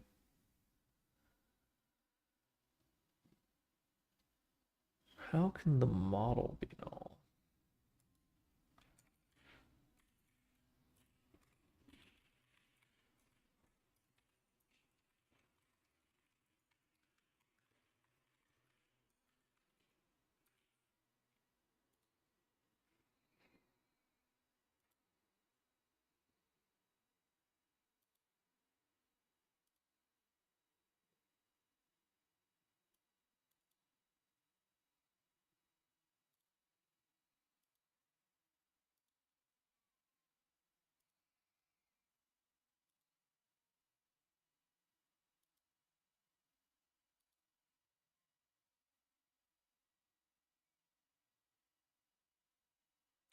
Oh, yeah, we gotta recompile. Yeah. Because this is inside Disco. Okay. Let me do that.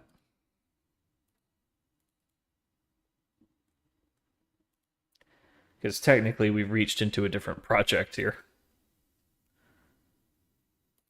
Okay, clean, install. And then that should get slurped up pretty immediately. Okay, now we rerun, and it should properly catch.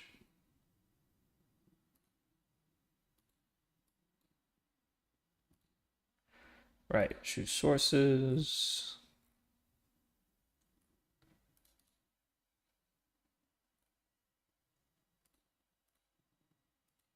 There we go.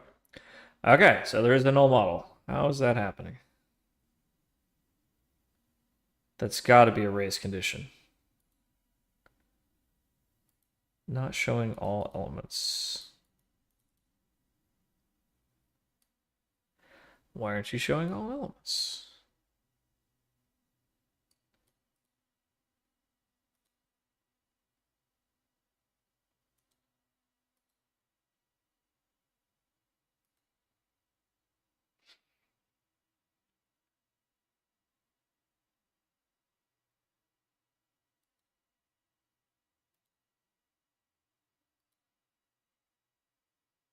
With Steam OS, so there's going to be like third-party Steam decks.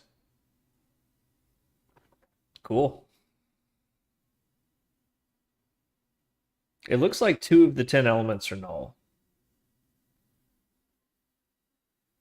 So let's go see where the models are coming in, because it looks like, yeah, something null is slipping in there.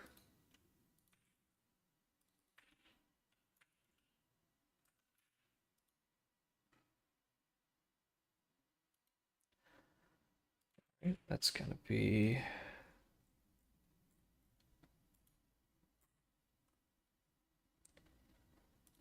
grow tree.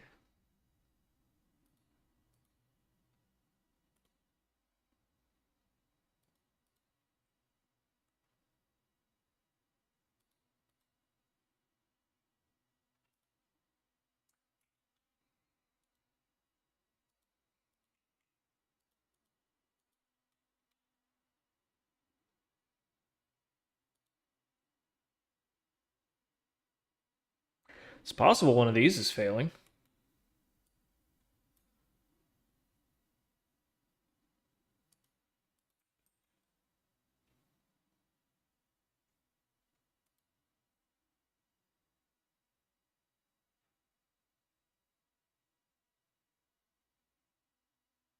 No, this isn't related to the SQL query. I've never tried a Steam Deck. Or a Steam Deck, not a Stream Deck. 2 different things. Yeah, I have a Stream Deck right here, but I've never played a Steam Deck.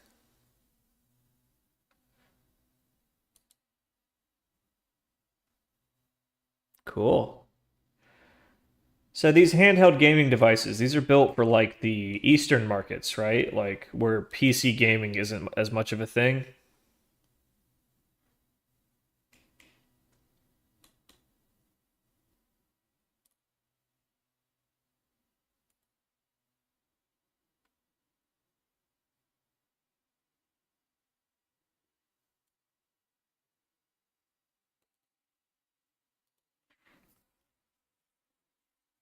Popular with the kids. Yeah, I guess so. It's easier to convince your parents to buy you like one thing than it is like 30 computer parts.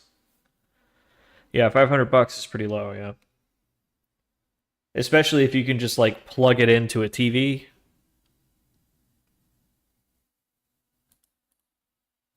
Context histories. Okay, those are all good. So these are our context models that are going into discovery. Trading hours, overnight, closed, pre-market, core, aftermarket. Then you got your daily volume context.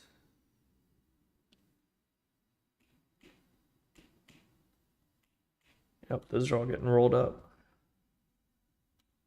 Okay. So where is this getting nulled out?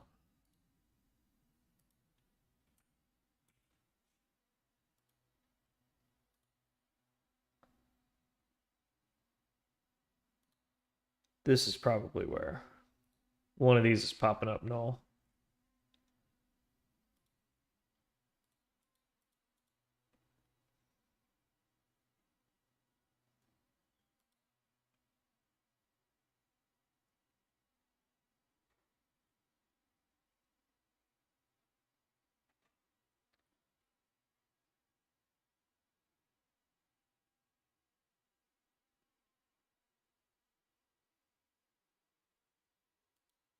Does anybody do any VR gaming?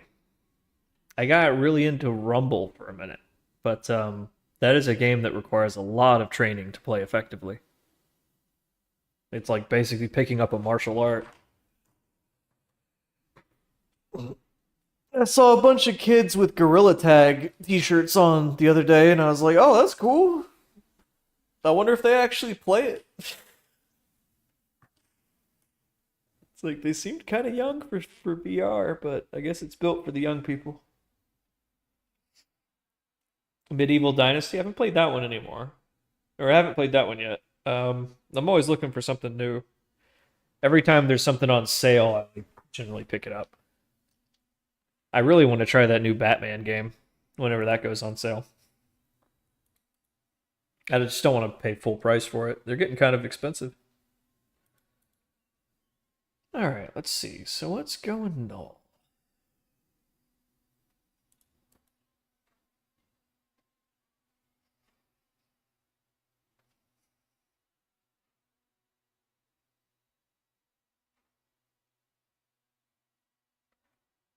I'm thinking there's an exception being swallowed in one of these virtual functions somewhere. And as a result, like something is coming back null, and then that's getting passed downstream.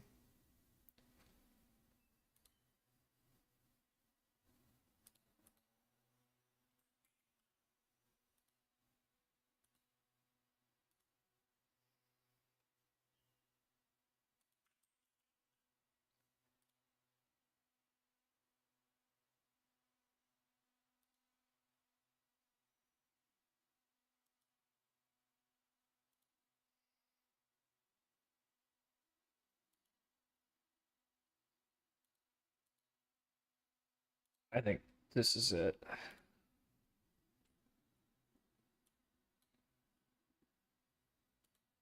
Yeah, this is it. So 9 or 10 go in, 8 go out.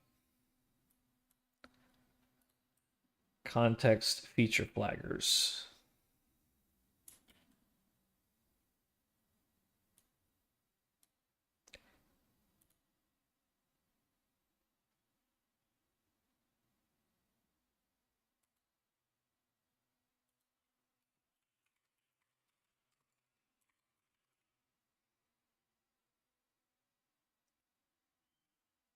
All right, I'll bet that's it.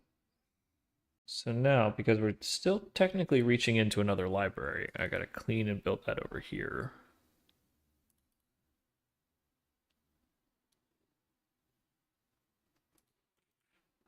And then this will refresh. And I'll have to go point out the source code again. And then it'll bring it back up. Okay.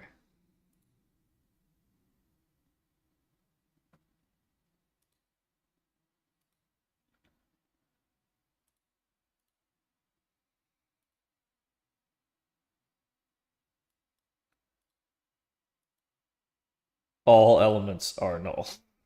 Wonderful. Wunderbar.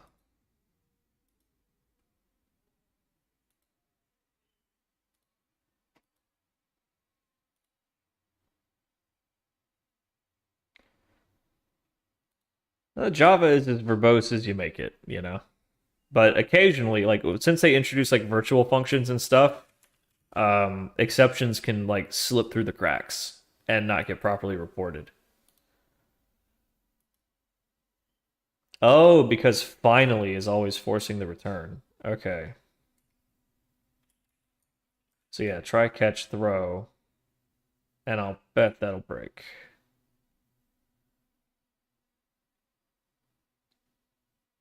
Yeah, so it's the blue background stuff, that's post-processing. That's post-production. That's special effects. That's not what the IDE actually looks like. I see a black background. And then I'm using a screen effect to put in a background layer.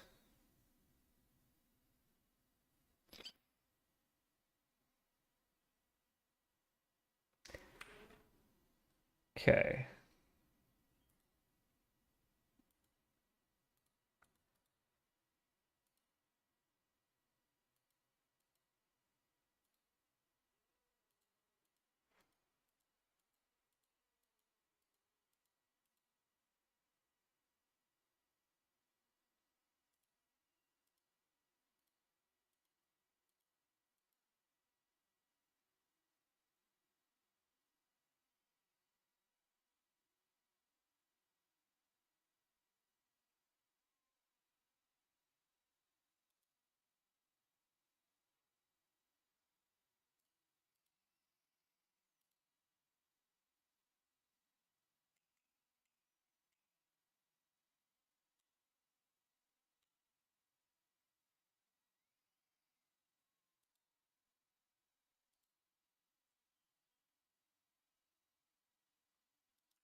Oh, well, there you go.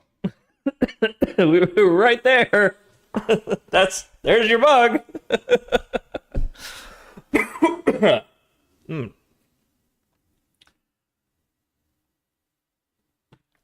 Yeah, okay. Well, I mean, there's not really much you can do about that other than filter them out.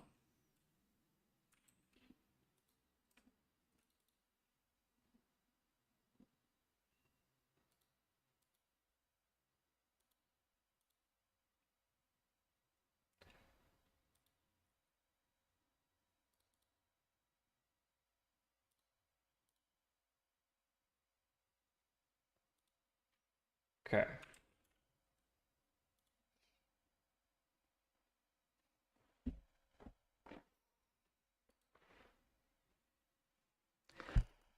Yeah, the little blue animation is just a little bit of magic. But you can have any wallpaper you want in IntelliJ.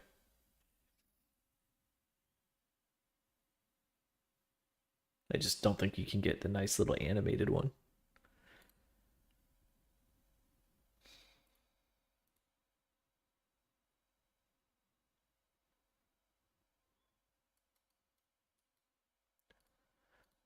All right, let's see.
Okay, that should fix it.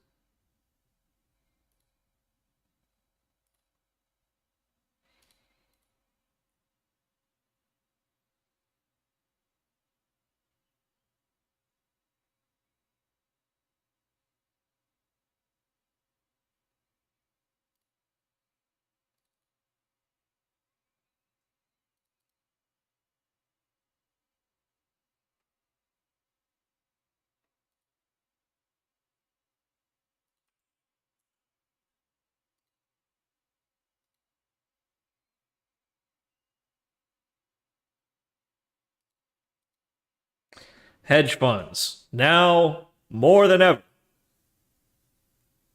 Roaring applause.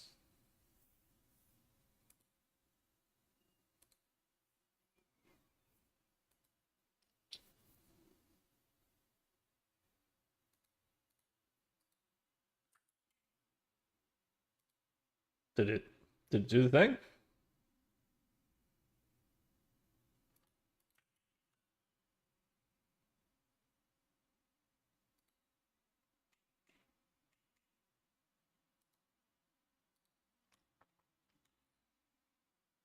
I think it's running.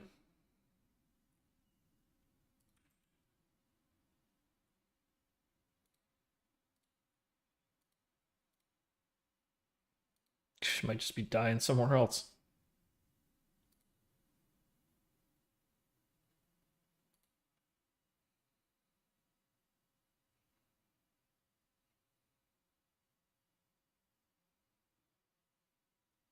Don't say I'm Shkreliing along. Don't associate me with him.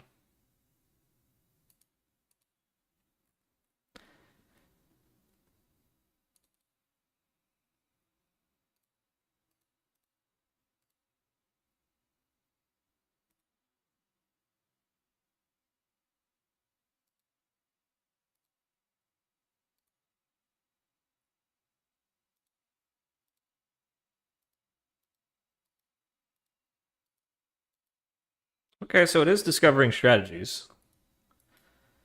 Also, you respect him. Why? For betraying the trust of his investors and partners in MSMB Capital, for his conviction and prison sentence for securities fraud, or for starting 3 cryptos that we know of that have been rugged.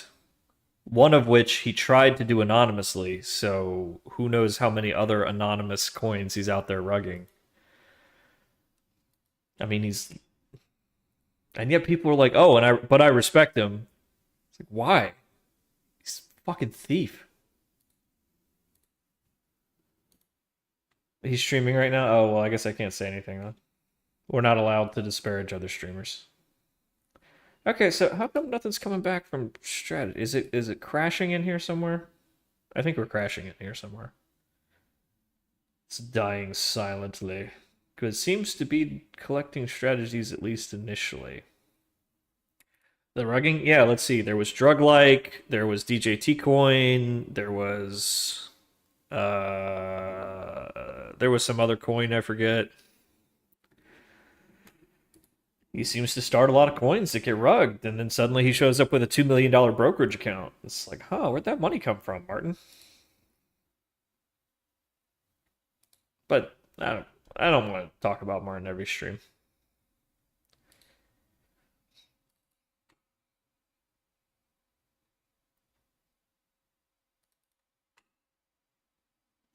So what's going on here? Oh, you know what it is? I think I forgot to clean and rebuild. I think that's what it is.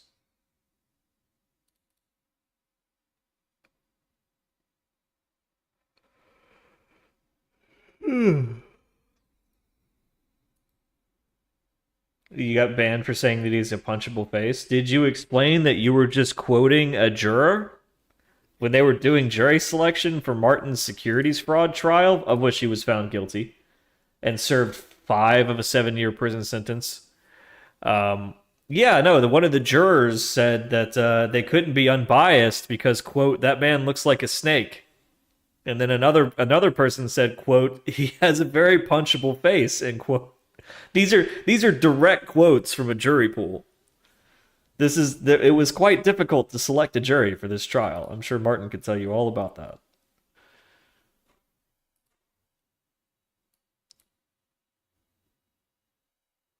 I mean, I don't judge people by the way they look, so I'm not going to hold that against them. You enjoy his stock analysis stream. Yes, he is very good analyst. He's a very good analyst. It's just a shame that he does not have a moral compass. Because if he did, he would be one of the more respected hedge fund managers in America today. Which is a tragedy in its own right. Like, he could actually be that role model for everyone. But ego just gets in the way, you know? Did he make? Yeah, I mean, MSNB Capital was pretty reasonably successful. I mean, he was a respectable hedge fund manager right up until the end there. I mean, that's why he was getting interviews on television. He was respectable. He was doing something interesting. He was doing something that not a lot of other funds were doing, which was really cool. And he could have really scaled that up. But, you know, mistakes and desperate attempts to cover up those mistakes, and it just leads to a dishonesty that poisons all things. Kind of like SBF, yeah. Well, SBF, I think, drove himself crazy with nootropics.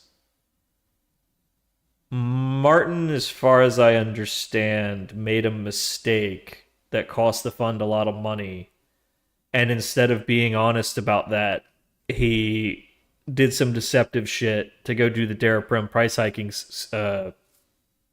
scheme, for lack of a better word, made a bunch of money, then turned around and paid off all the people whose money he lost. But, I mean, that was securities fraud. These people trusted you with their money, and you lied to them about what you were doing with it, and for that, you are banned from the securities industry forever. And it just breaks my heart because we don't have a lot of young hedge fund managers out there who are like the real deal, legitimate people who are not just running some kind of scam. Like Dan McMurtry is like the last one standing.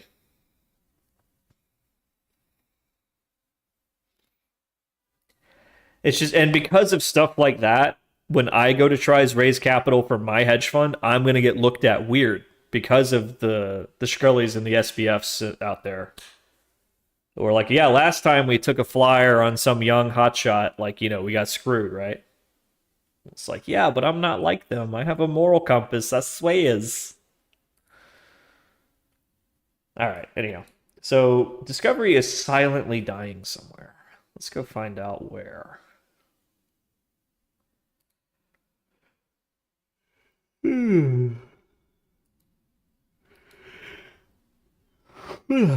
Need more caffeine.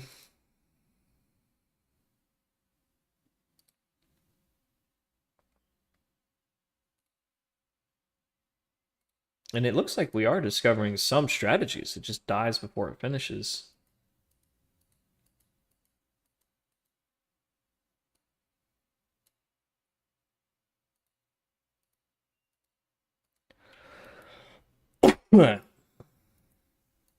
Okay, so how come these aren't coming out?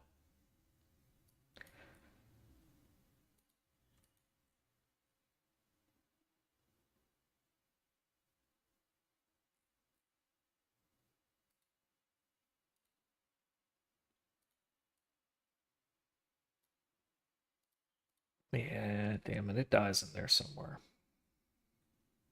All right, what's the most complicated part?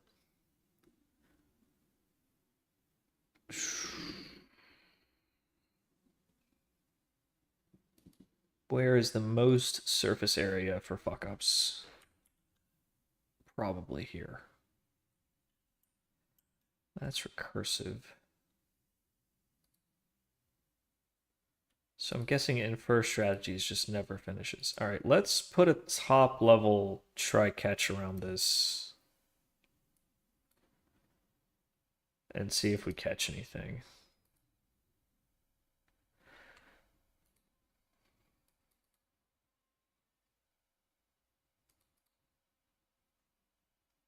What's up to this guy?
Hmm. Well, maybe we're not looking in the right spot.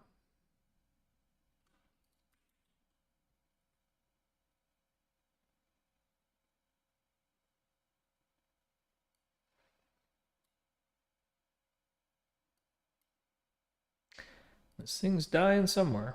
Let's see if we can find it.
Where is it dying, man?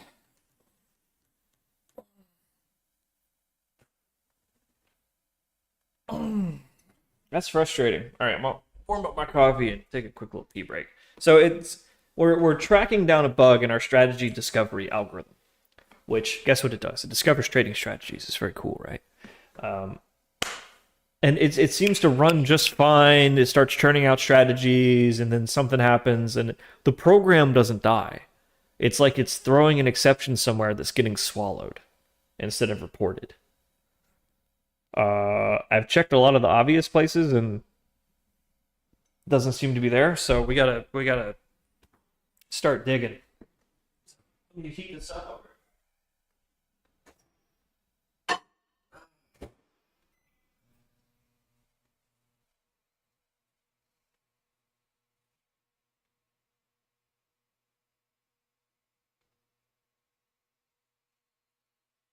Fucking beautiful day.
Let's see.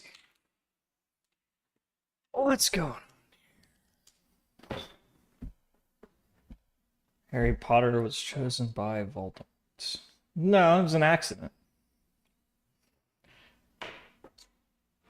Which they never really fully... Did they ever fully explain... What, like, so some ancient magic that Harry Potter's mother cast in the moment of, oh, it was running the whole time. It was running the whole time. So they think it. We might. It's okay. We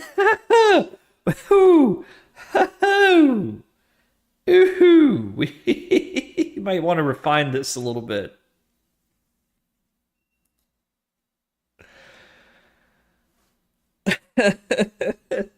This might take a minute to load.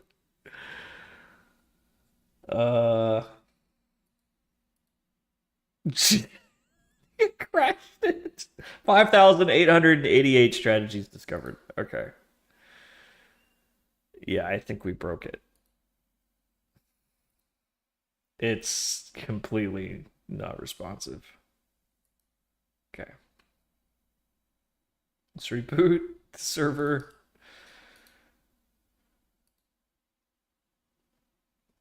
Give it a second to load.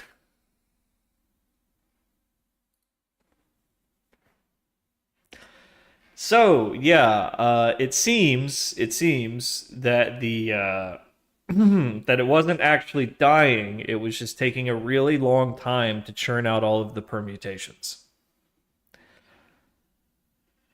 Because, and this is something we've talked about before, it does not understand mutual exclusivity. So if two contexts never overlap, like say pre-market trading as a context and core trading hours and aftermarket trading hours, these never overlap, but it doesn't understand that. So it tries every permutation. So if there's like 4 contexts, then there's going to be like 4 to the third, to the second, to the first combinations. It's ridiculous. So I think we need to refactor the discovery algorithm, because now not only is it not very functional, it doesn't keep up with our data loads anymore. It actually actively crashes our discovery platform now. Okay, well, on the bright side, you know, at least it... I mean, it's not that it's crashing it, it's just that it's taking forever. Okay. Okay. So, we need a better disco algorithm, which was already on our agenda, so...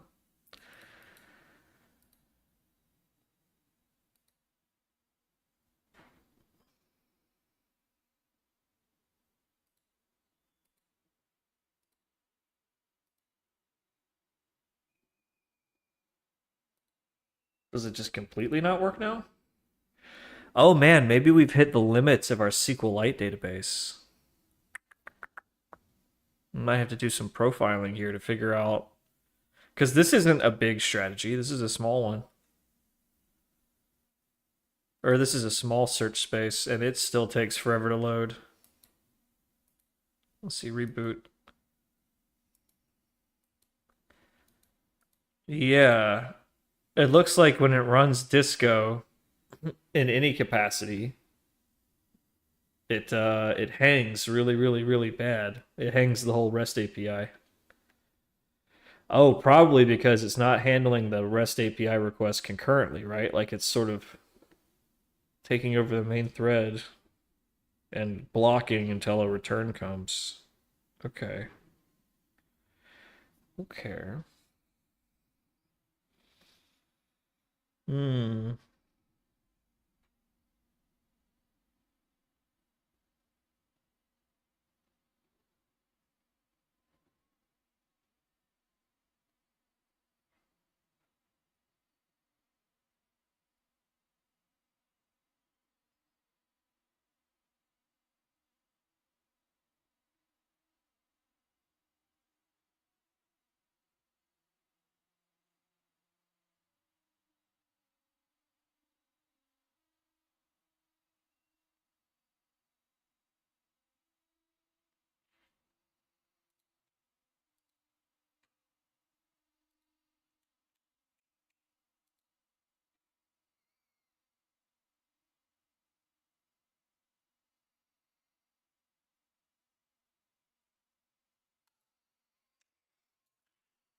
Is it the discovery algorithm or algorithmic discovery? Because algo disco sounds a little better than disco algo.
Am I in LA? No. I am in America's playground. I am in the city that keeps its secrets. Once upon a time known as Sin City. The mob still runs it, aka Texas. Yeah, the mob still runs it, but now it's the hedge fund mafia. It's a different mafia. There is a receipt going viral right now, where somebody ordered a double Tito's and soda at the hot new club at Caesar's Palace. Chat, without looking, how much did it cost? A double Tito's and soda. How much does that cost? And then I'm going to tell you how much it cost. $42. Good guess. 42,000. $28. Cold. 142. Colder. It was $60. $60 for literally like a handle, a 1.75 liter. 1.75 liters of Tito's is $30. So you paid $60 for 2 shots. Not even shots, 2 measures. And a splash of fountain soda. Soda water. $60. And that is because it's the hedge funds, dude. Like, and I'm an aspiring hedge fund manager, but like the hedge funds. All right, if you don't know, the Las Vegas Strip, as you know it, is owned by 2 corporations, MGM Entertainment and Caesars Entertainment. And they are publicly traded stocks, and the majority shareholders are like hedge funds and like mutual funds and private equity types, right? So it's not like the CEO making decisions about like, glad handing and perks, right? It's all being decided by a board of directors, which is looking at spreadsheets. So the culture has changed. It's still that cold, ruthless mafia, But now it's a cold, ruthless mafia that's trying to strong arm you into $60 cocktails instead of one that's giving you free cocktails to go play poker. Times change. They treat the poker players like shit now. Because if I'm a poker player, think about it from the casino's point of view. I'm occupying a seat, I'm occupying the waitress's time, a dealer's time, and all you're getting is a small rake off of each hand. It's like you don't make anywhere near as much if I was sitting at a slot machine. So now they basically just chase everybody away who's not sitting at a slot machine. It's really gross. Meanwhile, the slot machine company, Aristocrat Entertainment in Australia, it's like quickly becoming the biggest company in the country. Those goddamn slot machines. Oh man. That's like my big red flag. If a girl I'm dating, like, or I'm interested in, plays the slot machines, it's like, this ain't gonna work. It's like having a heroin addiction. It's just a really bad sign. So now instead of giving you the perks the casinos give you, now instead of giving you like free meals and free drinks and stuff, they still do that, but now it's all about free slot play. So your loyalty reward is free slot play because you just can't win. So like, whatever, we'll give you $500 of free slot play because it's all going down into the machine anyway. If you theoretically, if you lose all that money, it only costs the casino like 5% of that. Okay, can we TLDR about the SQL earnings? Yes. I, being a millennial, being an old man at the ripe old age of 35, I was not aware of what modern databases can do. My thought was like, a database is a living thing. A database is a service. A database is a program that's running somewhere that like occupies RAM. Like, no. Times have changed. So Parquets, for example, our data lake is not a living database. Our data lake is a stack of files that represents the tables. And when we query it, we do so with a query service that doesn't actually, like, it doesn't hold it all in memory. It has like meticulous indexes of all the files so that it can go straight to exactly what it needs. So now we have these really super fast databases that can handle theoretically infinite amounts of data, as big as you can have capacity, and not affect the query speed if you write the queries efficiently, right? If you write the queries intelligently. Other things that you can do. There are databases like QuestDB and others that are optimized for insertion. So you can insert 1,000,000 rows a millisecond and query it just as fast. And that's how a lot of these like telemetry systems are built. And I learned that. So anyhow, I've learned that modern databases are very fast, very scalable, and very, very, very, very, very performant, because all of the engines now are written in Rust and whatnot, Rust and C. So wherever possible, I should be offloading the complexity of like compute and big data operations, like strategy discovery, to SQL queries, what I'm calling super queries, which I build with a Python library called Ibis. So then I get these neat little Python notebooks where I can do all of this like pandas, like data frame manipulation. And then it compiles into a big ass SQL query.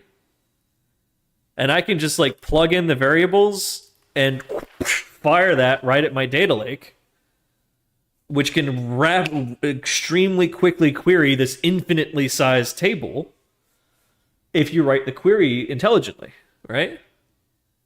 If you understand how your partitioning works. So it's not that you should be learning SQL, because I didn't have to write the SQL query. I wrote all of this Python Ibis code.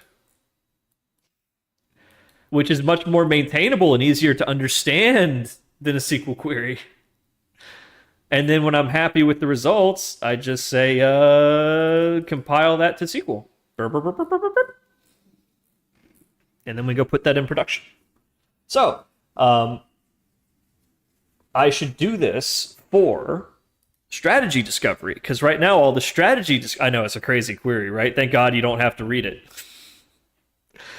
But code generation is the future. We write code that generates code. So that way, like, we don't have to do the meticulous nitty-gritty shit. Like, we write Python that then goes on to write SQL, or we write Python that goes on to write Rust, or so on and so forth. Like, one of our subject matter experts and friends of the stream, Mario, works on integrated systems for supercars, and he says that a lot of that is code generation, because it's so, like, the room for error is so little that you can't take the risk of letting a human write that code. Pretty cool, right? So we're using a lot of different databases in production. We have DuckDB for our query service for the data lake. We use SQLite for strategy discovery, though we're probably about to swap that out because it's not very performant. Or we're just not using it very intelligently. And we use QuestDB for our black box, our flight recorder, so that we can do really rapid fire, high frequency insertions. So that way, like, every data stream, every data feed, every stock data subscription can get CC'd into the black box. So if anything goes wrong, we know exactly what data we received. And we can hopefully do some kind of state recreation with that. We could reboot the system, have it think that it's whatever day, it boots up as normal, starts subscribing to all the feeds, and then we feed it the feeds that it was getting that day. We haven't coded that out yet, but it's important to us. And we also use the QuestDB for our telemetry dashboards. That's sort of the big appeal, is that now we can tie all of our data feeds into our telemetry, and we can have a pretty good look inside the system from the dashboard. So anyhow, I really want to make a more SQL-heavy strategy discovery algorithm, as opposed to the one we have now, which sort of pulls everything out of the database and then does the manipulations in Java, which is just not smart. I think now that we have a really solid, like, we have the discovery algorithm on the chalkboard, like, we know exactly what it is, we can code it more efficiently. Much more efficiently. Because, yeah, at this point, we've just hit the breaking point where after you have, like, 9 different context models, it seems to just screech to a halt just through sheer number of permutations. And by making it more efficient, we can reduce the number of permutations. We can get rid of all the mutually exclusive ones with, like, one query. Yeah, it'd be way more easier to maintain.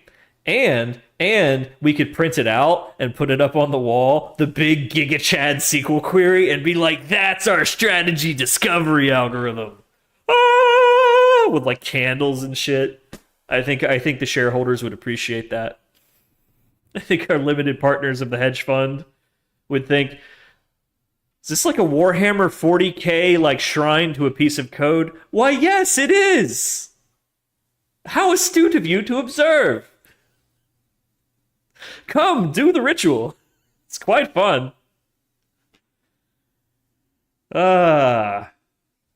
Nobody said that this can't be fun.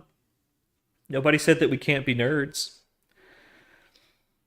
Okay, so how do you know you need a more efficient implementation? What's the KPI? This is a great question.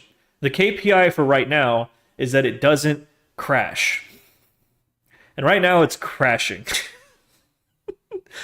It's not crashing. It's just taking a very, very long time to iterate through all of the permutations, because it's like a loop within a loop within a loop running in Java, which is just not smart. So, yeah, by boiling that down to a smart query. Yeah. Okay. All right. So, how would we do that? We would want to take the data set that we've generated for discovery now, which is just SQLite. We've got that in a self-contained SQLite database file. We want to take that, load that into our Python notebook, and use IBIS to create a more efficient discovery algorithm. Okay, so let me just to do.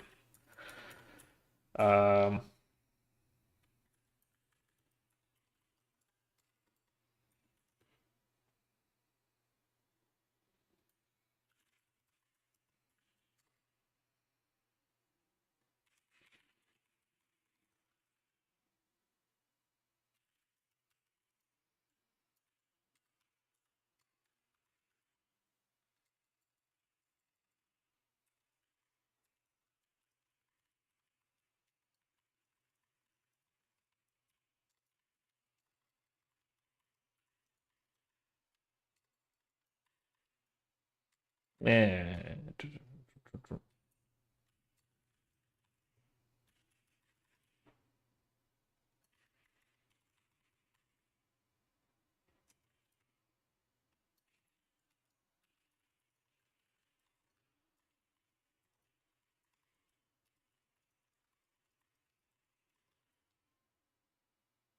we should be able to do the whole thing, because once the compute is done, like we have all of the signals, all of the feature flags, the context models and their outputs.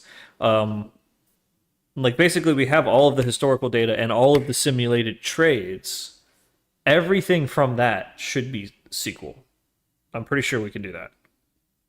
Pretty sure. What's the big O of the current implementation? An infinity symbol. Basically an infinity symbol.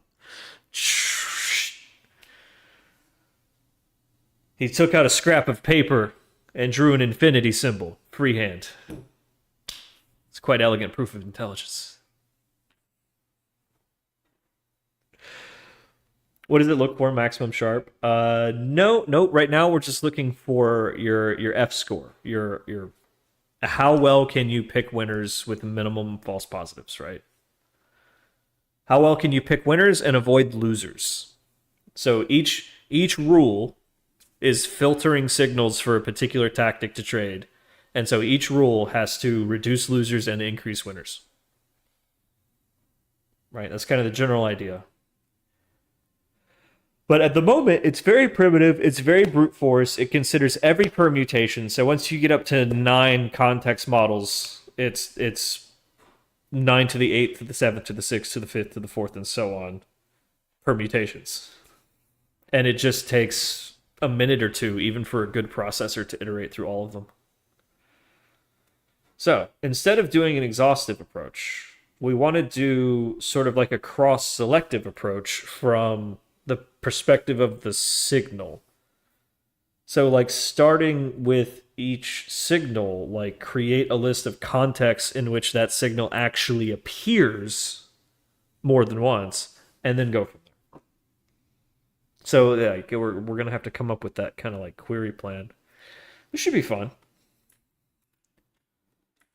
And yeah, it'd be great if that was iterative, but that's like a wish list thing.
So I'm kind of doing a partner push right now. So do me a favor, if at any opportunity, you know, I would really appreciate it if you're gonna like take a shower or take a shit or whatever, just leave my stream running, please. Thank you. I love you.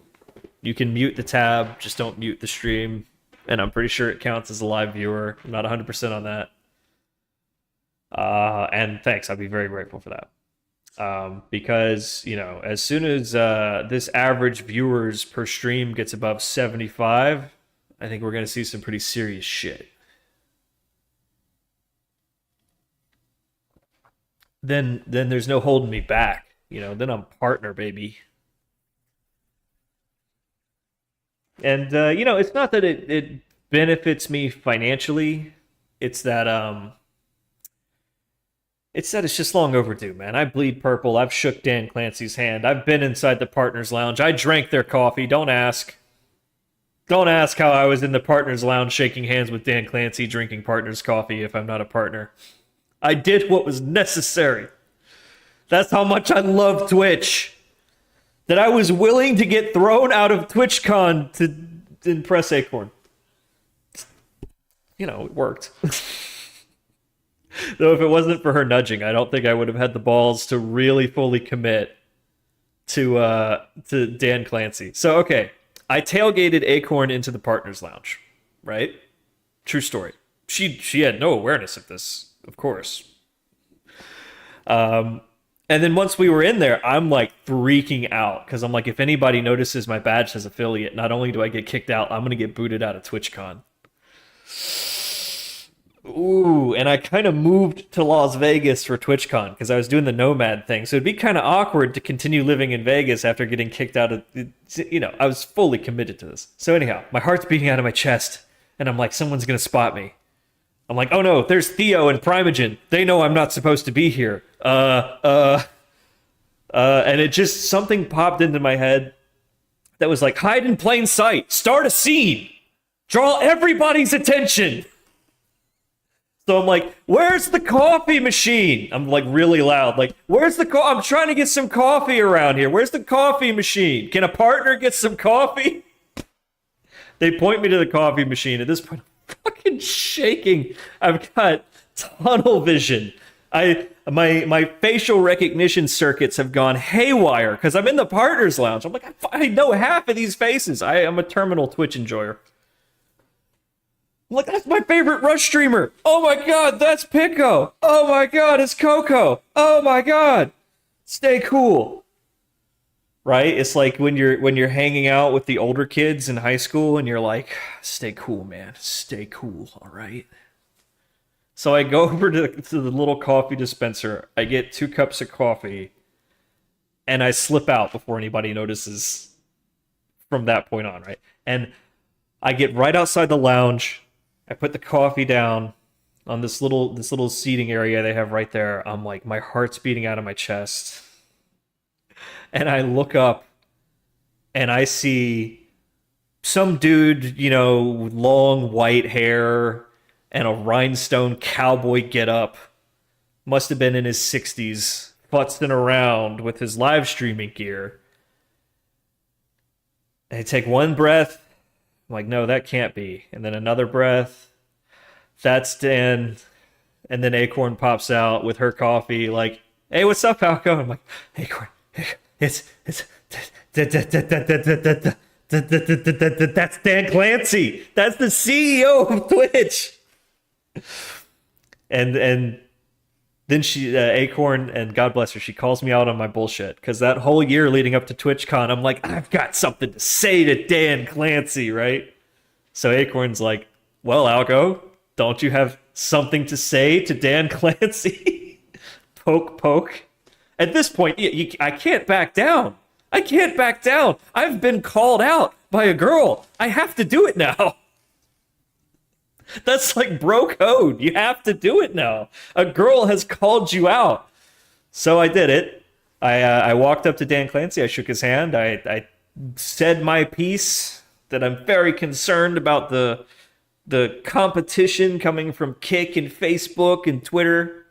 which I was dead wrong about that. So Clancy was right. And yeah, and Clancy just said, we're not worried about the competition because they're not really focused on building communities. They don't do what we do. And so I thanked him for his leadership and shook his hand and tried not to have a heart attack and scooted out of there with my partner's coffee. Mission accomplished. And yeah, that's the end of that story. That's how I met Dan Clancy. Thanks to Acorn. So really grateful for that.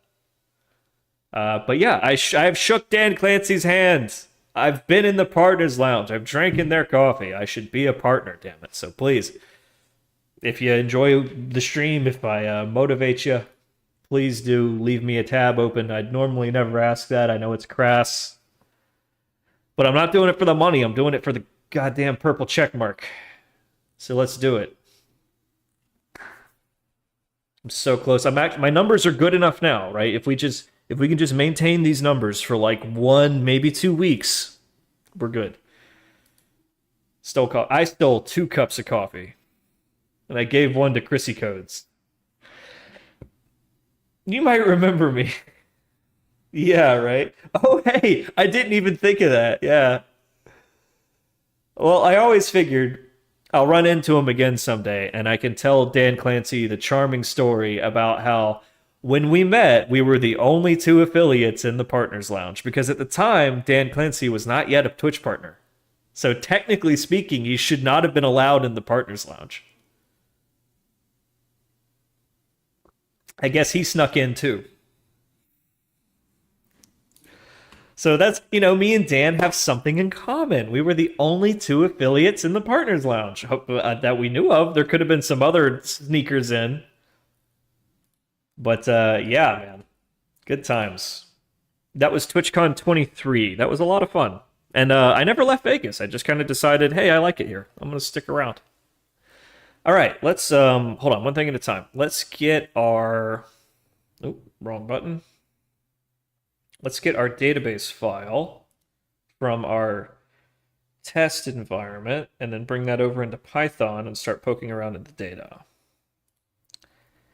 Boop, boop, boop, boop, boop. All right. Boop. I broke it.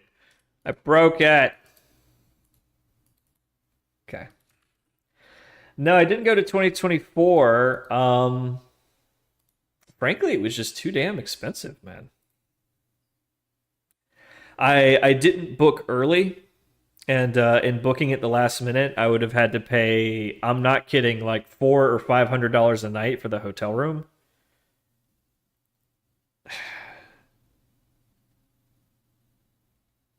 I live in Las Vegas. A $500 a night budget for the weekend? Billy, I can go stay at Caesar's Palace. I can literally have a blowjob sent up to my room legally. Vegas is a hell of a town. So convincing me to spend that $1,500 in San Diego to walk around the floor of TwitchCon, you know what I mean? It put the budget in perspective.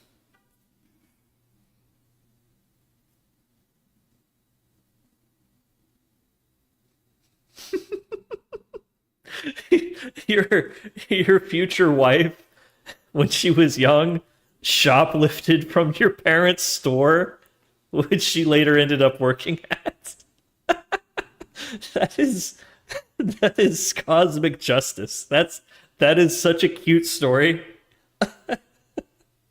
You can dine on that story for the rest of your lives. She's gonna be rolling her eyes and groaning when you tell that story in the retirement home. That's a great story. Okay, all right. So we got our little DB file here. Let's copy that. Let me shut down the stack.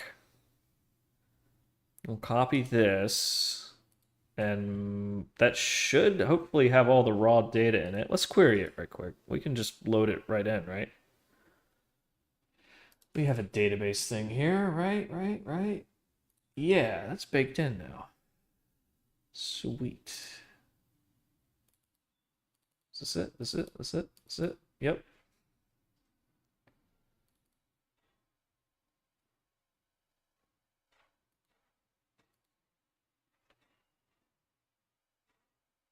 DuckDB extension. No, this is SQLite, man. All right.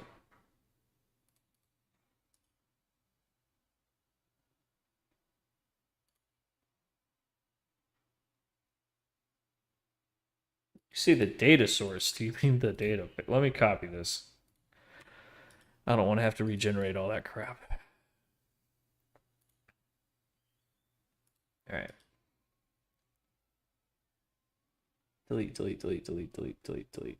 So if you're just joining us, we are hunting down a bug in our strategy discovery algorithm. Well, it's not even a bug. It's just that it's not very efficient anymore. We kind of built it in Java to be kind of a brute force data manipulation. And since I wrote it, I've learned a lot about how great modern SQL can be. So we're going to retool it for SQL. And right now I'm pulling up our little SQLite database to make sure it's not corrupt or anything. Okay, test connection, download missing drivers, SQLite, boom, test connection good, connect. I love that, it's so cool. All right. Remember when you used to have like separate tools for this kind of stuff? It really makes you appreciate the modern integrated development environment. Do do do do do do.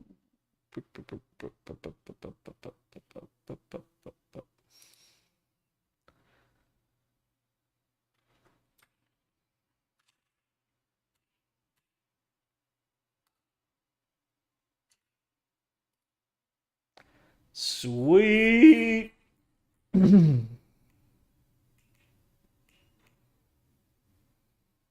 All right, cool. So we should have the data that we need to come up with a better strategy discovery algorithm. Is it possible to predict the market? No, it's not. To predict the market is to predict future information which has not yet been realized by the market. But perhaps, just perhaps, we can predict the performance of a particular tactic in a particular environment with some degree of accuracy.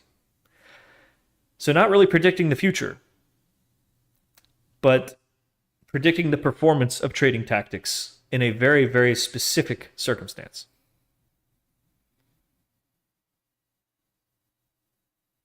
We only need a small edge. Now, a lot of people don't realize how small of an edge that you actually need. But if you'll read my paper, this article that I just published on my Twitter, you'll see that even when you don't have an edge and you're just flipping coins, you can reduce the risk of losing to practically zero. And by introducing a risk, or by introducing an edge, you can use those same marginal benefits of diversification to reduce your risk of losing money over any given amount of time to almost zero. So a small edge goes a long way. And you only need a few to never lose again. Well, not necessarily, but that sounds really cool. You know, edge tends to decay, but it happens. The whole idea is, you know, you don't want to have like one perfect strategy. You just want to have like a handful of modestly profitable strategies that are uncorrelated with each other.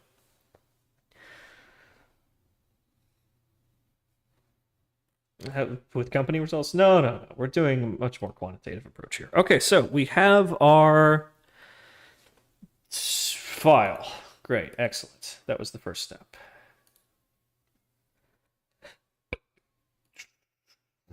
Ooh, excuse me.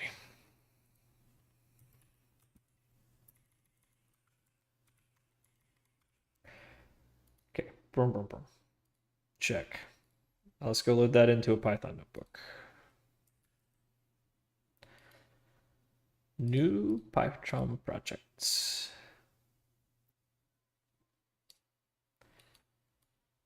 Project strategy discovery 2. Just strategy discovery. Go. All right, new window.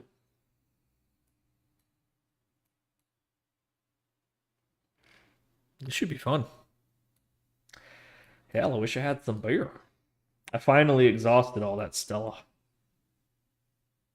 It took me like 4 weeks almost. No, let's see, I got it for Christmas. 1, 2. Yeah, only 2 weeks. It took me 2 weeks to drink. What was that? 18 Stellas. It's good beer, though. I see the appeal. Let's see. Strategy discovery. Okay. Boop, boop. Let's go ahead and get this set up. MX01. Install Jupyter. Let's get IBIS on there. That's going to be IBIS for SQLite. That's going to be a new one.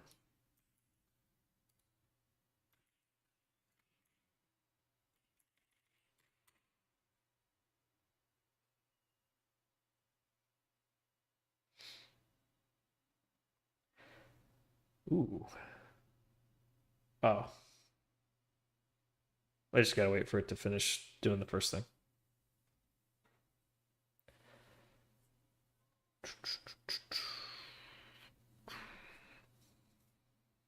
And then I think that should be it. Should only need those two.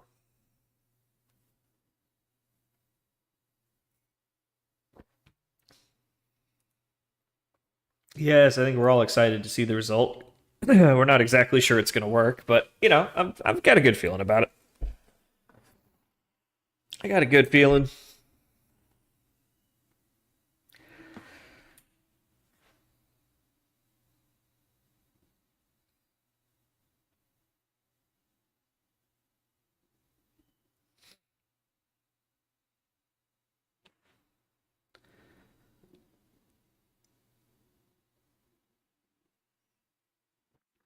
All right. So now we're trying to discover or to come up with a more efficient strategy discovery algorithm. The one that we have is sort of brute force and exhaustive, and we've learned a lot from it. So now it's time to come up with a better one. Do I work for a financial company? I was the tech lead of risk management technologies for a, I think at the time it was a $60 billion bank. I think they're only a $30 billion bank now. But yeah, no, I've got, I actually don't have a formal background, kind of self-taught. And I got so passionate about it that I was able to talk my way into that job, which is pretty cool. All right, so how do I load a SQLite DB? Is that a connect? Attach SQLite. Attach a SQLite to the DuckDB. No. I just wanna install or load a SQLite DB. Let's see. Connect. All right, got it. So let's see. Import IBIS. SQLite connect.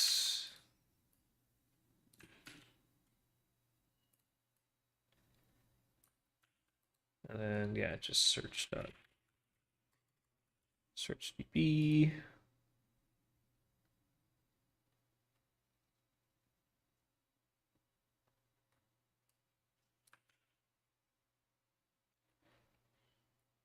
Then table. Table.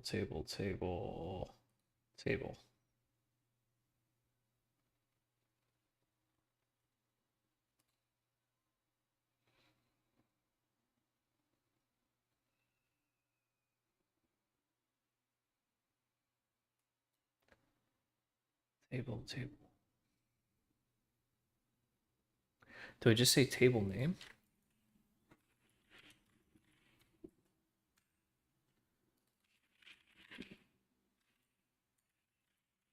Is that it? Right, that's it. Oh, typo. There we go. Yay! All right. Do I have a background or some experience on financial assets and market analysis? Yeah, but also self-taught. I went to Mercer, man. I didn't get into MIT, despite the fact that I had already published genetic engineering research. But hey, I should have just gone to the right high school, right? You know.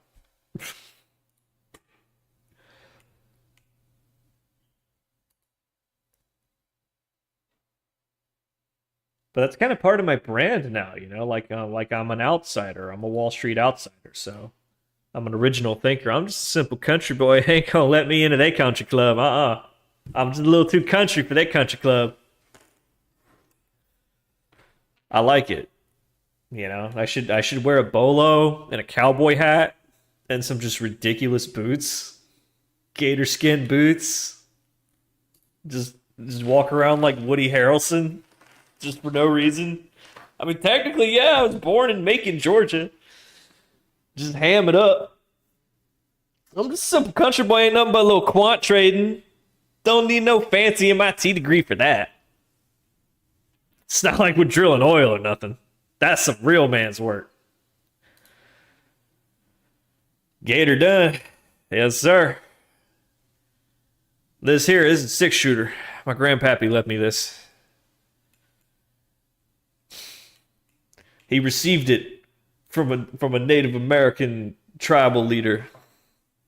It's part of an ancient land lease. I don't even know where I'm going with this.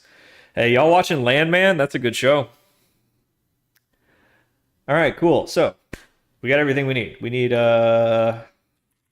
signals.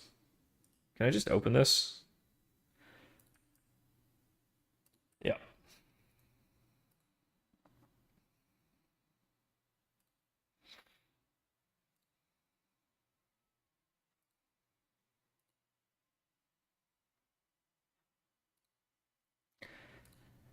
Check, check, check.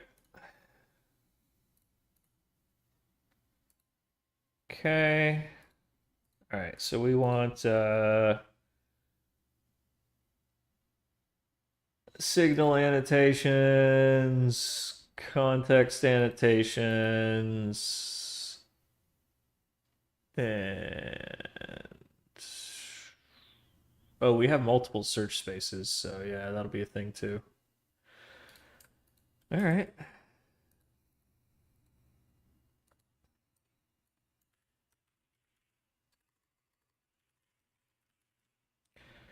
Let's go ahead and split this. Let's see, context, close context annotations.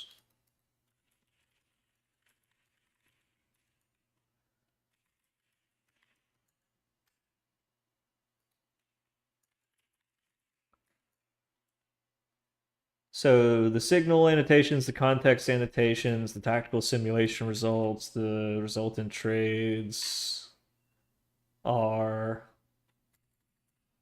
the sort of raw material that goes into our strategy discovery engine. Let's see.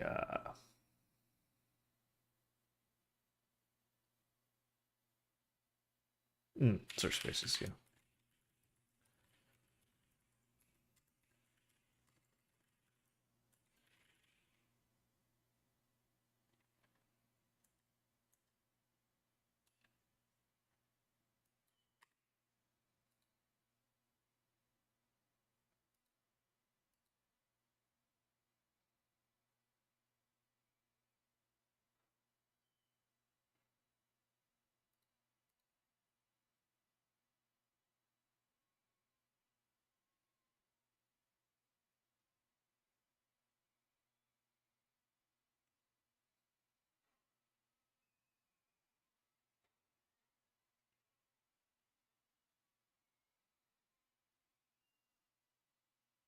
Oh, I see. ID, result ID.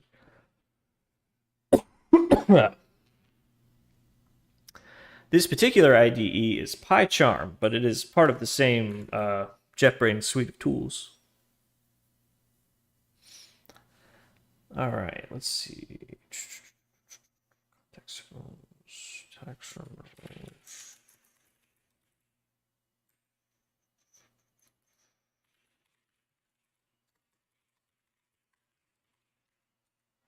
And trades. So, boom, and strategy components.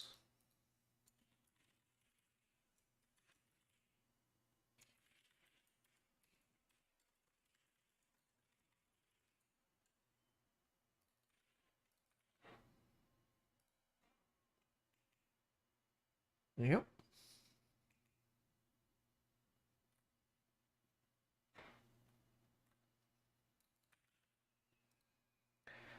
All right.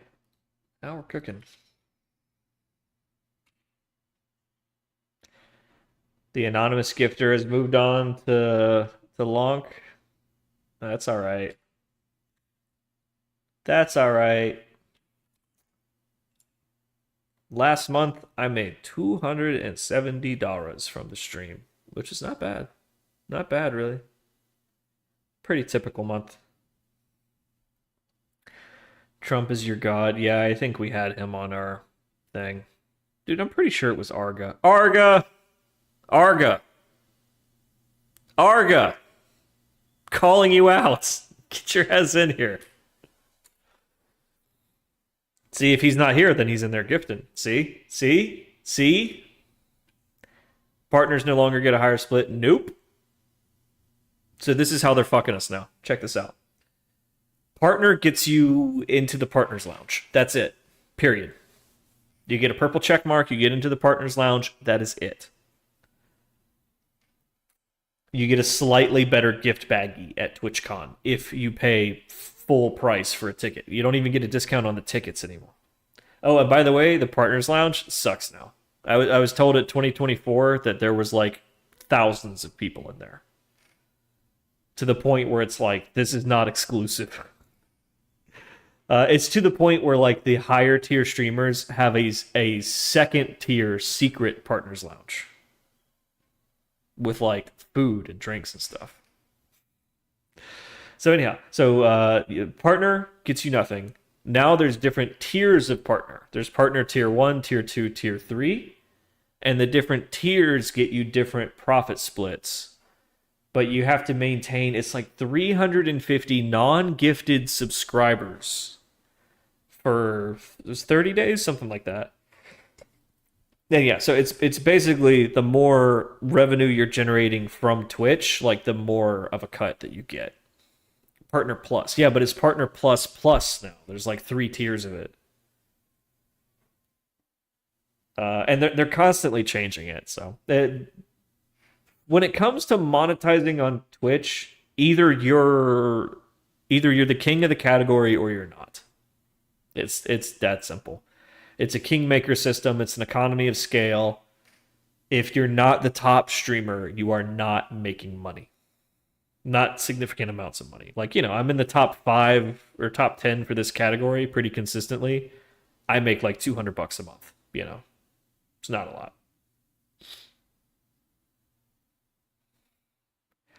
But say Thor makes like 6 figures a month. It's like an economy of scale. Like when you get to 20,000 concurrent viewers on every stream for those ad breaks, like it really starts adding up. It really starts adding up.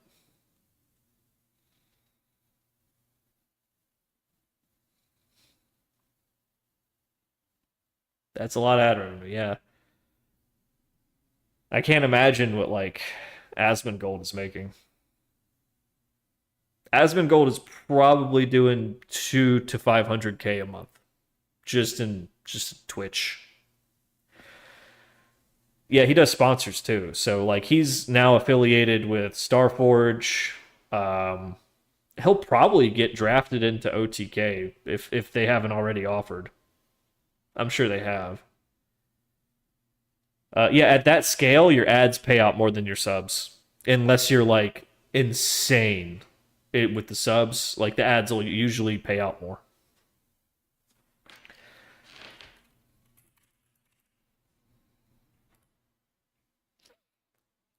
Let them live. Yeah. Let's see. Test Space 2 was our one with all the goodies in it, right?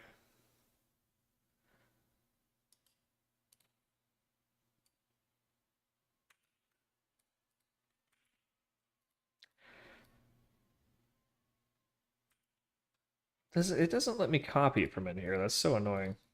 Whatever. Just give me the thing.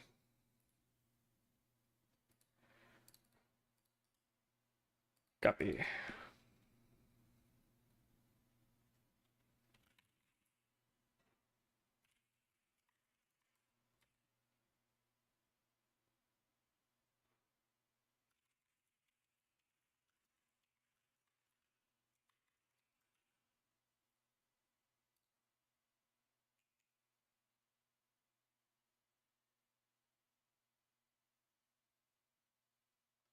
It's the other one.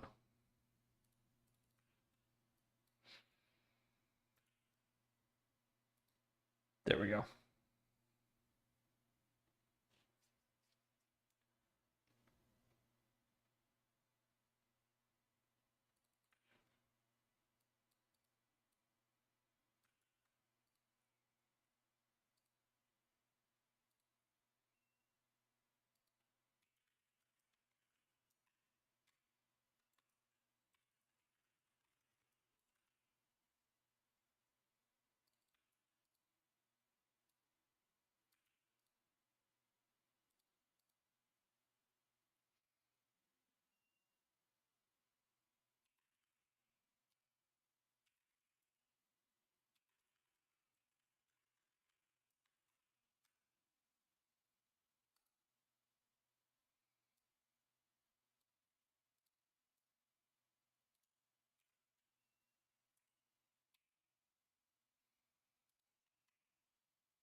Casting from timestamps. What are you talking about?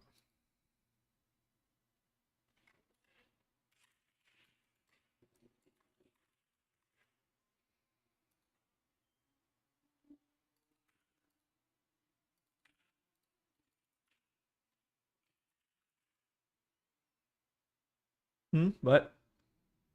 Didn't he start Starforge and OTK? I think Asmund was part of that.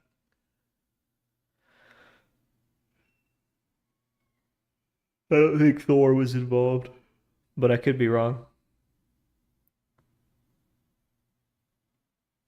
What? Yeah, I don't know anything about that, Barrelwall. I don't think Thor is particularly famous for his hot takes, so. And he generally avoids politics. Oh, you mean Asmund? Yeah, Asmund had a hot take, but he's like a founding member, so like when you're one of the founders that you don't get kicked out, you're stepping away.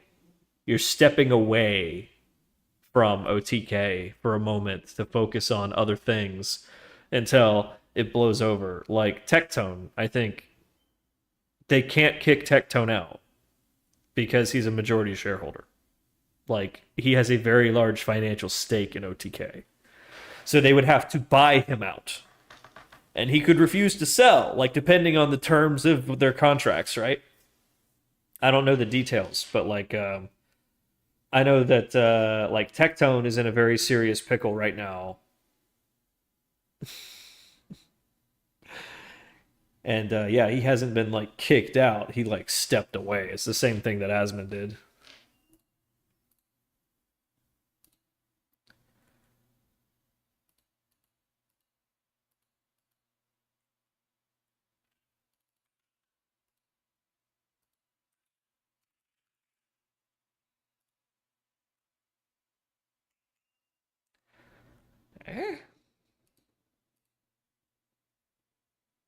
Timestamp conversion failed.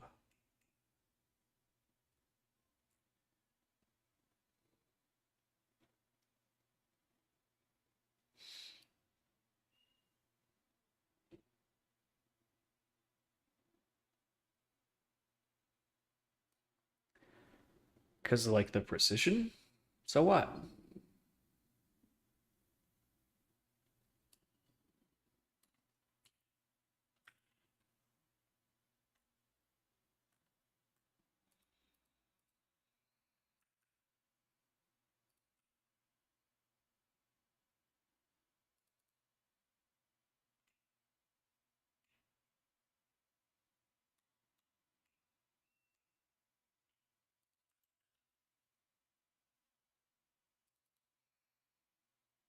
Hmm.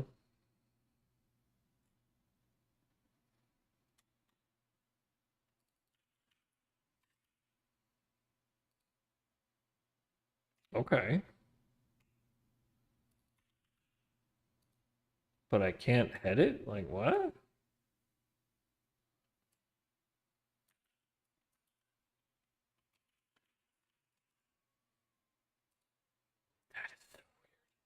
I've never seen that before. All the timestamps are fucking busted anyway.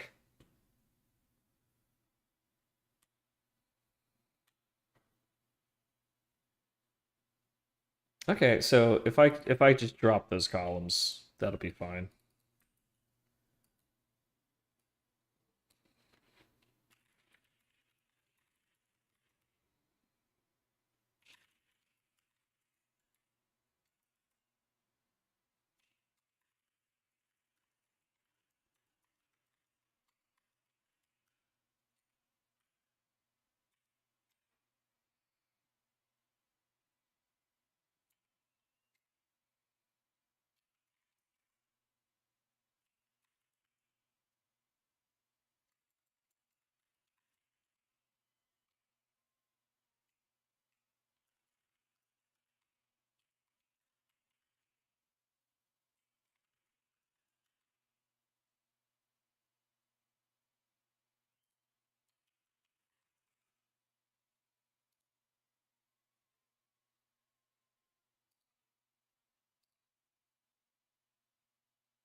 Interesting.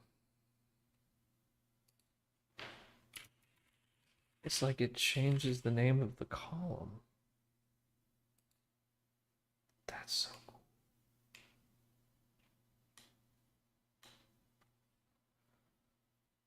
Okay. All right.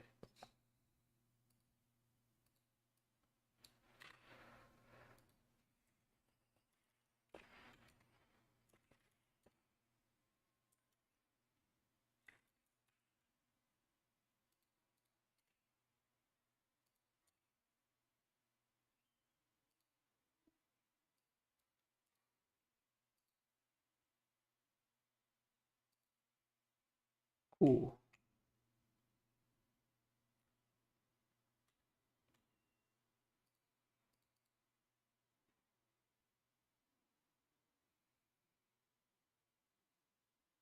How's Vegas weather? What's up, Allie? It's pretty sweet. Skies are clear. There's a pretty good visibility. Wouldn't call it crystal clear, but it's pretty good. It's a nice, bright, sunny day. Shout out to Ending with Allie, everybody. I was watching your stream this morning, in fact. How cold is it? It's cold. Cold. I know. I don't have furniture. You gotta build a suite. I need to talk to you about that. Shout out Ending with Allie, everyone. You're with your sister? All right, cool. Yeah. Yeah, let's build a suite. Yeah, we need to talk about this. So for those that don't know, Allie runs a consulting service that helps cash-rich tech bro man-children present themselves as mature gentlemen with well-furnished apartments and totally not as aspy, self-obsessed loners. You know, it helps. It helps. So yeah, check it out, y'all. Build a Sui. BuildASui.nyc. I have a bed. I have a good bed. I have a bed with a bed frame. It's white leather. It's got a nice matching set. I have a matching white desk, black monitors, and I have a whole black and white theme going on here that you can't see. So I need a white shag rug and like black leather furniture, and it'll complete the look. Right? So that's what I'm going with, some like white throw blankets. And it'll complete like the black and white theme of the apartment. Yes, definitely big white shag rug and some black leather furniture. But you should see the views in here. Oh my, like I have a view of the East Vegas cityscape. I got a great view of the mountains. I got a really great park view. This place rocks. I love it. Yeah, no, I gave up the nomad life. Living in Airbnbs was getting a little too much. I can't see the sphere, unfortunately. If I stand in the corner, I can see the strat. Oh, wow, this is a really great looking rug. Check this out, y'all. Let's see. This is nice. Yeah, 6x9, right? Yeah, this is exactly what I need. Perfect. Gonna bookmark that.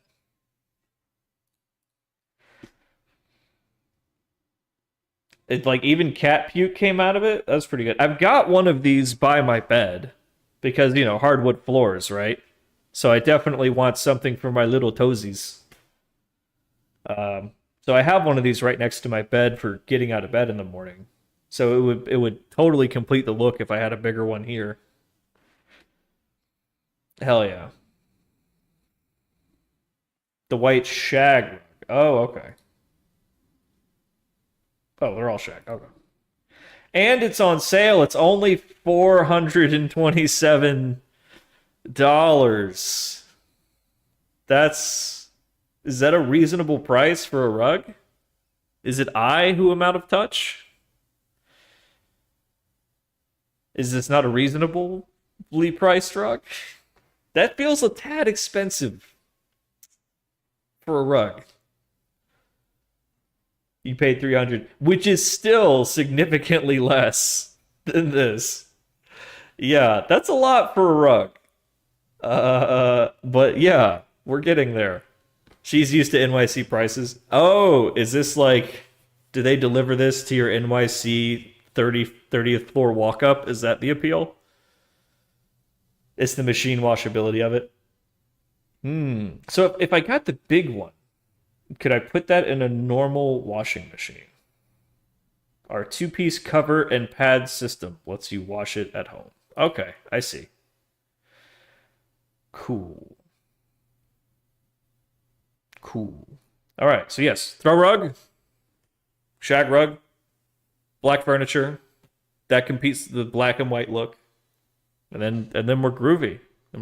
Right? Rocking it.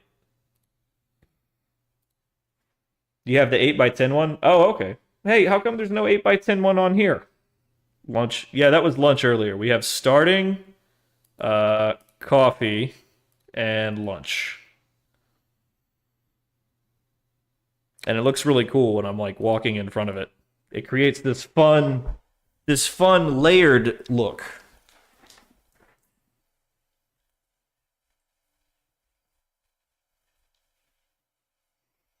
Right? It's a cool look. I was thinking I'd even have it like bounce up and down a little bit, like with a really slow animation. But we'll see. I like it. It gets the clicks. The kids, they like to click on it, you know? Now I got to get this integrated with my little animations so I don't have to switch back and forth. Anyhow, okay. So, all right, edit video. Yes, we have to get back to work too. We are working on an improvement to our trading strategy discovery algorithm,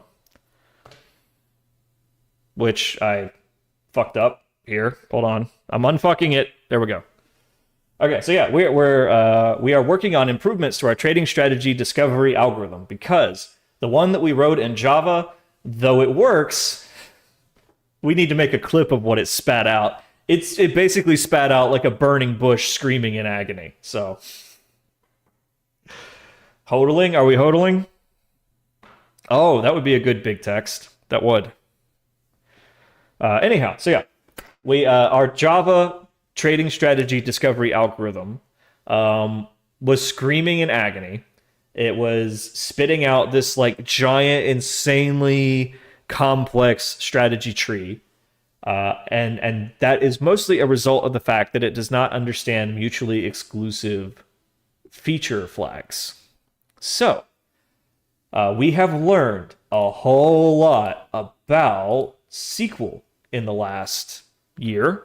And so we want to use Python Ibis, which is a wonderful library for writing very sophisticated SQL queries, to write a SQL-driven version of the strategy discovery algorithm, which should slice through a lot of the complications that we're having with mutual exclusivity and so on.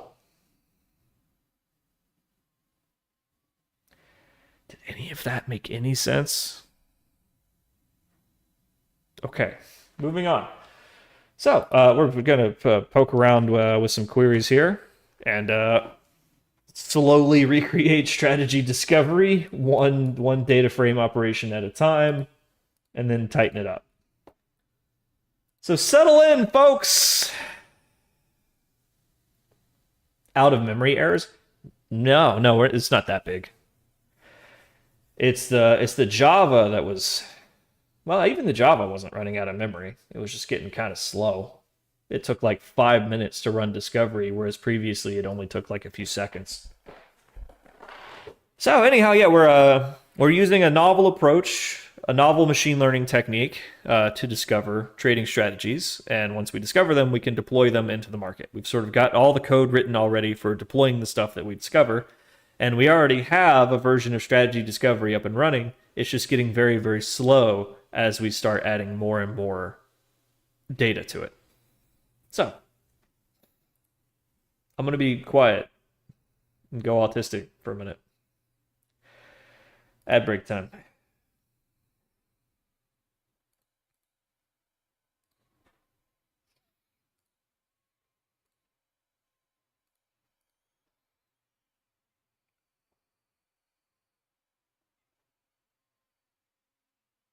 I tell you, these things are like getting probed.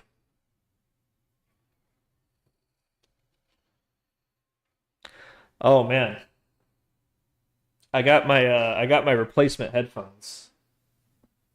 I gotta go find the other ones. So like it is amazing the difference. So I got the exact same headphones that I had before, and like just the wear and tear on them is amazing. Like to have like a nice fresh pair is unbelievable. I was thinking I'm gonna go ahead and order like 3 more pair of these since the last pair lasted like 8 years. Just get 3 more pairs and stick them in the closet, and that's it. I got whatever else happens, I got that headphone problem solved for the rest of my life. It's like I got the pens that I like and I got the headphones that I like. I'm good to go. And then they're going to discontinue the 16mm jack, and I'm going to be so sad. Yeah, the fake comfort fabric, yeah, it peeled off of mine a long time ago. Which pens? The Uniball Vision Elite. The ones with the white camouflage. I have like a case of those babies. Okay. No, I don't do fountain pens. Too messy. Though I could totally get into that. I would be way more into fountain pens than fancy wristwatches. At least with a pen, it's like I can use the pen. It looks beautiful. Like if you learn the calligraphy, it's unbelievable what those fountain pens are capable of. A watch is just a watch. All right, so two.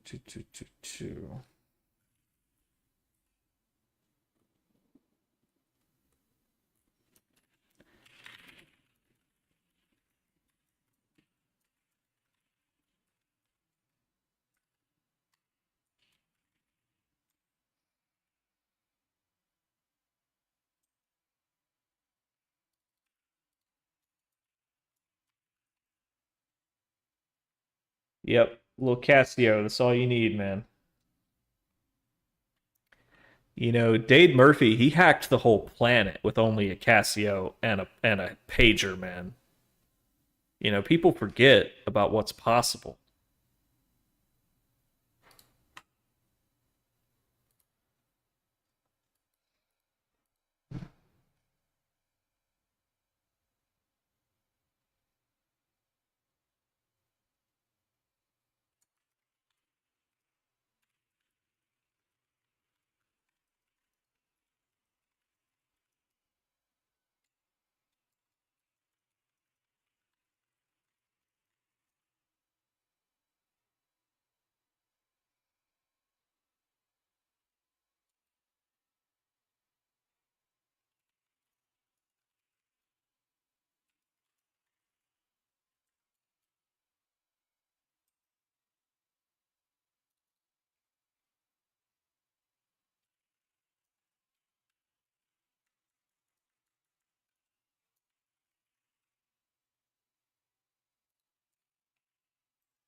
It's like when you get that good pen that you really like, and then they discontinue it. Oh, it's heartbreaking, man. That's heartbreaking.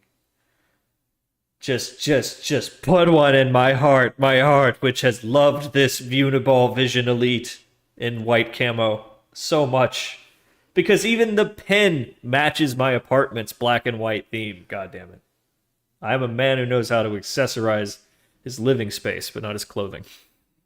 God help me. Can we just invent an artificial intelligence that will tell me how to dress? And I'll do what it says. Is that going to be the future? Are we all just going to be... It's like letting your mama dress you? Like we're going to let our phones dress us and we're all going to just look like fucking clowns? And just giant puffy Balenciaga coats? Yeah.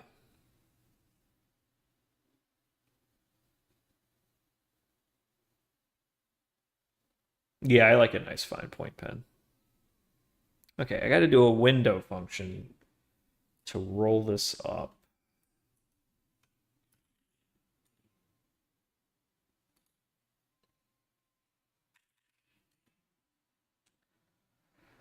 Let's see, window. Excuse me.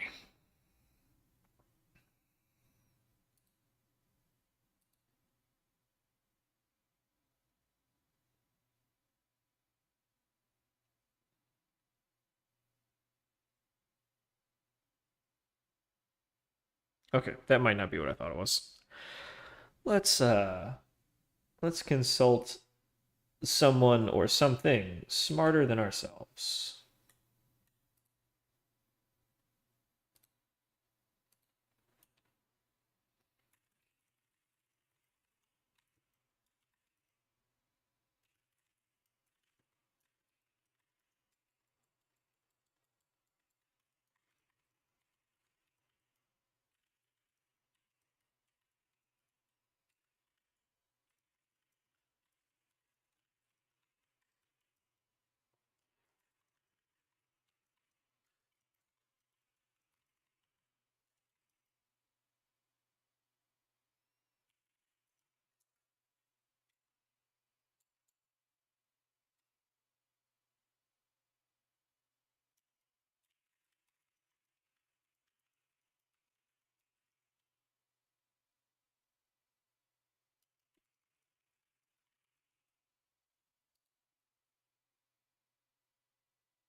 So apparently our timestamps are not properly formatted, or they're just not being properly interpreted. I think they're actually probably correct, and it's just not reading them right.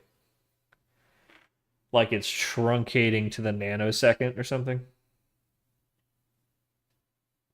Yeah, worry about that in a second.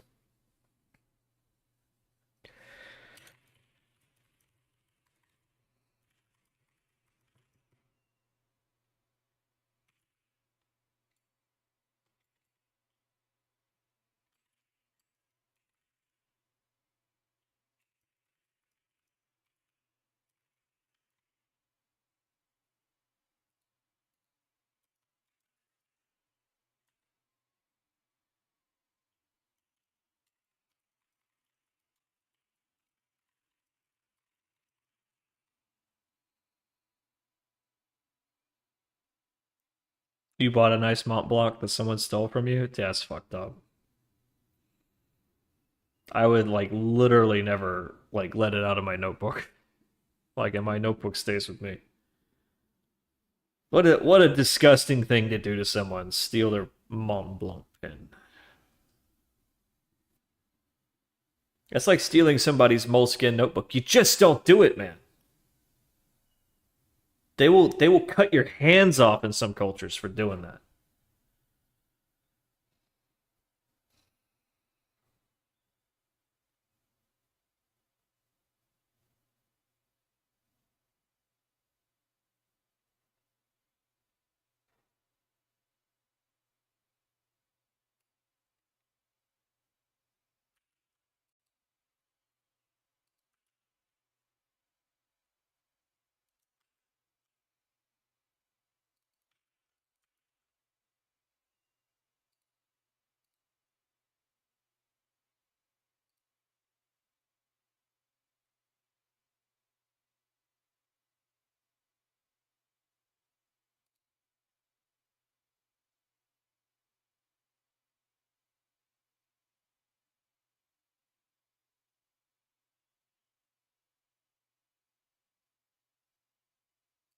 Mm.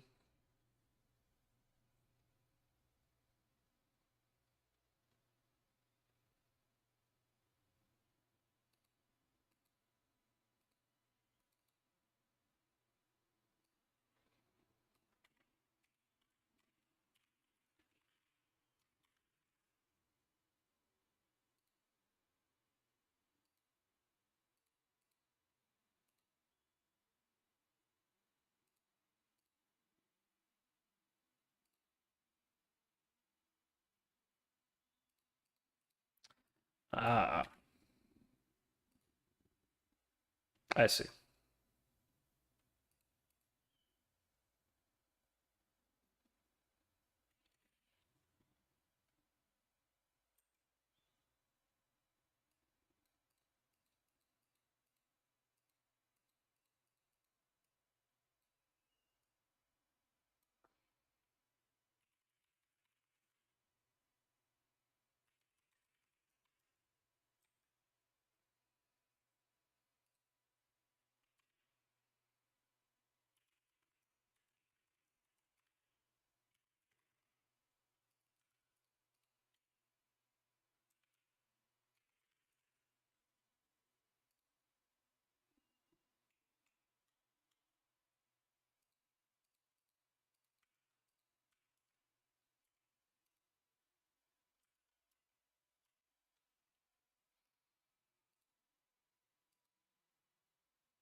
Yeah, it's worth a shot.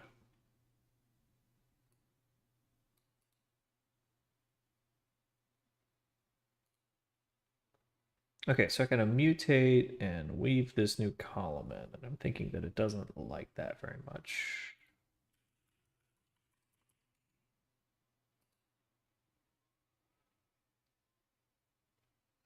So you give it a list of named expressions to add as columns.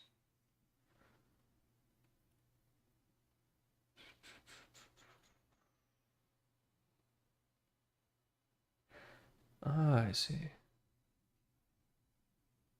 So is it just that the number of rows doesn't match up?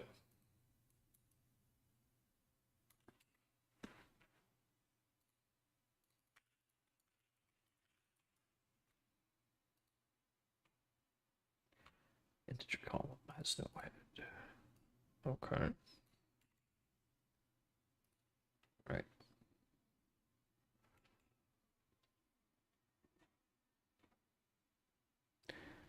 Oh, okay. Yeah, and we also need the next timestamp.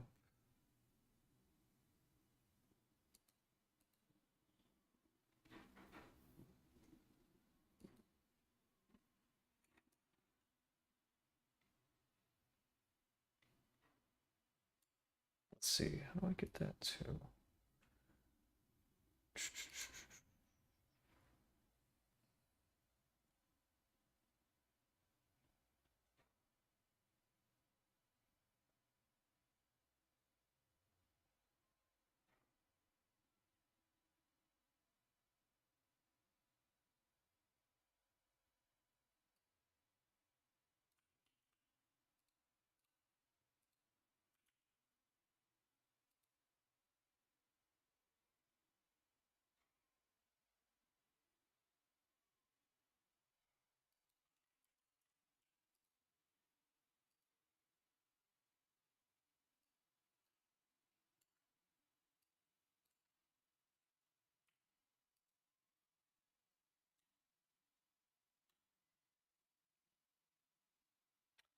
Cannot infer data type. Okay, I might have to be more specific then.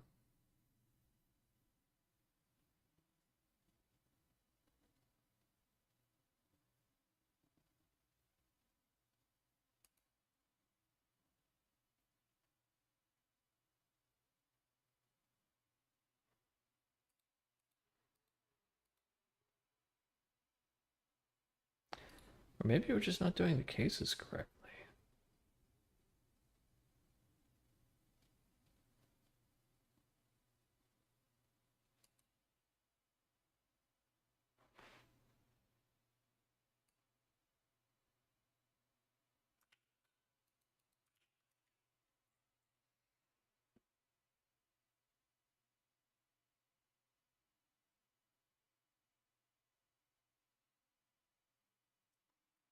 Ah, yeah, that would be better.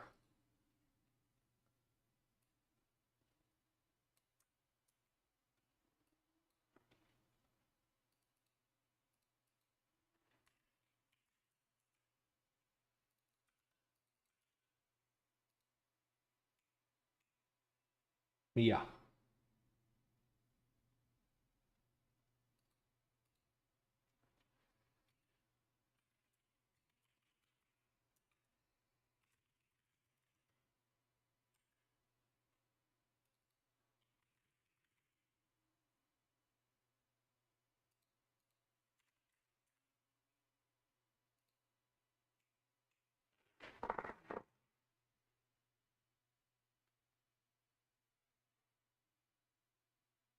Yeah, all right, that looks right.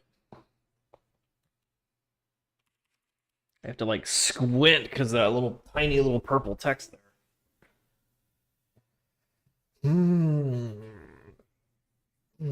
Gosh, I kind of want some coffee.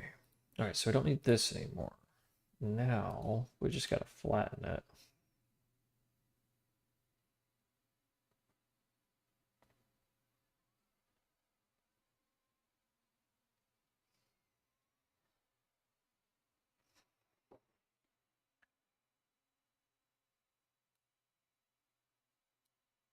Yeah. Okay, so and Next. Stop. Stop.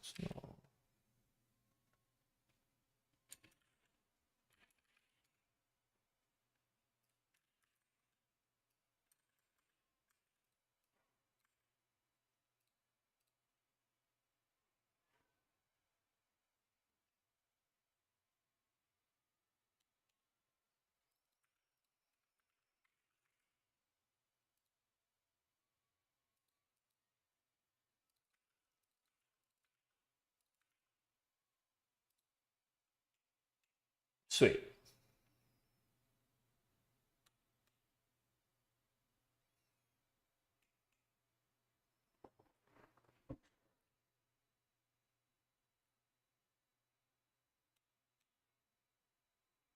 So that gives us all of our context instances.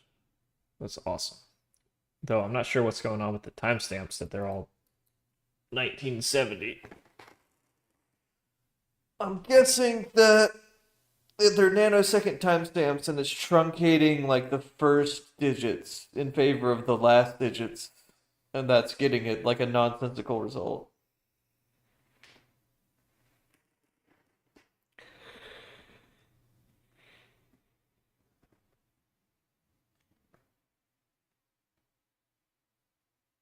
Hmm.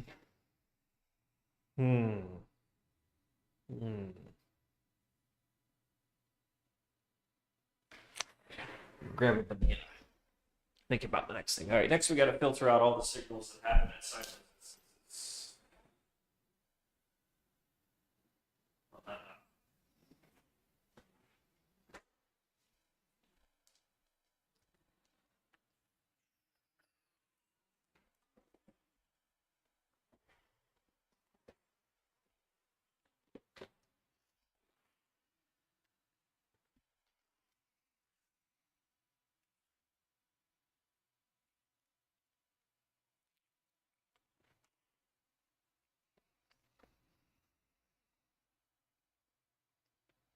Yeah. That's probably it.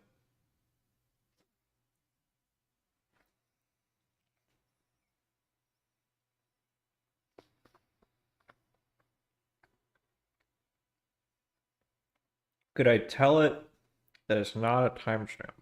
Well, I guess it doesn't matter.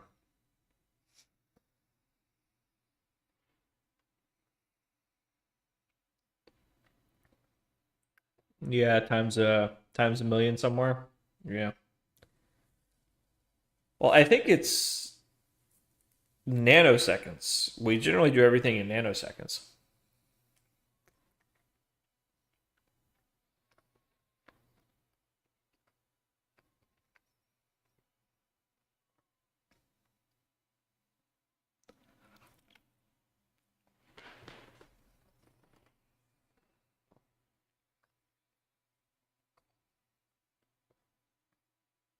I think we can just change the column type.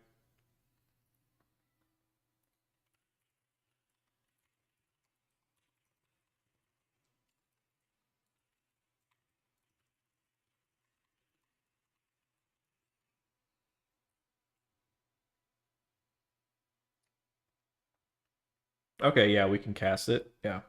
All right.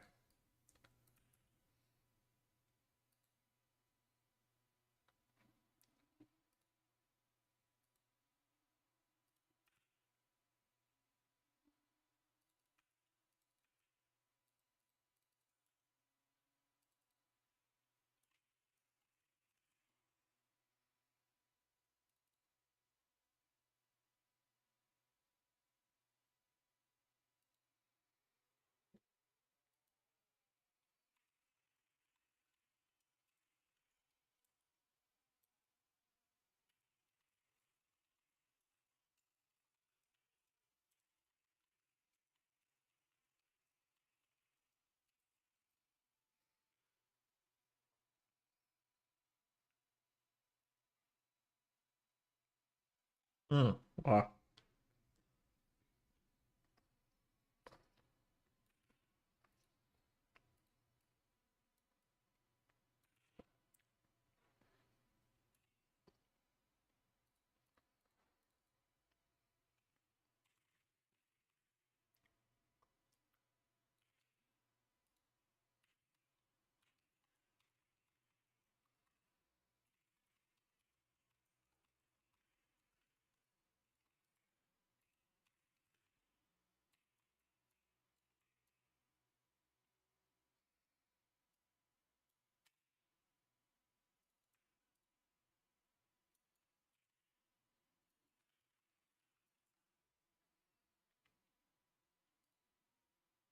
Woo!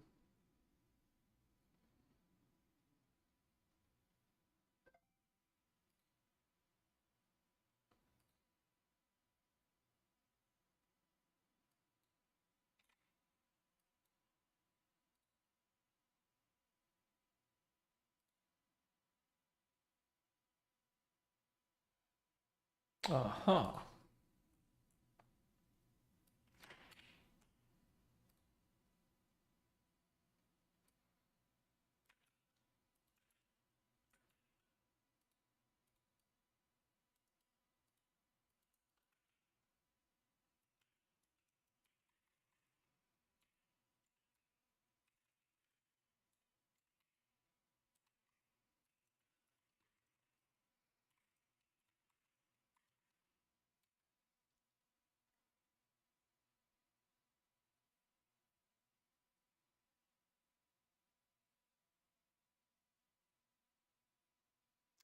Oh, I see.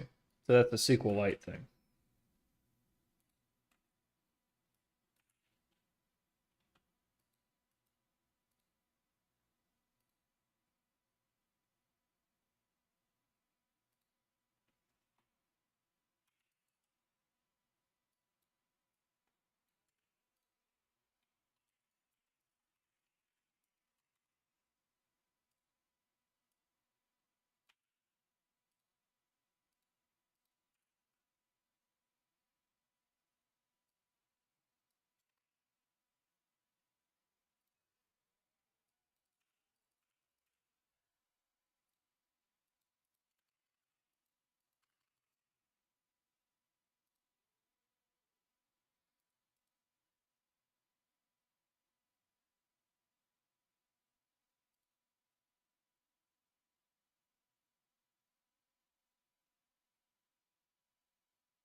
Well, that kind of seems to work.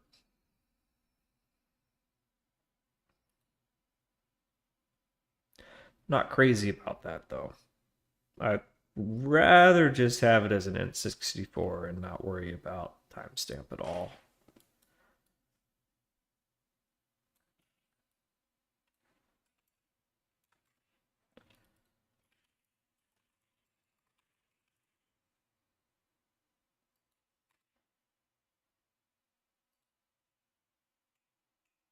All right. Yeah, I'd prefer that.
What are we working on today? An improved version of our strategy discovery algorithm.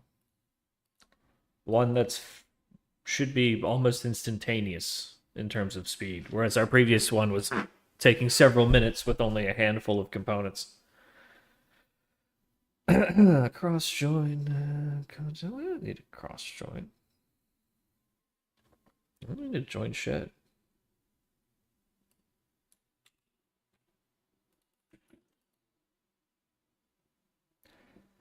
I want to mutate that back into it. That's what I want to do.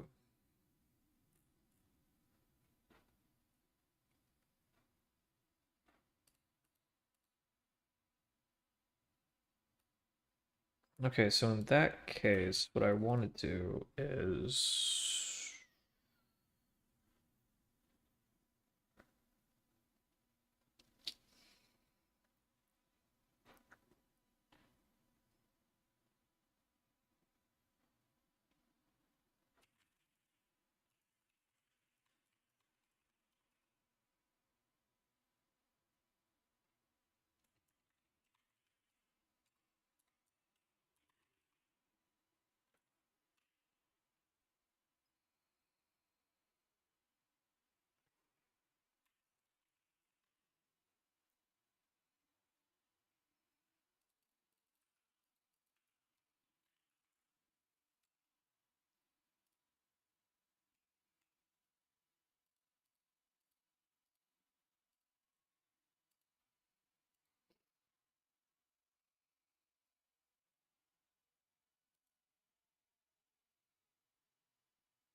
Between...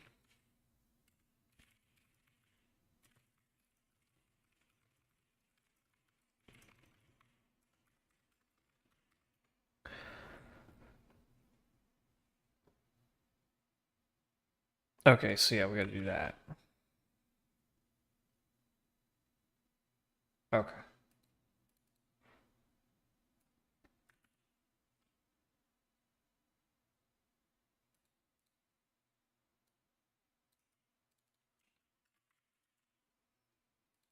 Filtered signals, raw times, stamp, context instances.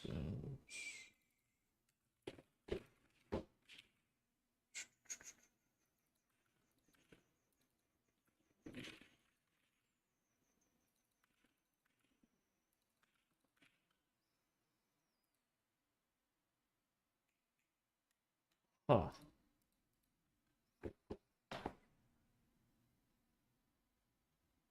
Okay, well, can I just do it as a raw column then?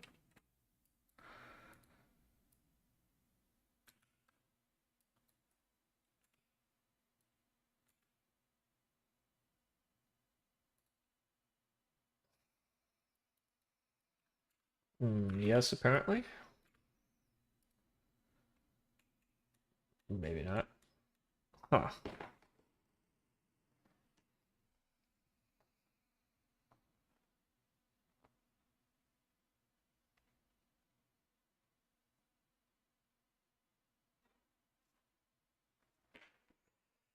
Ooh, I need to stand up for a second. My legs are getting tingly. What do you think, chat?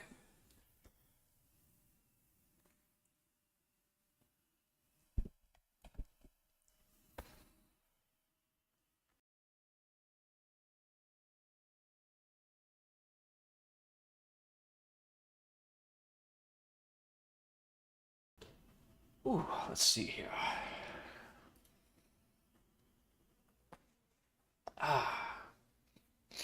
Ooh, wrong button. Have I been on this screen long? Because I meant to be on this one. I wasn't looking at my preview there for like the last 20 minutes.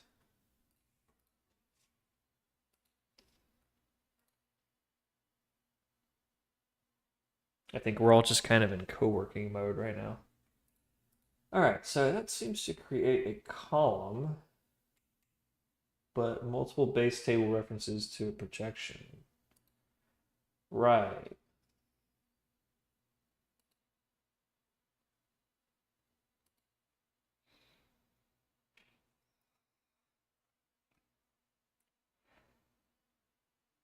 Cross joint. Oh, I see. I see.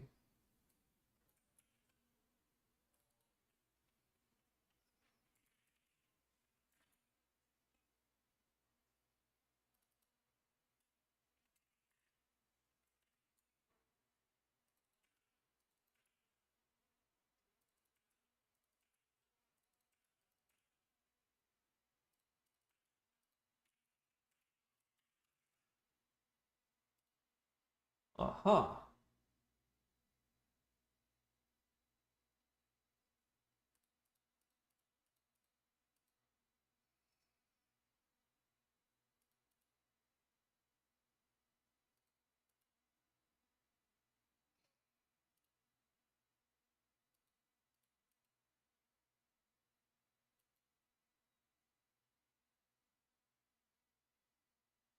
Uh-huh. Uh-huh. Yeah, I think we did that right. Oh, do we just have too many fucking tables name result?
Eh, we might be going about this the wrong way.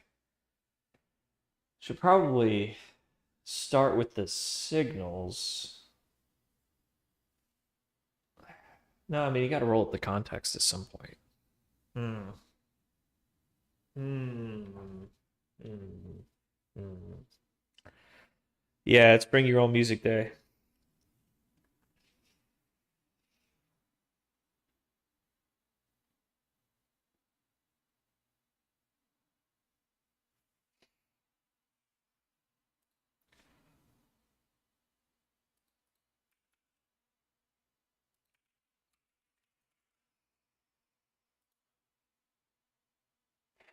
What the fuck did I just break?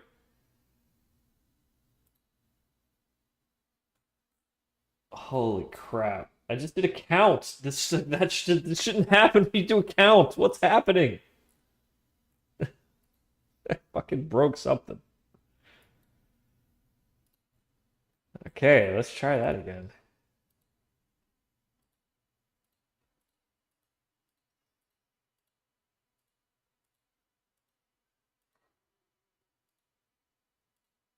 What the fuck? I think we found a bug. That just keeps going forever, doesn't it? Okay. All right. I think that crashes the Python. This kills the Python kernel.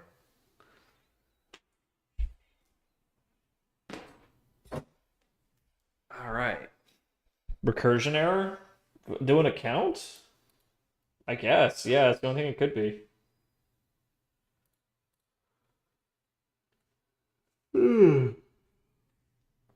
Man, I might need another coffee here.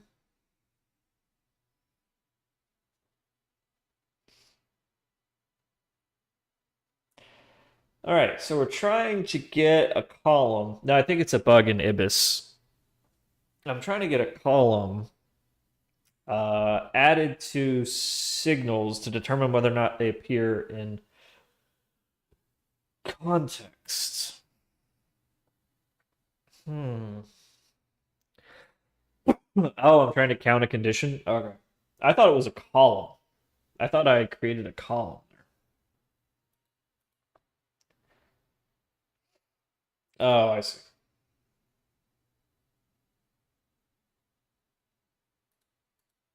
Maybe I didn't do the condition right.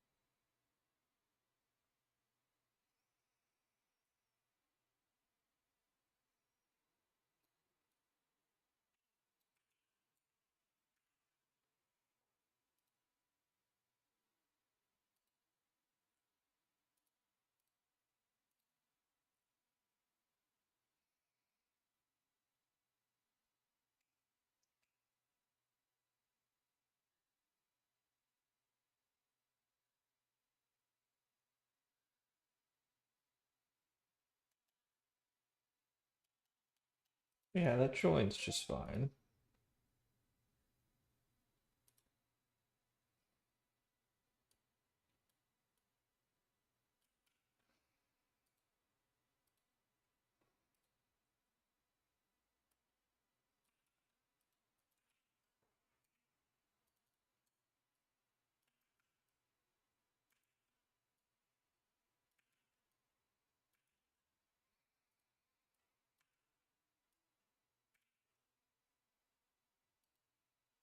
Okay.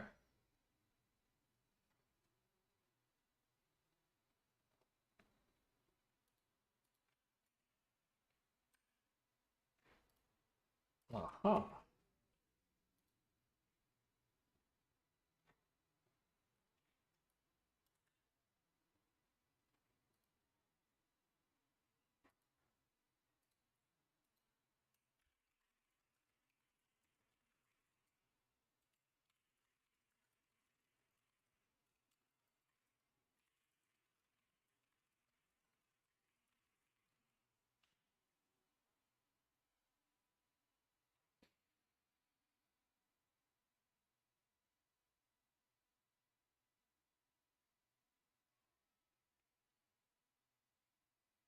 Hmm.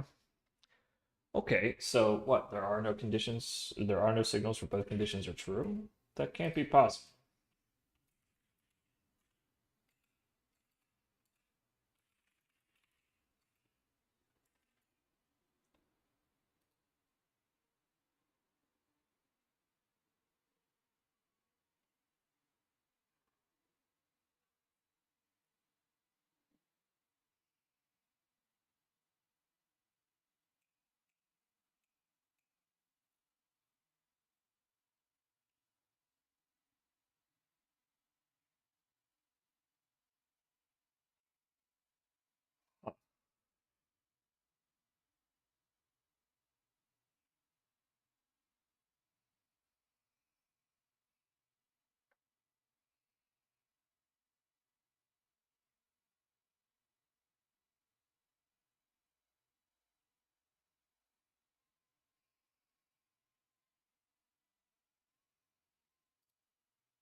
Well, we're keeping the timestamps just as integers.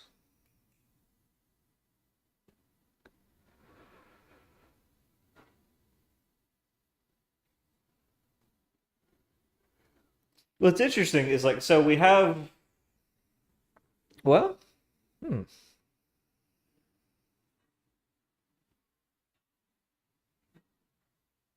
how is it matching the signal rows to the context instance rows? Like, is it checking each signal like against every context instance row, or is it somehow matching them up one to one? Like, is that the problem, that they're not, like, the two tables are not aligned? Because they shouldn't be, right?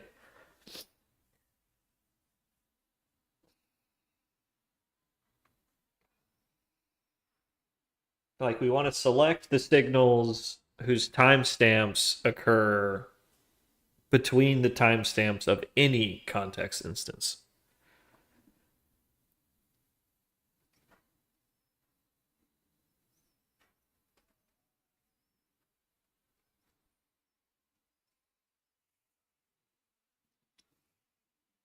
I think we are doing that right.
Yeah, so we seem to be doing it right.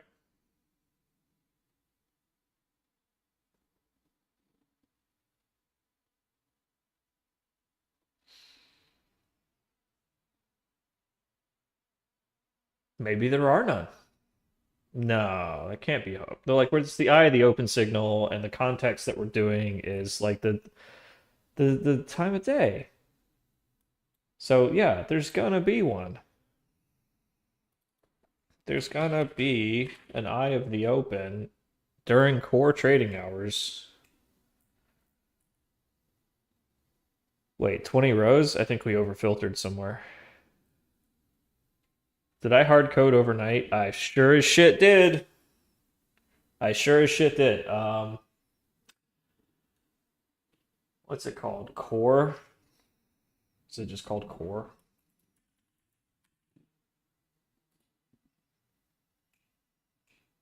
Yeah, core hours. All right, that explains it. I overfiltered.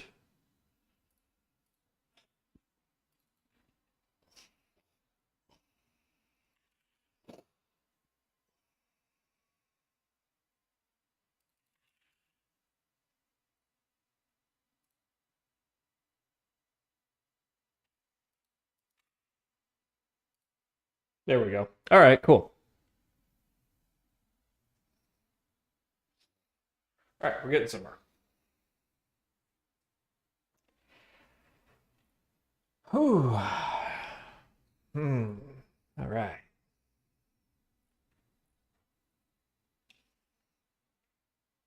Just ponder for a second.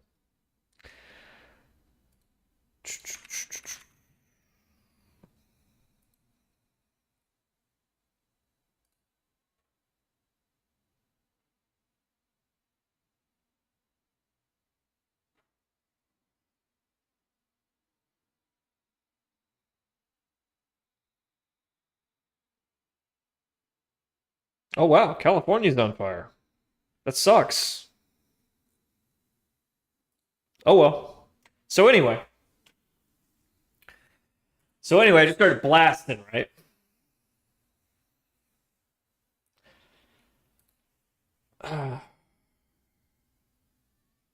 Okay, so we have all the signals that occur in a particular context. All right.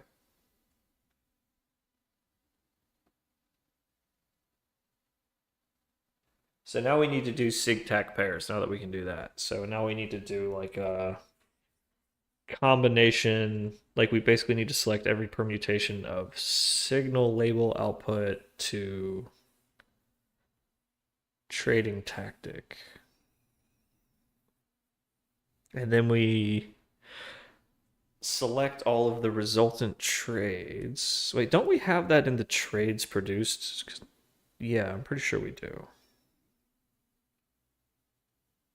Hmm.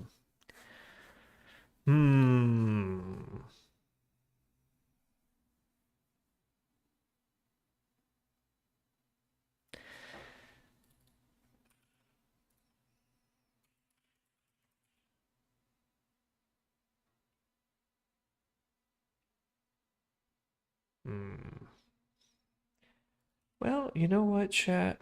I think I'm going to wrap this up a little early today.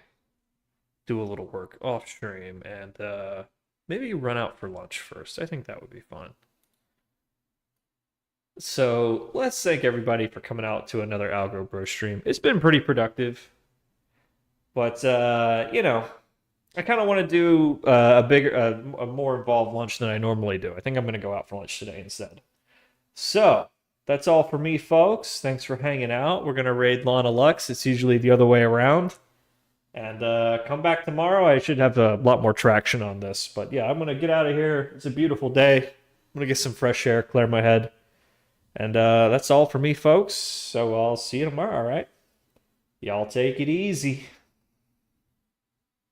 I'm going out for lunch. Lunchy munches. Yeah, boy.